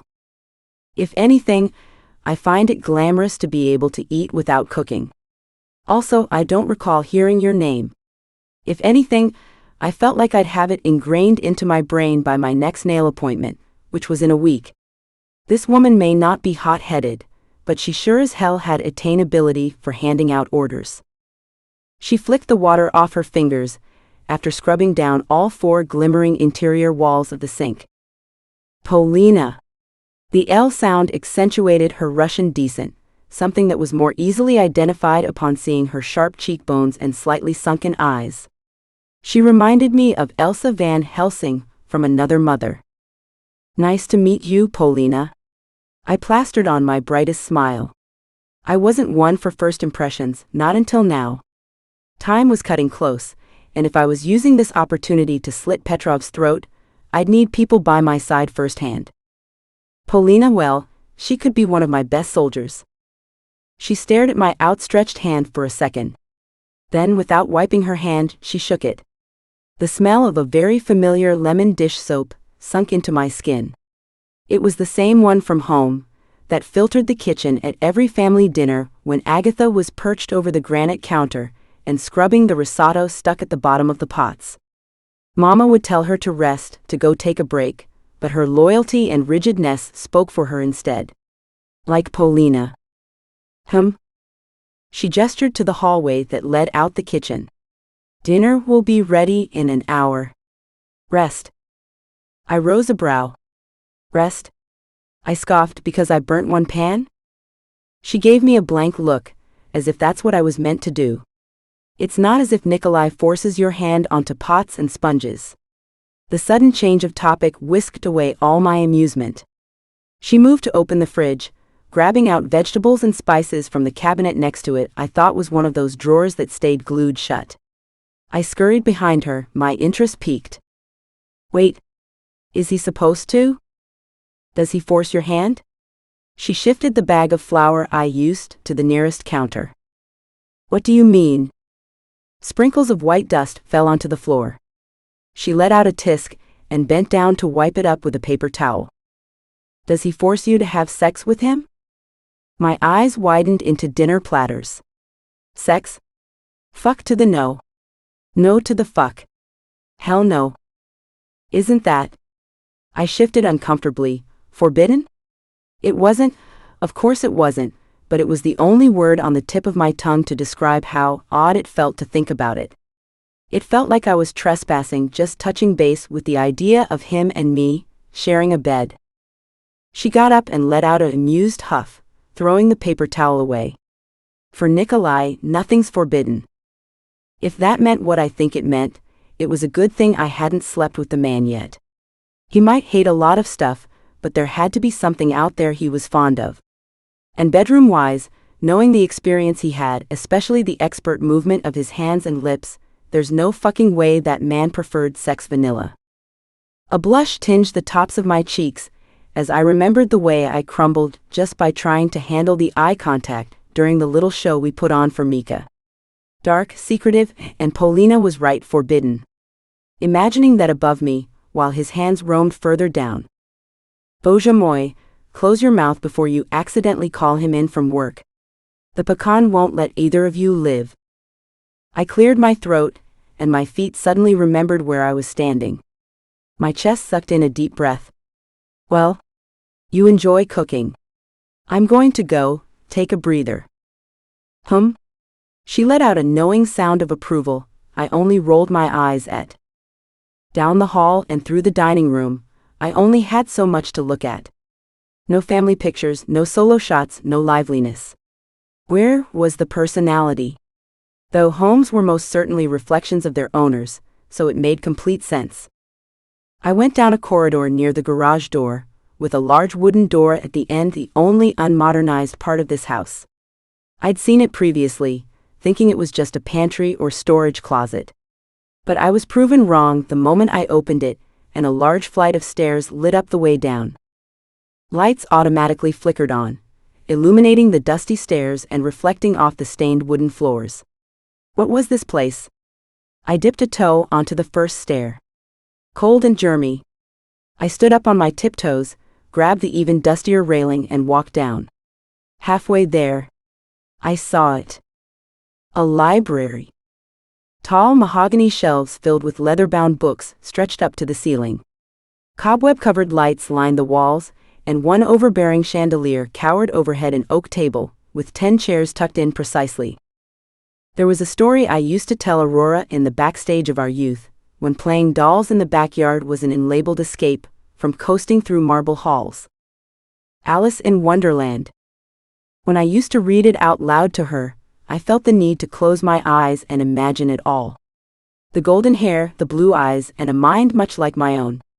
Fragments of imagination complete with an insane hatter, a smart bunny, a rather large-headed red queen, and the one that I somehow despised every time, a Cheshire grinning cat. In a way, it reminded me of Petrov. They were each fragments of her imagination, yet so real that I felt as if I was Alice every time. Trapped in her own head, living the stories she wants to live, but not getting that same chance in the real world. Dreams that never once came true. And I was mad, borderline pissed. Why would someone write such a thing, all for it to not be true? Although that was the case for most books, it was different with this one. I'd wanted her to grab all her friends and bring them back, through the tunnel and out the tree. I wanted it to be real. But like me, she was far too proud of her imagination to let that happen. I covered my bare arms, shivering as the cold seeped into my skin and the smell of old pages filled my senses. I walked through every organized column, trailing my fingers across spines of books and looking for something out of touch. Titles of classics, obscure texts, and volumes on philosophy and history lined the shelves.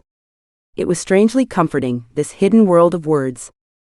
As I started to walk past the table, to the other half of the library, there it was. Something like a dried-up object stuck out of one of the pages, and I slipped it out of the stack before pulling up a chair and sitting down. The cover read, Astronomy, the Mysteries of the Cosmos. Astronomy? Nikolai. I tried to go on without judgment. I flickered through pages, the musty smell overcrowding my senses. Just then, a delicate and dry something slipped out. A rose. Wait. I thought back to the day I left for the club with Layla. I'd opened his drawer, and there was a rose there too. Circumstance? I sure as fuck think not. I gently picked up the rose by the stem. It was brittle and shriveled up, the red now a rich maroon, almost brown. I turned the book over, searching for an explanation, but there was nothing. My mind raced with questions. Was it a memento? A token from someone special? It certainly didn't fit the cold, ruthless image he projected. I slipped the rose back in, my chest suddenly heavy. A part of me, the foolish part, felt a pang of jealousy. Was there someone before me who had the privilege of knowing a softer side of him? Did he have a soft side? The thought felt like an itch that needed to be scratched. I flipped to the end of the book, finding a message scrawled in blood-red pen. Russian characters sputtered through, but most of it was simple English. Without a greeting, it read, Makar has given me something. I don't have the space in my heart to care for it, because it's already been stabbed far too many times. Don't regret what you did, because you did it for me. I'm doing this for you. My eyes scrambled to the bottom of the page, where there lay one sentence, in messy ink, as if the same person had been in a hurry. Orion will be yours. Orion? The constellation? In this case, it sounded like a name. A child, maybe? My heartbeat sputtered. Nikolai's child? The letter sounded like it came from someone special too. Someone who killed themselves in order to put Nikolai at no harm's way. And Makar? Who was he? It sounded like a Russian name, but... My head pounded. Too much. I closed the book and slipped it back into the little space it owned. My head flew pages of thoughts, flipping them back and forth. Roses belonged to lovers. The weight of the dried-up petals pushed down on me. The man who seemed to have no heart once had a full one. The thought of being lied to pushed something out of me. Frustration. I didn't want to be trampled over, not again. God, not again. I made sure the chair was tucked in perfectly before making my way up the stairs. My hand gripped the railing extra tight, and I leaned against the door as it closed behind me. Alice would have hated this. She would have wanted an answer. And Nikolai? I swallowed. I'd yet to figure him out. But for some reason, I couldn't shake the dreadful feeling that this was only the beginning of his story. The mystery that was entirely him. I slumped down onto the cold floor. Now would have been a great time for me to head home. My brain flickered. Oh right. This was home. Chapter 17. ALESSIA's POV. Fetch me an ice-cold vodka martini, will you, Lev? Vodka? My sunglasses lowered as I gave him a look. The sun was already beating down on my skin and neck from the messy updo, and it was hard enough to see the man. But as I'd spent the last few days catching sight of that tuft of white golden hair, I'd gotten to know him and his partner in crime pretty well. That was as far as looks went. So here I was, lying on a chaise next to Nikolai's pool, testing his guard's character. Is there something wrong with trying to attune myself to Russian culture? He crossed two very muscular arms over his chest. It seemed like casualty was the norm for every other man in this house, except for my fiancé. Lev and Vic, his two guards, they'd trot around naked if they had the option. Those white t-shirts did nothing for their taut and ripped skin under, as well as the tattoos. I found myself staring at their backs a second longer as they flew past my sight on the daily, strewn in and out of Nikolai's study. Italians go mental for whiskey, do they not? As if that recluse would have any lying around, I muttered under my breath. Then, remembering he was held hostage on Pool's granite border, I flashed him a grin. My sweetest, most gullible smile. Both sound nice, please and thank you. He looked at me like I'd gotten sun poisoning, then turned and walked the few meters back through the glass doors into the house. And maybe if I stayed out here an hour or two longer, I really would break out in hives. Why did he have a pool in the first place, if not to use it? I stared at the water as it gleamed aqua under the sun. Did he use it to drown people? I frowned. No, he wouldn't want death touching any part of his property. I found myself slipping off the sunglasses and staring at his bedroom window up above, even though all I could see was black tint. Did he really find it amusing to spend all his time working? By working, I meant slashing bodies and filling out paperwork for the one man that somehow held more power over him. Who, I wondered, could be more static than Nikolai himself? The pecan was his name. I'd gotten that out of the few conversations overheard while eating out of a Ben & Jerry's tub in front of the TV, and from Lev's mouth, it seemed like the stories weren't too far off. The ones said by my uncle and Baba, who used to laugh at the man's properties ransacked with trafficking deals and drug distribution in all its glory. The tales, however, the very much doubted myths, they told far more disturbing pieces. Ones that disregarded humanity, and consisted of the pecan holding men up by their hair and slitting it clean off their bodies. It wasn't a matter of terror, it was a matter of the necessity. Was being a traitor considered that bad in the Bratva? A matter that undeservedly meant undergoing a final breath without a body to conform in? My lips parted. If Nikolai were to find out my agenda, would that label me as a traitor too? Out came Lev, gripping two tumblers, one golden brown and already less bitter than the clear one. He set them on the small table with a bowl of strawberries half empty, and before he could leave, I decided to make one last inquiry. Lev. He turned, the smile on his face barely even a smile, it was almost a line of indifference. Don't tell me they all morphed into Nikolai at some point in time. The pecan. You got a picture? He doesn't let anybody take any. Does he have a facial deformity? No. Misaligned teeth? No. Eye patch that screams pirate rather than Russian terror? Ms. Mancini. Oh please. I gave him a wink. Call me ALESSIA. He sighed. People did that around me often. I could never figure out if it was because of my ability to not shut up, or that I was simply socially unaware. The latter made me prize myself, because why should I care if someone's left damaged by my freedom? It's not like people don't have mouths. Ah. Does he have a wife? I don't see how that's relevant. I don't know if you're aware, but the value of a man nowadays seems heavily credited to their ability to hawk down a female. He's single. Ready to mingle? 65 years of age. And hot dad material, it seems. Any kids? No response. I licked my strawberry juice-coated finger. Let him know I'm free to babysit. Maybe it was a Russian thing, but the man turned on his heel not a second too late and walked back inside. As I lay on my back, sun scorching, a sultry breeze blew past my body, and with it a man's deep, uninvited chuckle. Enjoying ourselves, are we? My eyes flew open. Shit. I shot my gaze to my left, my legs in a tangled position ready to slide off the chaise, until I saw who it was. Zakhar trekked towards me, a smirk plastered on his lips as his eyes trailed down the length of my body with piqued amusement. I settled back, leaning my head against the cushion.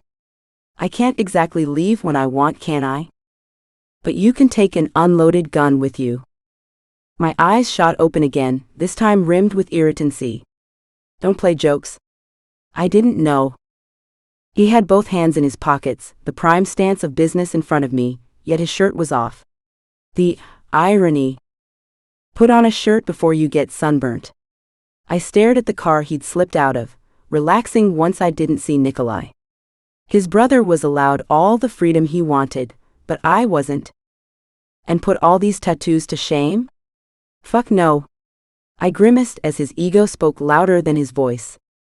Who are you trying to show off to, anyways? He scoffed, muttering something under his breath.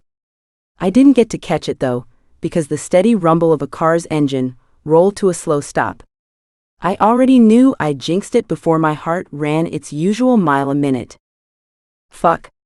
Zakhar flipped his wrist over to glance at his watch, then gave me a look that I'd never seen on him before, pitch black sobriety.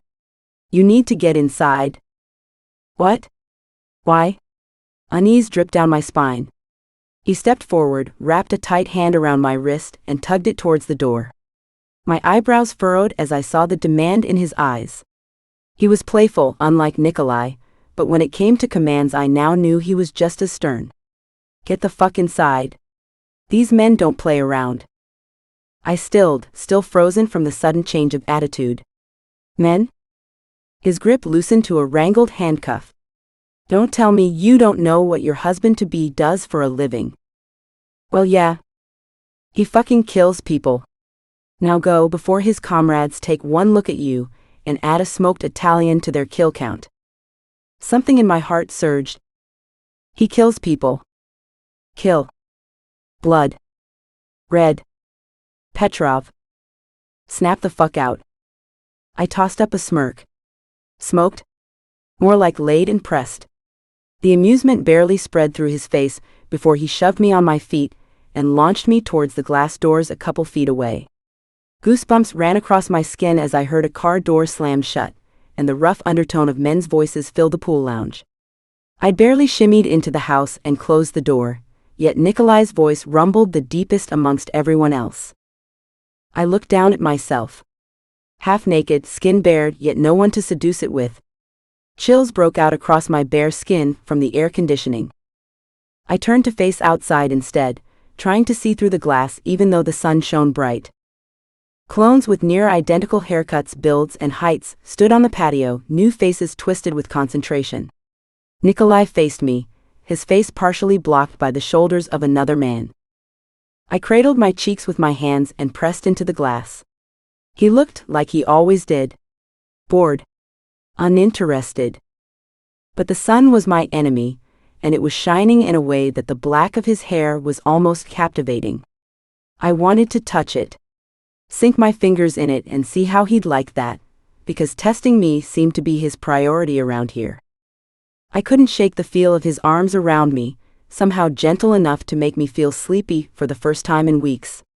He'd said things about me, and I didn't know what to think. ALESSIA is my fucking responsibility. If anything, I was the one thing that set him off the edge more than anything. The vexation that somehow held enough value to him to make room to react.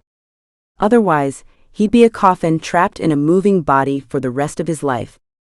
He nodded at something, and like a hawk his eyes met mine in the glass. I froze. No fucking way, he's a millionaire and can't afford tinted windows. My breath hitched, waiting to see what he'd do, but as if he'd never seen me in the first place, his gaze tore away. My chest heaved in relief. Thank the Lord Almighty. The house was quiet. If I were at home, I'd able to at least tap my feet to the beats coming out of Aurora's room. Step into Leo's room and find his stash of pot to show Papa, if he didn't take me to Coca's bakery after dark. In the rare case, I'd even be able to catch a smidge of Cesar before he trekked off to God knows where to do things that barely classified him as a resident in the Mancini household. I sighed. A glass of water it is. Barefoot, I padded to the cabinets to grab a glass. I hadn't swam, yet I was so dehydrated. I stared at the empty bottom shelf. Shit. I'd forgotten to ask for a step stool. I stood on my tiptoes to reach for one on the top shelf. As I was about to give up and climb onto the counter, I felt it. His suit brushed across my back, and the sliver of a tattoo came into my vision as he grabbed the glass and set it to the side. His body heat swarmed around me as I froze and stared at the tanned fingers on the counter. Thick tension rolled between us, and I could almost feel his impatience writhing at the back of my neck. Thanks, I breathed, about to step away, but another hand came out and gripped the counter on my right. I take that back. I hated to think it, but I was trapped. I was vulnerable, yet the most delicious feeling spread through me as something hard his belt buckle dug into my ass. How close was he? I itched to walk away. To fight my way out. Where was my love for personal space now? You know what happens when you parade around naked in front of those men? I swallowed, unable to come up with a retort. Fuck. That's a first. They don't strive off respect, Malaya. There it was. He'd whispered it just near the shell of my ear, and I'd taken it in mercilessly. I clenched my jaw to keep it from trembling. Who said I want their respect? Maybe I don't even want yours. His grip on the counter tightened. You like it when men disrespect you? My brain sputtered as a rough finger trailed the hem of my bottoms. His other hand inched from my hip all the way to the front of my waist, slinking there and warming up the skin that lay untouched. Fuck. He's not supposed to touch you. But what could I do? The expectation for more was slowly growing, and his hands, they said more than anything. A spare finger dipped behind the curtain of my top, barely missing my nipple. Oh my God. I felt something hard press into my ass, and it was no belt buckle this time. Jesus Christ, he roughed out, and the whisper against my neck felt so good my heartbeat fluttered. My lips parted, and I covered his hand gliding across my stomach with my own. It creeped lower, lower, until it got awfully close to the one place no one had touched me at for months. All of me ached to turn around, to see the fire ablaze in his eyes. But I also knew it was temporary. One wrong move, and the tension would dissipate like ice in hot water. His hand retreated from my waistband, leaving me a hot mess, and went back up to my breasts. But like the ungiving man he was, not once did he touch me where I needed him to. I arched into him, our bodies oddly fitting into each other. My breaths were turning ragged, my eyes fluttering closed, and as I shifted my ass against his front, I knew he wasn't mad for nothing. Answer my goddamn question, he said, his teeth grazing my neck. My pulse fluttered, and I shook my head. You want to get them worked up, do you? Fucking tease. He cursed, the rough tone hitting me right between my legs. His grip slid up until it surrounded my neck. Goosebumps broke out across my body as I waited for him to squeeze. So close and I'd be dead. The split second reminded me he was supposed to be my enemy. Like oil and water, Papa had said, and even though we were to be married, it felt like I was killing my entire family just by touching him. If it was so wrong, why did it feel so fucking good? My men are waiting outside, any longer and they'll barge in to find us like this. My cheeks flushed. And I'd be labeled a slut. I could almost feel the whispers spread behind me. Barely married, and already fornicated with the enemy. Big red block letters splattered across my front porch. Fuck. Yes, I breathed out, feeling him still. I like getting disrespected. By you. I like being a tease. For you. He made an angry sound in his throat, pulling off me and stepping back with a hand pushed through his hair. I grasped the counter and turned around, meeting his pitch-black stare. I'd only wanted to catch my damn breath, and now he was pinning me with that look. Go upstairs. Now? Ice trickled into my veins, and I narrowed my eyes. What? Leave before I decide to listen, he said, his hot gaze flickering down my body every second. Leave? I stayed rooted in my spot. He stayed there too, surprise flashing through the gray of his eyes for a split second. We simply waited out the raging silence. Luciano's being a cheat the fuck? Zakar's booming voice filled the house, but Nikolai continued to bore a hole into my face. Are you fucking insane? If they see her? She was just leaving. Nikolai ordered, warning flashing in his stare. I scowled. Actually, I was. Get upstairs. His voice rumbled through the kitchen, laced with a threat now. I contained the shiver that shot up my spine. I swallowed down my irritancy. I grabbed my empty glass, filled it with water, and tread out of the kitchen without so much as a look back. Even as I walked up the stairs, ghosts of his hands touched me in the same places. I couldn't help it. A smile tugged on the corner of my lips. I was difficult since I was a child. Arguments, stubbornness, and my own handheld virtues. A knack for getting on someone's nerves? Mama would sign me up right away. Now, I was beginning to think Nikolai was my target ever since I left the womb. Chapter 18. 6 months ago, flashback. ALESSIA's POV. Pain exploded through my abdomen as a third punch hit me, a blinding white-hot agony that stole my breath. Burly shadows surrounded me, flanking Petrov as he ordered the guard to throw hits over and over. They hadn't stripped me down, so the gun protruded from under my red dress's waist. It was dark, and even Petrov couldn't see it. Not when the man in front of me carried muscles 3 times my weight and fists of fucking steel. A rogue voice said, "Hit her down low, Orlov. Boss won't be able to have her kids then." Fucking sick. I could only swallow down the metallic taste of blood as he, Orlov, pushed my head against the wet bricks and slammed a firm fist across my face. The darkness around me buzzed in my ears, deep laughter raging through the hell I was in the middle of. The tears rolled down my face while I took it. The next punch was right into my chest, making me gasp for the first time since it started. I clamped my lips shut and prayed it wasn't enough for them to be provoked. For Petrov, however, my presence was enough. Orlov backed off, and the ringleader stepped forward, grabbing my face and forcing my eyes to blurrily meet his own. "Interesting," he said, twisting my jaw so he could get a good look. "One rough fuck and you're all feisty now, huh?" I gritted my teeth and tried my best to stay standing while 2 men stretched my arms out of their sockets. Then, with a blood-coated tongue, I tried my best to speak with all the malice in my body. "Fuck. You?" Not even the 2 slurred words could attempt to impersonate a fraction of the resentment I held. Not after this. Crimson dripped down my chin. His eyes lingered just above my neckline. No alcohol on his breath, no bags under his eyes. This was Petrov, no side effects. His true self, among the silver watch untouched at his wrist, the black of his beady eyes and the snake barely visible at his white collar. I sputtered out a breath as the men let go and let me fall to the floor.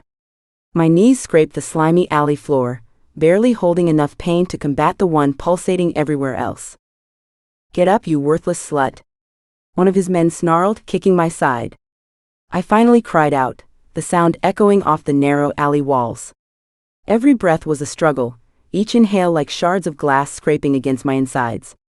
I tried to push myself up, my palm scraping against the rough concrete, but another kick sent me sprawling back down. My vision blurred with tears and pain, the world around me a swirl of shadows and fucked up laughter. The world around me faded, the pain and humiliation merging into a distant roar. But deep within, a fire still burned. I clung to that flicker of resolve, even as my body screamed for mercy. I waited for the light. It was there, at the end of the tunnel, barely a white blur. But I ached for it. I used every bone in my body to get there. Another punch landed on my side, and I felt something crack. A sob escaped my lips, the agony too much to bear. My vision tunneled, darkness creeping in from the edges. But I refused to let go, refused to let them see me break. I looked up, expecting to see faces. Instead, they were shrouded in masks and darkness, except for a certain picture that popped out of their necks. The image glitched and sputtered while I tried to make it out. Green, long, ribbon-shaped tongues, barely reaching their collarbones. A snake. Why so many snakes? The light buzzed again. The words merged into something like a tune, hidden behind a rotting motel wallpaper. Sugar, I call my baby my sugar. It was coming from inside the club. Funny, he never asks for my money. Listen to the song, I told myself while I felt the fabric of my dress tear. Listen to it, I told myself, when a sharp something ripped open the skin at my neck. Listen, I told myself, while someone fingered the band of my underwear and pulled. The alley was somehow darker when I opened my eyes. Rain had sodden seeped into every cut, bruise and hair on my body. Gravel stuck to my cheek while a stabbing pain stung my neck. The humiliation hit me harder than the situation I was in. The alley was empty, the only sounds the distant hum of the city and the echo of that haunting song in my mind. The gun at my waist was gone. A car's headlights flashed and I squinted as it drove past. I quickly scooted my bare ass backwards until it hit the wall. Nothing hurt between my legs, so I crossed the obvious horror off. They'd done it to scare me. My hair lay knotted and matted from where they'd grabbed me from the bathroom of the club. If anyone from the Cosa Nostra saw me. I closed my eyes and leaned back until fresh drops of rain hit my face. I opened my mouth to swallow the taste of blood away. It was either that or rain dripping down my naked shoulder. I was too out of it to think which one. The pain heightened with each breath, taking away the last of my energy. There was no light anymore. The dark threatened to swallow me whole. No mercy. Another car's lights flashed, making me groan, but this time they stayed bright. A car door slammed shut. Heeled footsteps tapped closer. I let out a shuddering breath, the last remnants of my strength fading away. They were coming to take me away. To finish the job. Did I want him to? Rain showered. Yes. My fists clenched as I waited for the bullet. The final stage before opened doors that led to what I've wanted my whole life. Freedom. Light was what you wanted, right? I waited. ALESSIA. Oh my fucking god, ALESSIA. The doors closed. What? ALESSIA. Me? The light sputtered, then it disappeared. Rain turned into pattering stones. Cold shivers burst through my body as a warm figure held me up and wrapped a delicate arm around my shoulders. Everything hurt, yet for the life of me, I couldn't figure out why my eyes were dry. I was supposed to be sad, right? Broken? Hurt beyond repair? Open your eyes, I said. I felt nothing. Then, about a foot away, my eyes latched onto a glimmering silver object, with red jewels embedded into the handle. With shaky hands, I grabbed the dagger before my friend saw. Layla dragged me to her car, somehow opening the door and getting me into the passenger seat. It's still raining, I said. Stop it. It hurts. Stop the rain. I covered the top of my head to stop the droplets from coursing down my body.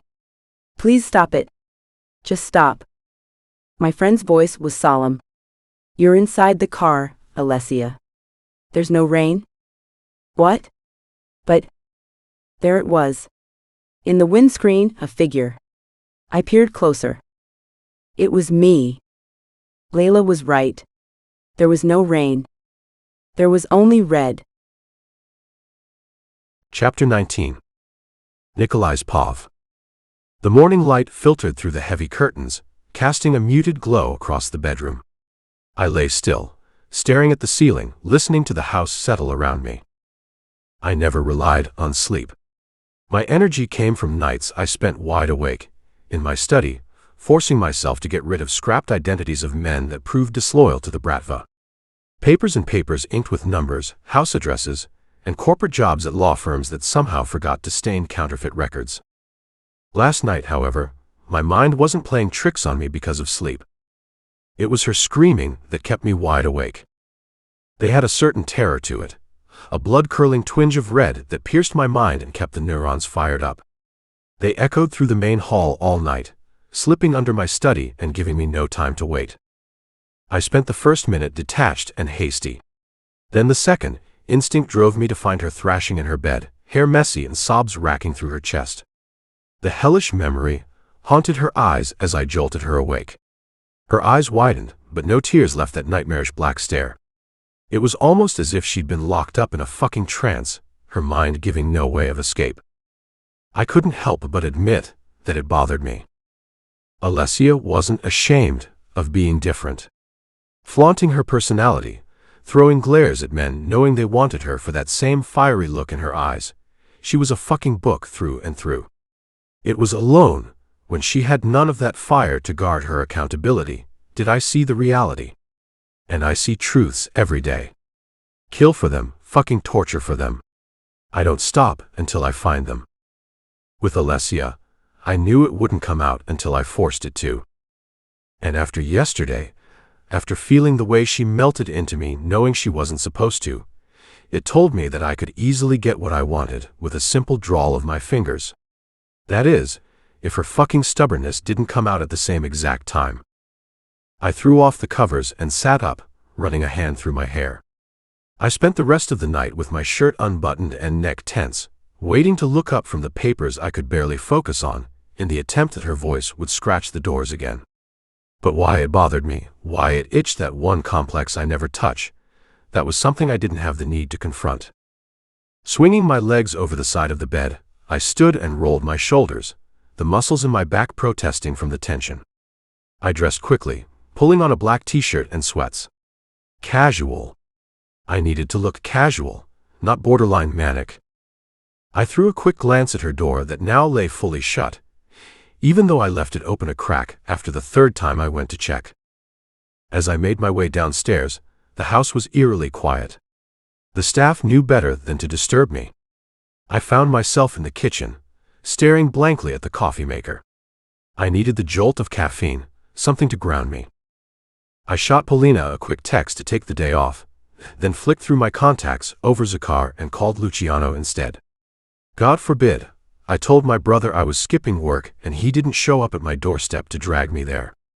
Although I worked directly beside the pecan, I had enough room for him to let me do whatever the fuck I wanted. Especially after fulfilling this wish of his. If you weren't the pecan's golden child, I'd fucking slap you through the phone. It's 6 in the morning, man. I get noticed every time someone books a booth in my club. Don't act smart when you've been fucking strippers all night. He scoffed and clicked that tongue of his like every time he resorts to thin-slated humor. Just say you want me to hook you up. The wife not experienced enough. Fucking experience. Despite not showing it, ALESSIA had a way of making me feel more alive, more on edge than any woman I'd ever met. She was fire and ice all wrapped into one, and I hated how much I liked the burn. Remember the fact that I don't let you near her. It should be enough to tell you how her mouth plays men like dice. So she's a whore. I'd much rather a whore than a mute. The roughness comes to play there, does it? He clicked his tongue. I bet the experience plays well for you. My eyes locked onto the ceiling, where just a foot of wall lay between us. Traditions were the same as rules to me. Breaking them didn't matter. So if her expectation was to get fucked before the wedding night, Did I really have to play the part as husband and listen? The thing was, going against her every move gave me much more satisfaction than listening. I watched as the water steamed, tendrils of smoke floating out of the machine. I'm taking a day off. And you're telling me why? Because my brother knows how to pick locks, and I don't need him ruining my goddamn peace. Cutting off heads is your peace. Don't tell my brother I'm off. I shut the phone off and put it to the side, grabbing the white mug. The coffee was strong and bitter, just the way I liked it. I took a long sip, letting the heat and sharpness cut through the fog in my mind. My thoughts drifted back to ALESSIA, to her screams, to the way she looked broken and vulnerable when I found her. It was almost like loneliness triggered it. Or maybe it was the opposite, that whoever the people were in her nightmares were doing enough shit to keep her that exposed. I heard the soft shuffle of footsteps behind me. Almost too soft. ALESSIA appeared in the doorway, her face pale but her eyes determined. She moved slowly, each step deliberate, and there was a fire in her eyes that even her nightmares couldn't take away. My eyes locked on the scar at her neck again, and like always she subconsciously pulled her to the front to hide it. The sight of it made my jaw tighten, though my face remained impassive. I knew it had something to do with her past. Something bad, if insecurity took a hold of it so firmly. What are you doing up so early? Her voice was soft, but there was an edge to it, a defiant spark that I recognized well. Couldn't sleep, I replied, my tone flat. Then I stared at the cracked open cabinet lined with mugs. Coffee. She pondered, staring at my mug, then nodded and moved to sit at the kitchen island. I stared at the line of mugs, chose the black one and poured a cup before sliding it to her across the counter. She stared at it, her eyes flickering up to me with expectance. Why black? I shrugged, trying to spy the scar behind her thick strands. Thought it'd match your hair. She wrapped her hands around the mug, her grip firm, not the trembling fingers of someone defeated. Like the ALESSIA I saw last night, was only a facade. I leaned against the counter, watching her closely. She looked so fragile, yet there was a strength in her that was hard to ignore. Again, something that bothered me. You look like hell, I said, my voice cold and detached. It was easier to keep up the performance than to confront the unease gnawing at me. She met my gaze, her eyes hardening. Better hell than whatever heaven this was described to me as. I shrugged, taking a sip of my coffee. I'm stating the obvious. You need to rest. I'll rest when I'm dead, she shot back, her voice gaining strength. I don't need your pity. It's not pity, I replied, my voice icy. It's practicality. You're no good to anyone if you can't stand on your own 2 feet. Her eyes flashed, a brief flare of the fire I was used to seeing in her. I can stand just fine. I watched her for a moment, the way she sat there, trying to maintain her composure despite everything. It made something in me twist uncomfortably. I didn't like seeing her like this. I didn't like the way it made me feel. Was it so bad that she required me to step out of my usual habits and extend a raspy hand forward? Silence overtook the tense space between us. I loosened. Drink your coffee. She didn't reply, but I heard the soft clink of the mug as she lifted it to her lips. I took another sip of my own coffee, trying to shake off the strange sense of protectiveness that had settled over me. I needed to stay focused, to stay detached. Detached. I'd been doing it all my life. Why the fuck were things complicating themselves just now? I'm taking you shopping, I said, setting my mug down just as she yanked her mouth off her own. Shopping. Her confusion deepened, and she arched an eyebrow. What am I? A doll you want to dress up? I shrugged, maintaining my indifferent facade. You wear too much black. Not a good show for the onlookers. She scoffed, taking another sip. As if I gave a fuck about them. Her eyes trailed down my shirt. And since when do you care about what I need? I don't, I replied smoothly. I just can't have you looking like a mess when you're with me. She narrowed her eyes, but I could see the gears turning in her head. There it was. Suspicion. Usually I'd note it down and prepare for a hit, But I had to remind myself I wasn't in a warehouse with my sleeves rolled up to my forearms. I don't necessarily think it matters to the public how I dress. Yeah. Why's that? I doubt most of them would care if I stripped naked. I gave her a sharp look. Doesn't mean you should. She stared at her nails, then straightened on top of the stool. I mean, I'm no stripper. But when it comes to the money they make. My jaw tensed. You're not parading naked in front of other men. You want money, take it from me. Her eyebrows rose up, almost in an innocent manner. Really? Whenever I want? I had no choice but to nod. I didn't care if she was bending me under her thumb. I'd seen enough of her to say her vulnerability was reserved for me and me only. Well then. She splayed her hand in front of me. You don't need the Amex today, do you? The ride was silent, filled only with the low hum of the engine and the occasional sound of the city waking up. ALESSIA glanced at me as I pulled up to one of the city's most high-end shopping districts, her skepticism clear. You're far too familiar with a shopping mall. Don't you have 100 copies of the same outfit? Have to get those copies somewhere, I said, parking the car and getting out. She stepped out, looking around at the expensive boutiques and designer stores. This is ridiculous, she muttered. I turned, my hands in my pockets. Either you stay silent and take what I'm giving you, or act like this is what you want, because I know damn well you do. Her hair fluttered and her lips parted. She looked taken aback almost. I stared at her face. Was she blushing? She cleared her throat, straightened the hoodie she was wearing, and walked past me with arms crossed over her chest. A smile tipped up the corner of my mouth. We entered the flashy boutique. I watched as ALESSIA reluctantly began to browse. She picked up a few items, eyeing them critically before putting them back. It was clear she wasn't used to this kind of attention.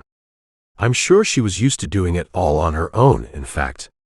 André seemed to hold a more possessive hand over Aurora, his younger one. My thought was, he'd gotten used to ALESSIA's difficulty, and simply chose to put up with it. Brush it off his shoulder, in a way. I stayed close, my eyes never leaving her. As she moved from rack to rack, I could see the tension slowly ease from her shoulders. She was still guarded, still wary, but there was a hint of distraction in her eyes that hadn't been there before. I found it aggravating that I waited for the stiffness in her steps to disappear. We approached the front counter with our selections. ALESSIA had found a few more items that caught her eye, and I was carrying the bulk of them.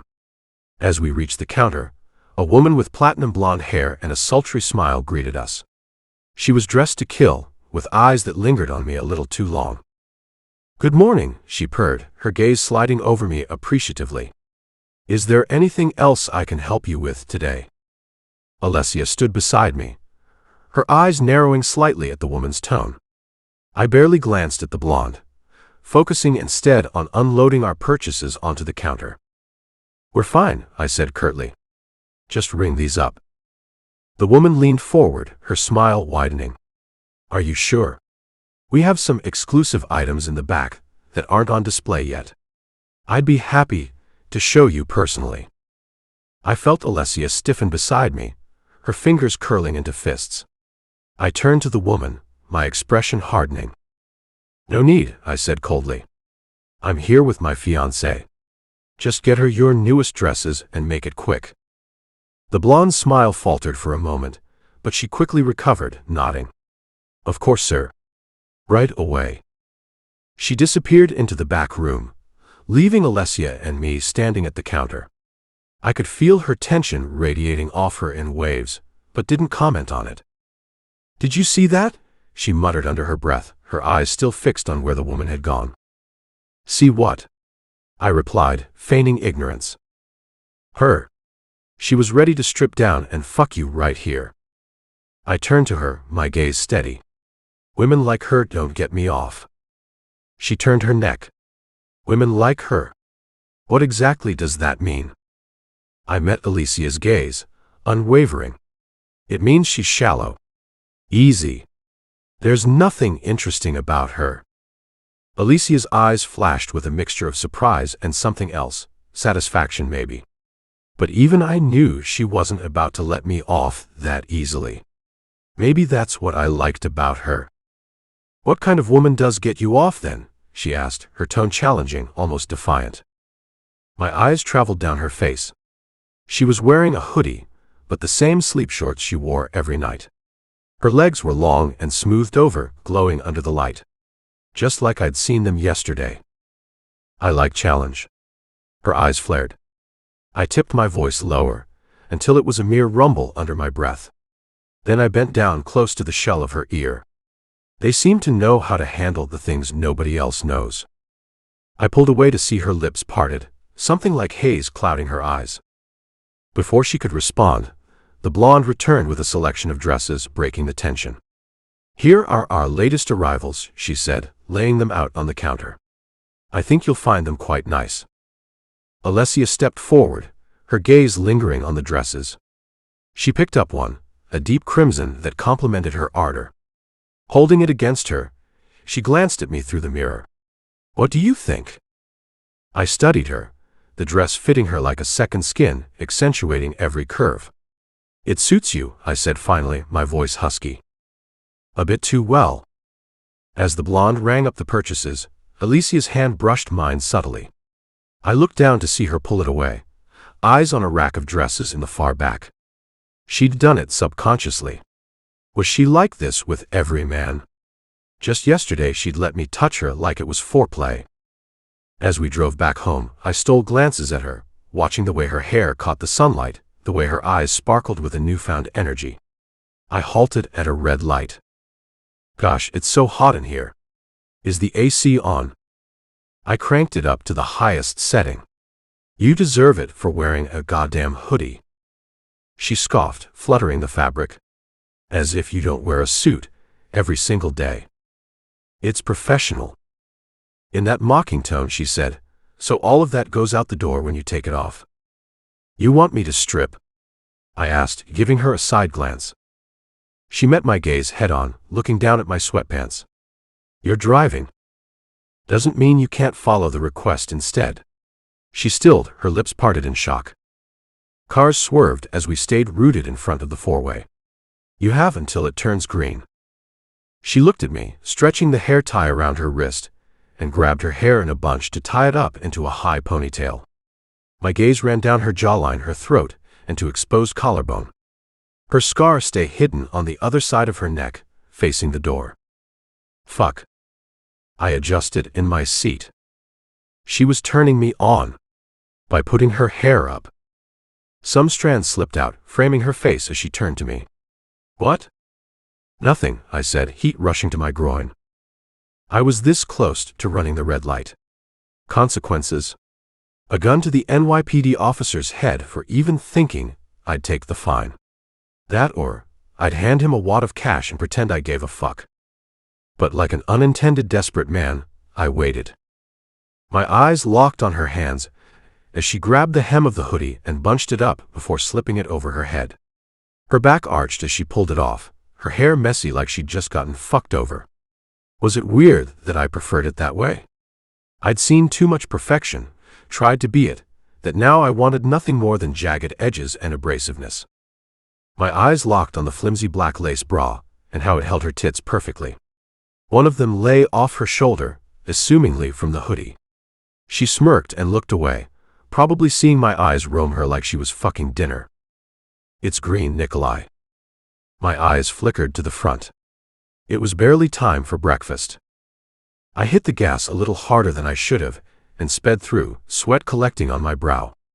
She was half naked, off the rails, and tempting. With nothing but tiny shorts and a bra, I felt like I could do so much to her in the dark of a car than at home. Make her feel what she should have yesterday, without hounding bratva men standing by the pool. "Stop. I want a milkshake." "No." "I'm sorry. Was there something like starving your wife written on the contract before you signed it?" "You're not my wife yet." "I might as well be, the way you're ordering me around." "You like that? Getting ordered around?" "Only when I like what's being asked of me." "You're not my wife yet," I replied, my voice tight, the tension between us thickening. Technicalities. She shrugged, her bra strap slipping further down her shoulder. But you still owe me a milkshake. I glanced at her, her challenge clear. Her eyes sparkled with defiance, daring me to deny her. The way she held herself, even half naked, was like a queen commanding her subjects. It annoyed me and fascinated me all at once. Fine, I muttered, taking a sharp turn towards the nearest diner on my right. The car roared, and I could feel the satisfaction radiating from her. As I killed the engine after parking, my hand quickly made a move to grab her wrist. You're not leaving this car looking like that. Put on a fucking shirt. It would satisfy only weak, undeserving men to let their wife strew around naked. To me, it was irritation. Simply another man's eyes locking with her made me feel a desperate itch to put my hard-earned torture skills to good use.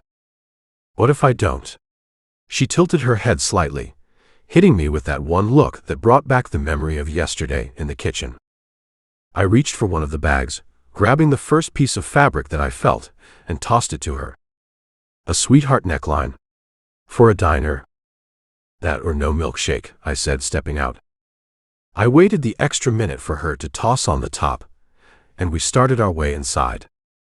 The pink and blue neon sign reading Frosties greeted us, flickering in the checkerboard-floored 90s establishment. Owned by my father years ago, I knew it was safer than the others lining Main Street. Inside, the air was cool, the smell of fried food and coffee thick. We found a booth in the corner, and she slid in across from me, a not nearly there smile on her lips. Fucking accomplishment. One agreement from me, and she was suddenly on top of the world. Was I that ungiving? A waitress approached, looking between us with a curious smile. What can I get you? Alessia leaned forward, her cleavage pressing against the table. A chocolate milkshake, please. The waitress nodded, scribbling it down. And for you? Nothing, I said, my eyes never leaving Alessia's face. She grinned at the waitress. Actually, he'd like a milkshake too. Chocolate as well, thank you. I kept my mouth shut. You're having both of them, I said, watching the waitress leave. She groaned. Gosh, have a little sweetness once in a while. You've been sulking all your life. I found the accusation instilling. She knew nothing about me. Not of my parents, not of the shit I did to get to where I was today. If she knew, I wouldn't be surprised if she packed up her bags and ran the fuck away. And you know that, how? Because I see it. I moved in, 2 weeks ago? And I can already tell you've kept your house pristine, only because you don't want memories clouding its walls. The milkshakes came right away, as if ready on the counter. Or maybe the lingering gaze of the waitress meant whispers of my father still ran about the kitchen in the back. Alessia took a long sip of hers, eyes locked on mine. She licked a stray drop of chocolate from her lips, her gaze never wavering. Perfetto, she said. It stirred up an emotion in my chest I couldn't recognize. My wife was only supposed to be a woman I could respect and who'd have my children. There would be a line neither of us would cross, nor be interested in crossing. I didn't want a wife who made me succumb to her own wishes. Yet somehow, when it came to Alessia, her free will spoke otherwise. If only she knew that every time a retort slipped from her mouth, I wanted no more than to cover her mouth with my palm, back her up against a wall, and watch her black eyes go even darker as I slipped my hand between her legs and showed her what I was really capable of. I would have fucked her against the kitchen counter, for all I cared. Yet I had the tenacious feeling, even that wouldn't be enough. It was the Reznikov blood in me, that dared to get everything it wanted and fuck everything else. Do you ever think about it? She said, a twinge of seriousness on her tongue. About. You know, she said, hesitant for the first time in a while, the lives you seem so intended to take. It's a habit. But it never weighs on you. The pain you inflict to get what you want. What is it that I want? A sense of purpose? Even I know the Mafia doesn't enforce laws. The whole damn system is against justice. Purpose.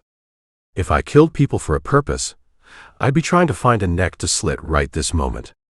No, I work the job because I've been doing it all my life. Because it's the only thing I know how to do so well, and it gives me a sense of stability. It's not about enjoyment. It's about survival. About protecting my own. But at what cost? She whispered, her voice barely audible, yet it echoed through me like a scream in the dark. Her eyes leered on the table, eyebrows furrowed like she was lost somewhere. Stuck. Like the day of the engagement, where she seemed stuck in a trance and I had to kiss her to reel her back in. An alarm rung in the back of my head, and I leaned closer. Tell me. Her eyes flickered back to me, and her shoulders tensed. What? Whatever's running through your head. She shook her head, but there was a tremor in her hands, a hint of vulnerability that she rarely showed. Nothing. Just memories. Memories of what? I asked, my voice tense. She was close to giving it away, and I'd take every last bit. It didn't help that she was rarely like this. Detached. Unable to let herself go. She was silent for a long moment, then she spoke, her voice barely above a whisper. Of being helpless. Of being at someone else's mercy. A surge of anger made my chest tighten, and I didn't have a fucking clue as to why. Who was she talking about? Someone else? A man? She pushed away the half-empty milkshake, her fingers running across the scar at her neck. The air went cold. Take me home. I clenched my jaw. ALESSIA.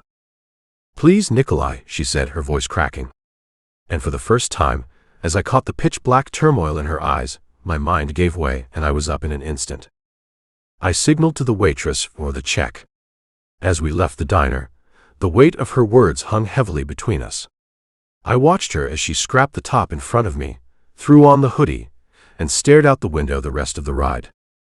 I opened the front door and watched her throw off her shoes, only sparing me a thank you for the clothes before all but running up the stairs.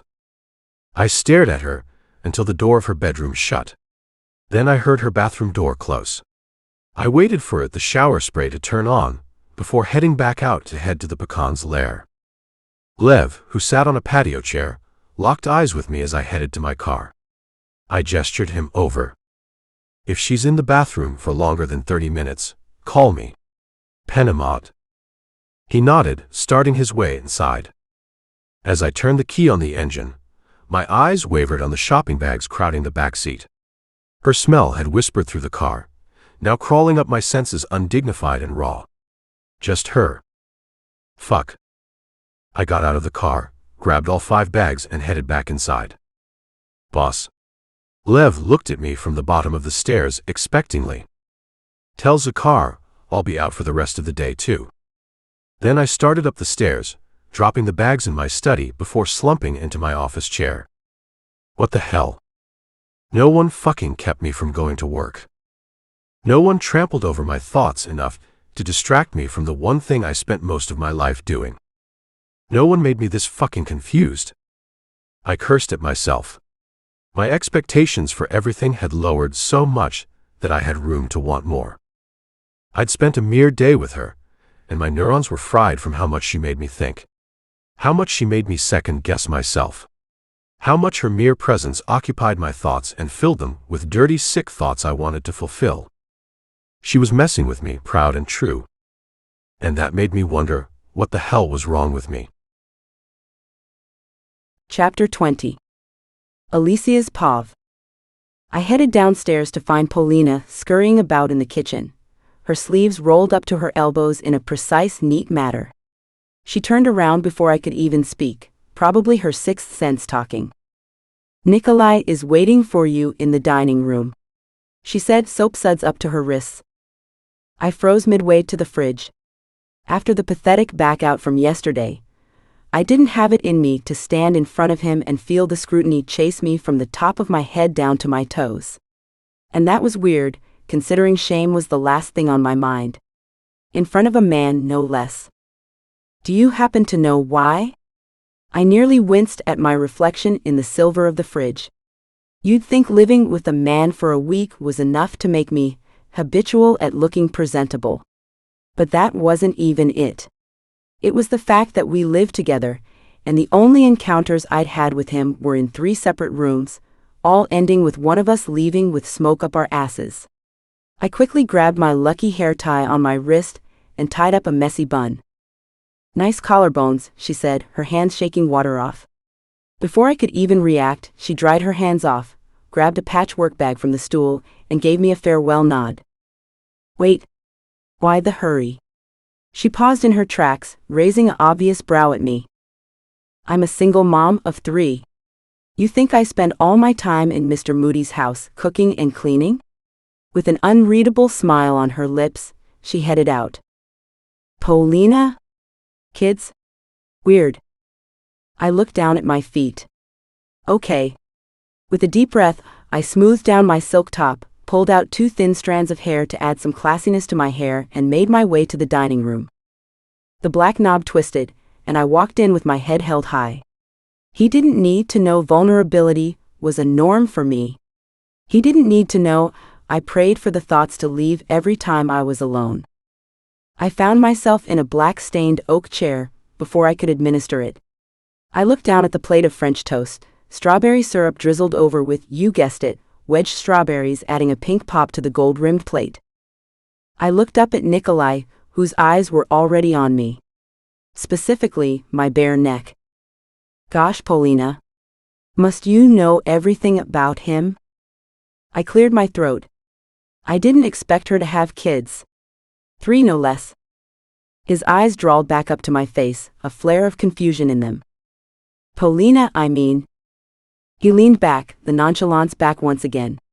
I looked at his tie-less neck. In some ways, it suited him.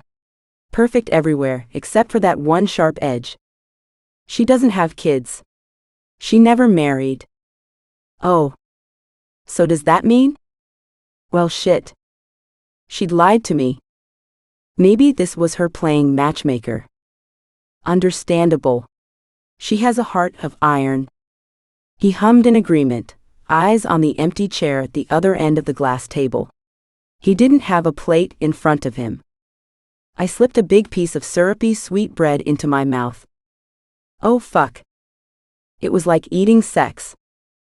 I didn't moan this time though. Not happening again. "I'll be out until tomorrow night." Something in my chest dropped. "Why?" His eyes remained on the chair at the end of the table. "Need to deal with some guys." "So kill. Just say kill." "I thought you worked behind the scenes." I knew he was part of the 2 spies, second to the pecan, but it never occurred to me that he actively participated in body archery too. I tried to read his body language. Messier hair than usual. Blank face. Empty eyes. Suit jacket unbuttoned. I dug into my second piece of toast, as he carried a presence like that of a ghost. Scary with bad roots but invisible. Sometimes that doesn't cut it.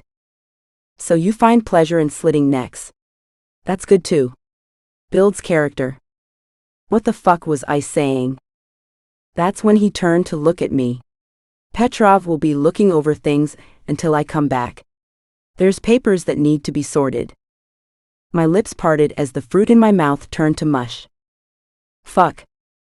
The food I'd swallowed down so fast suddenly felt like lead in my stomach, with about 100 or so needles pinching my bare skin. I wanted to put my hair down. Now? But there was only so much I could do under his calculating, watchful gaze. One blink, one wrong curve of my lips, and he'd find his pot of gold behind my eyes. And I knew he was looking for it.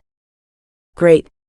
I'm assuming that means I won't have to stay at the house for the time being? God be on my side. Please be on my side. No. I need you to help him fill out the things I didn't get to yet. Marriage papers. A few signatures. I set my fork down and moved my trembling fingers down to my lap. Then I splattered on a smile that was made with the help of 2 puppeteers crowding over me. Sure. He studied my face. Meanwhile, my nails dug like glass into my bare thighs, and I felt the blood trickle down my skin. The burn scars from a month ago felt hot on the undersides of my breasts. The scar on my neck ached to hide behind a curtain of hair. I was an expert at hiding it. I'd been doing it for months. But I was going to have a fucking breakdown if he didn't leave within the next 5 seconds. 4. 3. He'll get you anything you need. Leave. 2. The door shut, and I welcomed the panic attack as I did every time, with shaky knees, a distanced mind, and trembling fingers that had no tears to wipe away. To be continued. Next book, Cold as Steel. ALESSIA. People always warned me about dangerous men. Nobody warned me about the quiet ones. The ones who don't promise forever. They just rearrange their entire life until you accidentally become part of it. Nikolai doesn't say pretty things. He buys closets. Remembers details. Kills problems. Touches me like I belong nowhere else. And somehow that terrifies me more than hatred ever did. Because hate is easy. But being loved by a man capable of ruining cities? That's where survival gets complicated. Nikolai. I built my empire with discipline. No distractions. No weakness. No attachments. Then she arrived. Now my mornings start with lipstick stains and arguments. My evenings end with her stealing my jackets and pretending she doesn't wait up for me. I should have known she was dangerous. Not because she ruined me. Because she made me want to be ruined. And if the world thinks I'll let it take her, they've misunderstood what kind of monster I am. This is the second book in the Cold in Our Hearts series. Reading order. Cold as ice. Cold as steel. Cold as blood. Cold as you. Available now.